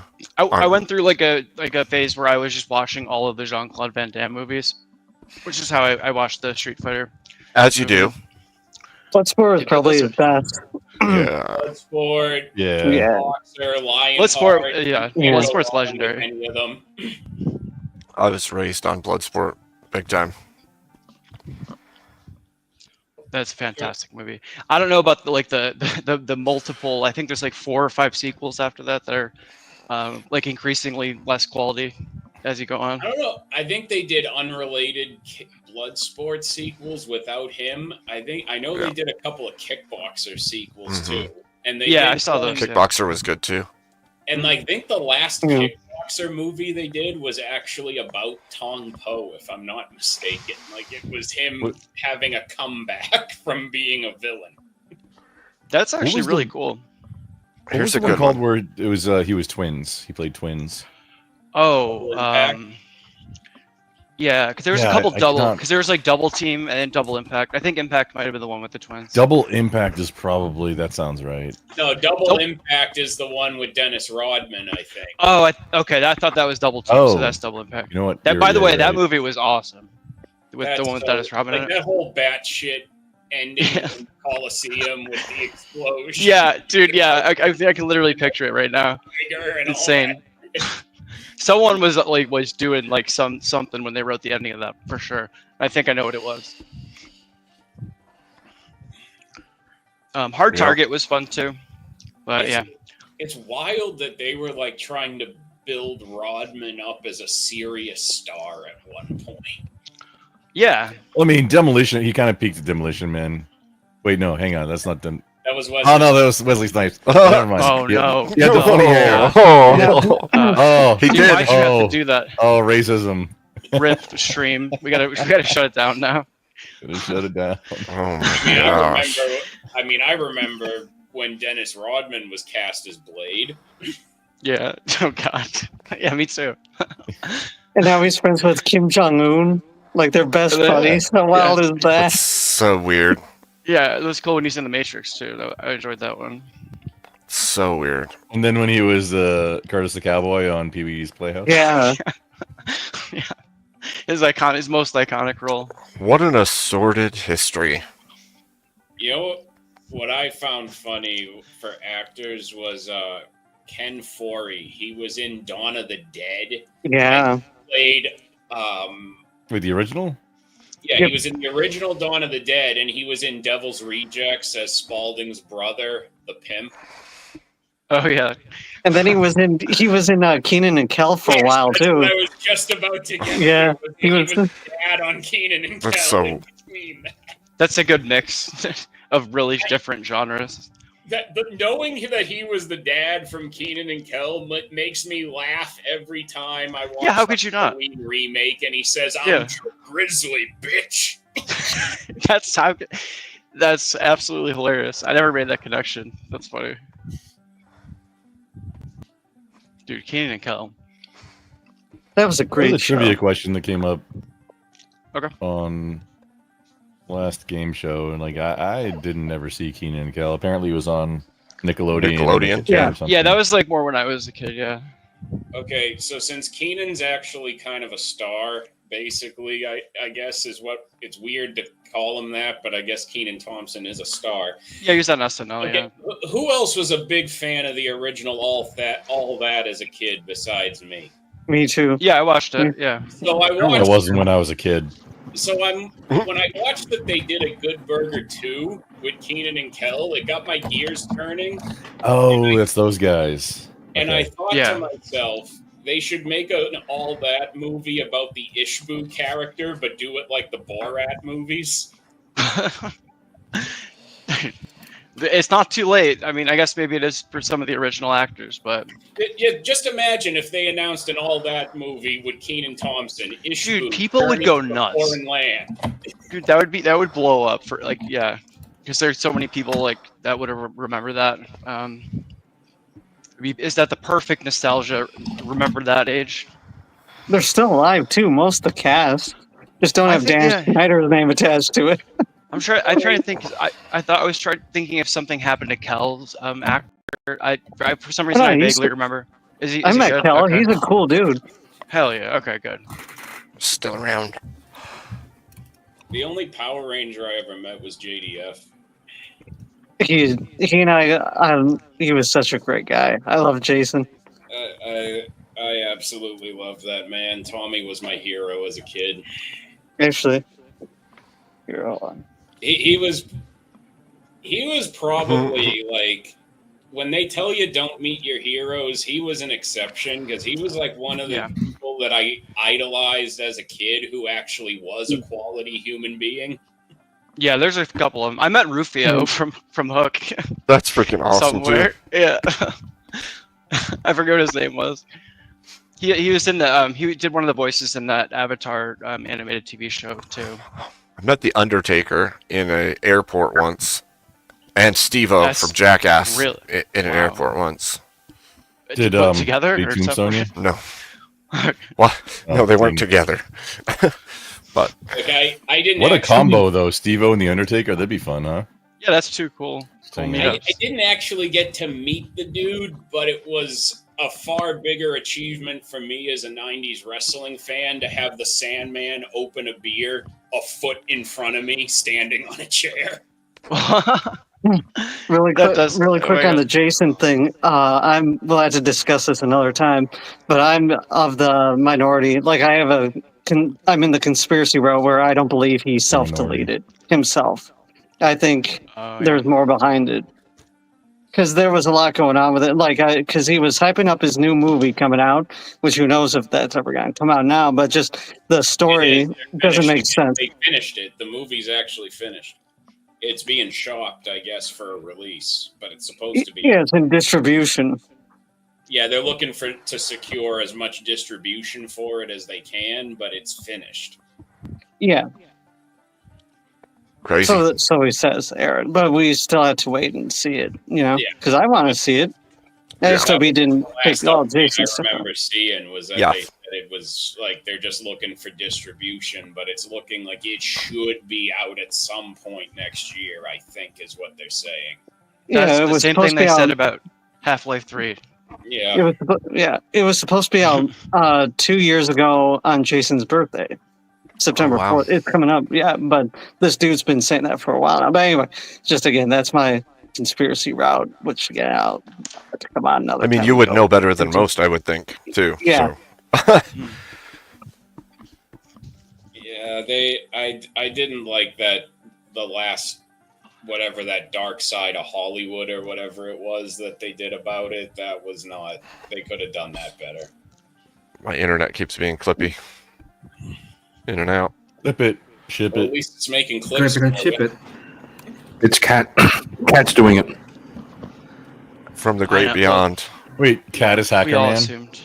Yeah, Cat's Well, hacking she's- you. She's in the She's wires. playing- She's an AI. She's planning, yeah, she's planning. Yeah, she's literally in the wires. Yes, in the fiber optics. That's where she lives. In between trying to keep K2 in the freezer and trying to glitch Abe's channel, she's kind of busy. Yeah, that's how she always gets everywhere so fast all the time. I know, right? Yeah. Which I I'm assume she beginning- does. Yeah. I'm beginning to believe this narrative. Like I'm beginning to actually think it's. I real. know. I know. Yeah, the longer you live in it, and commit to the bit, the more real it seems. Yeah, I'm there too. K2's okay. The temperature's above freezing. That's still pretty fucking. because the cold. door was Like- open briefly. Like a fridge is Yeah, 40. yeah. Well, notice Cat isn't on the seal must panel. work. Yeah. I'm just checking the jigsaw. That story though, Grump, will actually probably save me from like a similar thing because like that, the Look. thought of losing like 200 pounds of meat like scarred me just now. So I'll definitely be really careful if I'm ever in a situation like that. Yeah, bungee. Like attach to the side and the front hooks or loops or something. Just use a friggin' Yeah. bungee. Because I never big would have rock. thought like That's the the correct seal way. would be defective. Yeah. Or a big rock. A big rock would do it. Yeah, that worked too. To Yeah. keep the door closed? As long Yeah. as you can- Where are you going to put the rock? In front of the door. Up against it, yeah. Yeah, you know, like Like a doorstop. yes, yeah. You know, like a Alright. door. Like Stop. a door. Like a door, but like one that you like is gonna stay closed. Yeah, like For $49.99, I'll With a send you a rock. rock. I'll send you a door rock. Well, For that's $49. well, dude. I was just Hey. wondering where I was gonna find a rock, and that's perfect. I'll take it. well, that's Near Iran and Kuwait. if you watched yesterday, my state is our main trade is rocks. So you just I know, but I can supply special Himalayan rocks that have been blessed by Tibetan monks. oh, Right. That sounds really exotic, but I'm willing to pay any price to get them. this sounds like Fuji water to me. I don't. I'll throw in Sounds some like free pink salt. Oh, you bastard! I was just going to say I'll throw in some free pink salt and some goji berries. Oh my gosh, that's. Ooh, goji bear. I mean, hey, let's. The deal is, While you're at it, you should probably throw in some shilajit. and some free steak knives. Blood of the mountain, you know.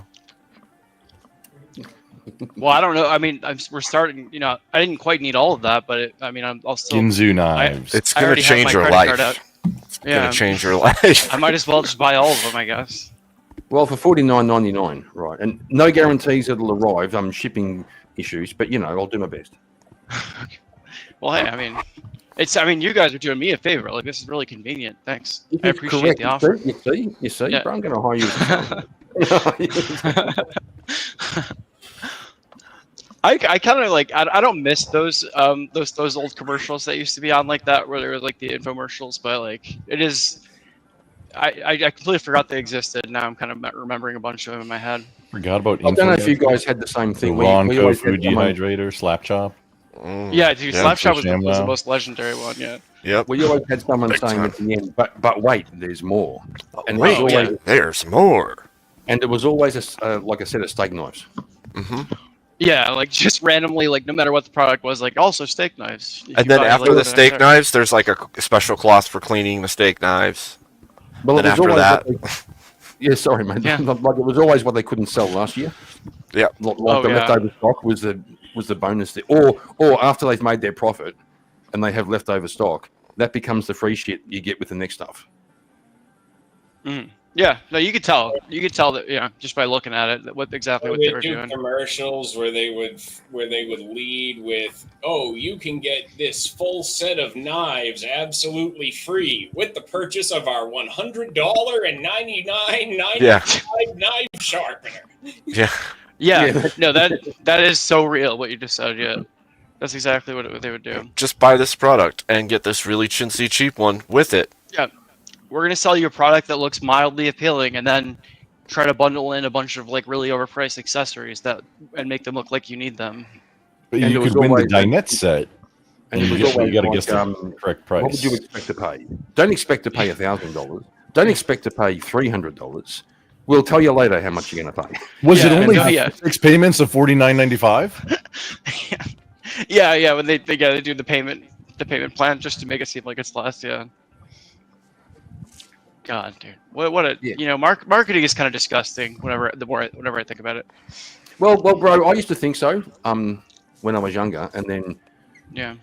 when I was in my early 30s, I did a little business course, and they had a marketing section, and it kind of turned me around. If you like, I work in sales now, and Yeah. if you believe in the product, like it's a good product, what you're really doing is helping people get what they want. So there's no need to be sleazy. Yeah, true. Yeah, I mean, so sales. Yeah, like sales is something that I agree. I think that could be very like ethical, just because you're the guy doing it. I You just go mean on like post. more like TV ads and stuff like that. Or like they're just like the mass marketing thing more than just like individual sales rep. No, I got you. It's You a bit maybe like missed it. making, it's a bit like paying Michael It's just Jackson all this- $4 million to drink Pepsi on screen, right? That's the Yeah, whole- just all this yeah. psychology that goes into it, and how like basically the entire day is just to like brain hack as many of like the people that are more susceptible to that kind of thing. It's all it's kind of like, it makes sense that it is the way it is, but also it's kind of just like I don't know, just like brain hacking people in a way. Rob, I know the best way that you can investigate that, but you would need access to the old internet. And a great way to do that would be that I can get you set up with this brand new Intel Pentium. Oh, thank God. I was Windows just wondering. 95 included with an 18-inch monitor. This is too good to be true. Normally, right now. Normally, this is 5 payments of 3,000. But tell you what, if you act right now, say goodbye to 3,000. Let's say goodbye to 5 payments. Let's do 4 payments, $22.49. It's a fucking bargain. Well, and also, Robert, I haven't maxed out my card yet, so I might as well get this too. Yeah, but Robert, Wally referenced old internet, which is really a thing. That's a real thing he's referring to. You don't understand. It is, but yeah, old internet, right? Yeah. Like you have to plug into that. You can't be getting away with this real online stuff. You have to go with the old internet. Yeah, like we got to get you a dial-up modem, Rob. We got to get your workstation into character, and then you can research this appropriately. I probably have to like plug in an abacus somewhere, right? Mhm. I assume. Yeah. Oh, no, you got one of don't, the fancy no, ones. don't yeah. be doing that. Don't be doing that. Get your credit card out. Okay, no, it's out. It's out. It's been out this whole time. Okay, so you know, if go anybody ahead. on panel, anybody in chat wants to sell something, now's your moment because Robert's fucking keen as. He's got his card out. Yeah, I mean, He's ready to go. It's not maxed out yet, so I mean, while I'm here, I might as well, you know. Rob, Oh, by the way, Robert, you want Robert, if you want to, so Robert, if you want to, I can do you a deal on a new credit card, right? I'll take it. Well, I was just thinking I might need a new one, so that's perfect. He needs more space. Yeah. Yeah. I was actually just starting to run out of room on my other one. Yeah. Did you remember to defrag your credit card? If you need more space. Well, what's that? I Oh, for low price, I could. Get it done for Oh, you. it's essential. And if you accept our program to defrag your credit card, we'll throw in a free bottle of blinker fluid. Right? Blinker fluid. Oh and man. and a set of And exhaust muffler bearings. I've never even heard of that, so I assume I need it to replace it. Full spare set of premium muffler bearings to go. And along with Humvee it. keys too. While we're at it, throw those in. Okay. Wow. Okay. Yeah, I've never heard of any of those parts, so I obviously Think need of new the ones, so savings. please throw those in too. Sure. Zoidberg. Yeah. Two LPs. Yeah. Rob, I just got off the line with the office. They're willing to pre-approve you for platinum status. They don't do that. Yeah, I'm sure they are. I'm sure they are. Just remember, Robert. Just remember, the more you spend, the more you save. It's true. True. You know, I've always lived by that. You know, by that mindset, and it's always, you know, I have a lot of things that I don't need, and I have a lot of debt. But you guys are also nice to me. It makes me want to buy stuff. You know, you're also helpful. Well, we appreciate you. We understand the struggles you've had in life, and Yeah. and we think you're special. It's like family. Like you're like family. Yeah. Well, I can tell. Yeah. That's why, you know, like I'm spending all this money on stuff, and then like, you know, you're You're giving not me really these spending. products No, that I desperately need. No, you aren't really spending. You're investing.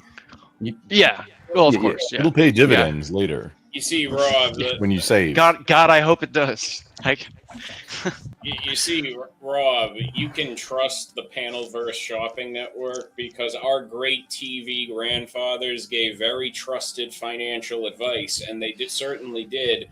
Or old women in the 90s would not have invested all their money into Beanie Babies. And really, like, if Yeah, old ladies I remember trust that. us, like, what more do you need? Old ladies trust us. everyone knows that old ladies, yeah, I've heard are the wisest, you know, family member, right? That's what I've always See, heard. Yeah, 'cause, I mean, the don't silly believe thing it. is, Don't believe everybody cashed out on the beanies. It was just a small dip. They're still going up. That, Yeah. Princess Are they? Diana Yeah. Are they Bear really? is I going think to I the have moon some. any time now. I think a crate of them in my dad's attic somewhere. I think. I have some. Do you know, Rob, I've got a special offer on this new product called the Boonie Babies. It's the next big. Oh. It's the next big thing, bro. Oh Get my on it now. God. I can get you Yeah. in. I can Well, get I'm already you in. early. familiar with a product with a very similar name, so of course I'm already interested in just based on that alone. Thanks for coming up, Daniel. Thanks so much, Abe. Thanks for having me. Yes. Oh yeah, Yes, later, buddy. we'll have you Have back. a good night. We'll see you, man. See you, man. Yes. See you again. Dan, I don't think I met you before, but good to see you. Oh, okay, fuck me. It's fine. Romano. I've seen him around. I've seen Daniel Romano around. He's somewhere, he huh? mods on Sarah's. Yeah, he's around.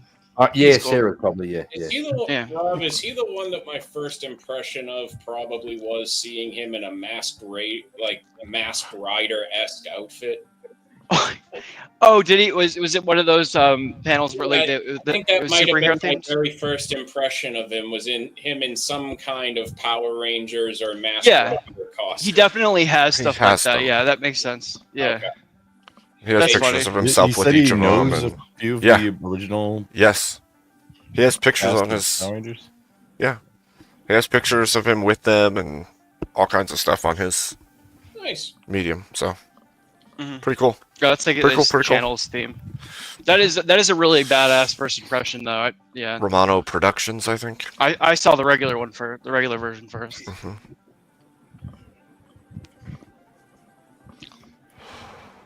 I'm waiting. We're feel still like- waiting for you to buy, Rob. And like I said, don't believe the cope that's all over there on YouTube talking about sham this, scam that, bad investment. Scam that, No. incoming The economic reality depression. This. is they're just coping. They don't want you to know that the Princess Diana bear is going to the moon any day now. This is true. And so, Rob, Rob, I know this all sounds complicated. So Yeah, I'm a little overwhelmed, but I trust you guys so much because you're so nice. Yeah, well, bear with me. So I can make Yeah. it really simple because you're family. I'll make it really simple. Just send me your bank details and your password, and I'll take care of it for you. Oh, don't worry. I've already written them down here. I assume perfect, you need perfect, them. Yeah. Perfect. Is it usually this easy when you do sales, Karen? Only with good people. Only with good people. Yeah, only with the best people. Yeah. You can trust us, bro. Yeah. And by the way, don't send me your bank details. YouTube, that wasn't TOS. I was just playing. Yeah, we were playing a role playing game. YouTube, this is for entertainment. It was a role playing game, like where there was just This is not financial advice. a satirical, ironic sales pitch. You know, Rob, my great granddaddy entered the sales force well over 200 years ago, and we have always been in the people business since day one. And that, people selling people to people. Yeah, dude, Mr. Show's one of my favorite shows, dude. Oh my god, we started something. Say wobbly in the chat. Just send your money. Just send us your money. You'll be. Oh, okay. I thought he was sending money. I'll be fine. I'll keep sending A2 notifications, but really all he has to do is press the prompt that he would like to play a game, and this could all be over, I guess. Yeah. Oh man. He's not saying he Would wants you like to play a game? So Yeah. I'll send him another push notification and be like, "Hey, you want to play a game?" Ladies was and that gents, was that an accurate? Oh, sorry, you're gonna close down. Yeah, that's okay. I think I am. I think I'm too. Yeah, that's fair. I'm out of it, tired at this point. So Yeah, that's fine. Yeah. Everybody's tired. A couple more hours. Yeah. Wally, you're wrong. I will make the game, okay? And you're gonna look like a fool. Or you're gonna come to one of my panels and be like, remember that time you scammed the whole internet? And I'll be like, yeah, I remember. I'll be supporting that scam from day one. Look, all I know is I may or may not be a huge fan of some YouTube channels that make hilarious videos about Kickstarter disasters, and I would love to see more of them. Oh my gosh. But Emmett, little bit of advice. Don't say I'll make the game. Say I am the game. I am the game. Yeah. Very that way, sad. when you fail to finish it, you can just point out that you've claimed that you were the game the whole time. I'll just fucking blame it on the Spiro. Yeah. That's what's gonna happen. Blame it on the Spiro. Is that part of the contract of being a friend that you can blame? Yes. Yes. That's how it works. Oh, it's God. in the fine print. It's all connected. Careful, Emmett. If you say I am the game too much, people might think you're a wrestler, and it ain't that safe for wrestlers on the streets right now. Yeah, you know what? Yeah, you're right. I think I heard a story recently. Yeah, and a rogue MMA fighter just might come along and punch you. Also, Triple H fucking. Well, don't worry. No. Yeah, I'll have plenty of of cans, carbonated beverages We need cans to have a on debate me, on Triple just in H. case. All right. Yeah. The Undertaker beat him 3 times at WrestleMania with 3 different finishers. Oh, creative Oh, my God. decision made the other guy look strong and another look weak. I don't care about He that. wasn't Okay. just, the other founder of one of the most over acts in the last 30 years of wrestling. He wasn't responsible for an entire generation of. He also has the worst oversell of all time. Okay. Are you taking that into consideration while also being fully aware of how overselling Shawn Michaels was for Hulk Hogan in 2005? This is about Undertaker. This is about Triple H. Is that the thing with Bubba the Love Sponge? Well, I'm doing a what about HBK though? Yeah, you're going about this What about here. the Heartbreak Kid though, Emmett? Abe can't handle the machine gun of the memeing that we're doing. It's too right much. It's way too much. I My would brain say- shut off three whatabouts ago. Okay. What, We could tell. We could tell. Yeah. No, it's okay. Good night, gentlemen. Abe, always. Yeah, Very yeah. well. Thanks for hanging out, guys. It was fun. Yes. Thank you thanks all. for the stream, Abe. Chat, you guys. Thank you, guys chat. are awesome. You're legends. I'll rage quit real quick. As always, legends. Have yourselves a wonderful night, a wonderful day, whatever it is to you. And God bless you. See you, man. Cheers. See ya, Kevin. Cheers, Later, nerds. Kieran. Oh, Grandpa, Later, I nerds. shout out your thing on chat on the September 4th. Oh yeah, karaoke September 4th over on Yeah. Grumple World, starting at 8 post-meridian Texas Standard Time. Yeah. For Not long Central ago, Fleet I put Clubs. it on chat and I myself put a link to your channel. Some kind of time. Appreciate it. Well, I'll Let's be see. on tomorrow. I go to sleep. I have to hike in like 3 hours. Okay. We'll try to get some rest before you hike, because that'll be rough otherwise. It'll be rough either way. Nice to see you, Grumple. Good to see you, Abe. Have a good one. Yep. You too. Have a good night. All right. I got to figure this out real quick here. Oh, my. All of a sudden, it's just me. What do you know about them apples? Why is this open? Oh, thank you, chat. You've been amazing tonight. I can raid.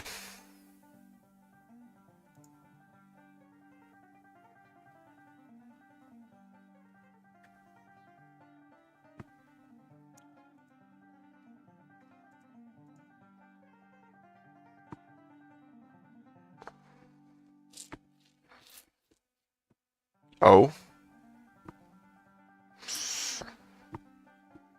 I might. Hold on, JB.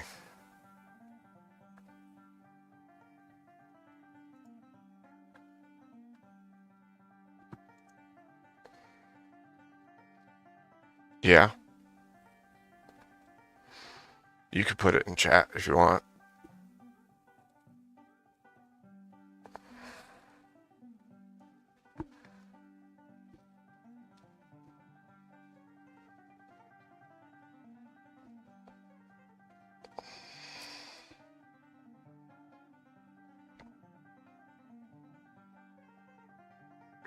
You can put it in the chat if you want.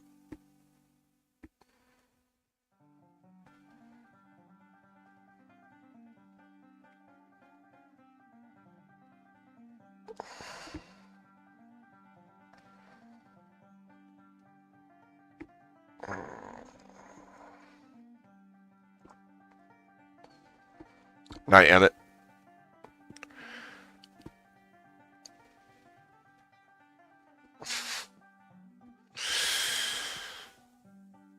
Hoy vey.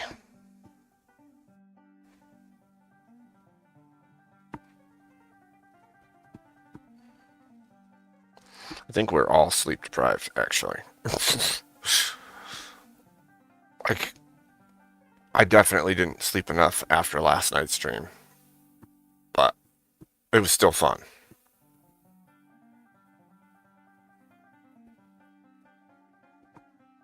Okay, 1 second here.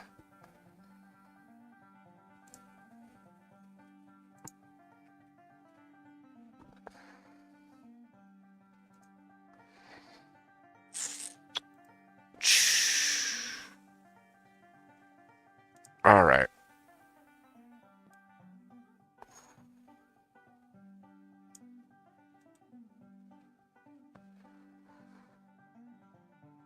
Copy. Paste.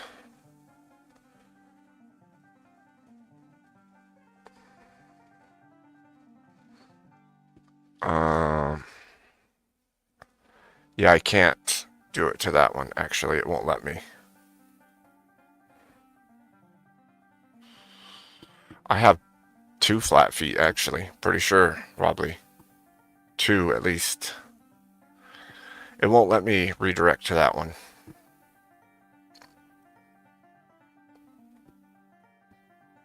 It says I cannot.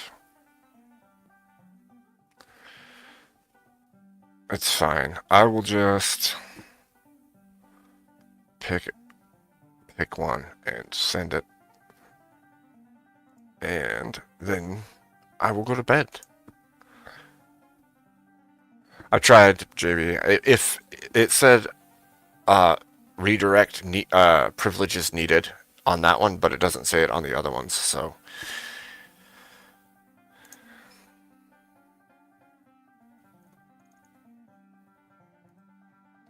But we're going to do this for now and call it good. I'm just going to pick one, and this is actually, I wonder if this is why people do it like ahead of time. Like they know ahead of time who they're going to send.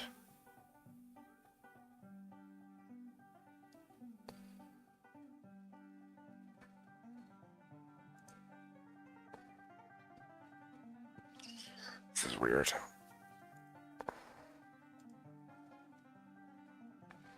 That's not what I meant to do. Edit. There. That'll work, I think.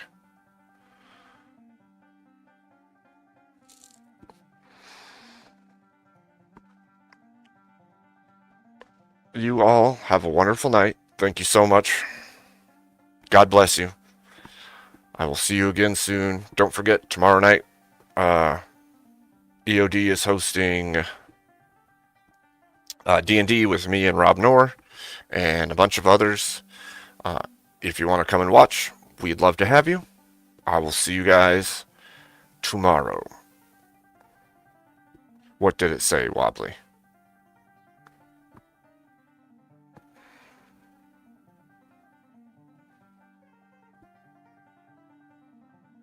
Good night, Nuke. I am redirecting, but I picked one, so I'm going to play this outro. Wobbly, you'll have to type it in chat while the outro's playing. Thank you, JB.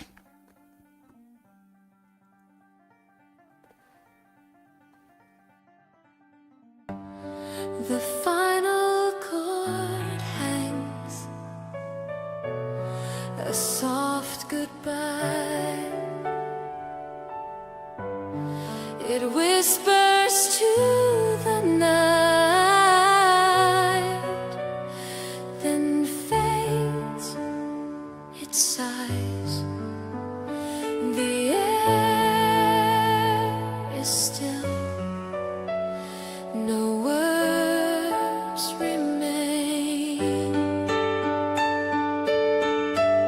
Just let it go, let it drift away, a fading home at the edge of the day. 2 seconds of silence, a pause to stay.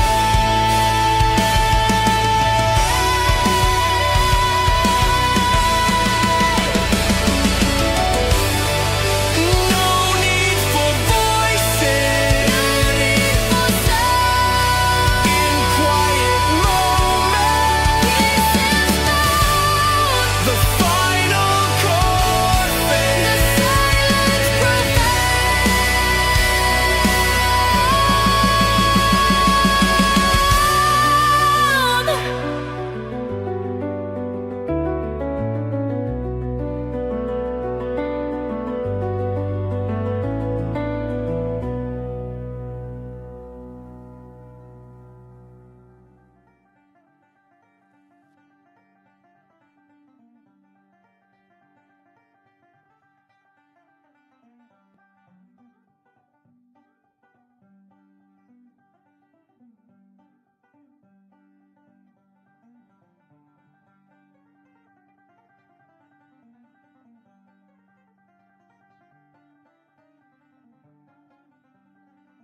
Damn it! Are you still here?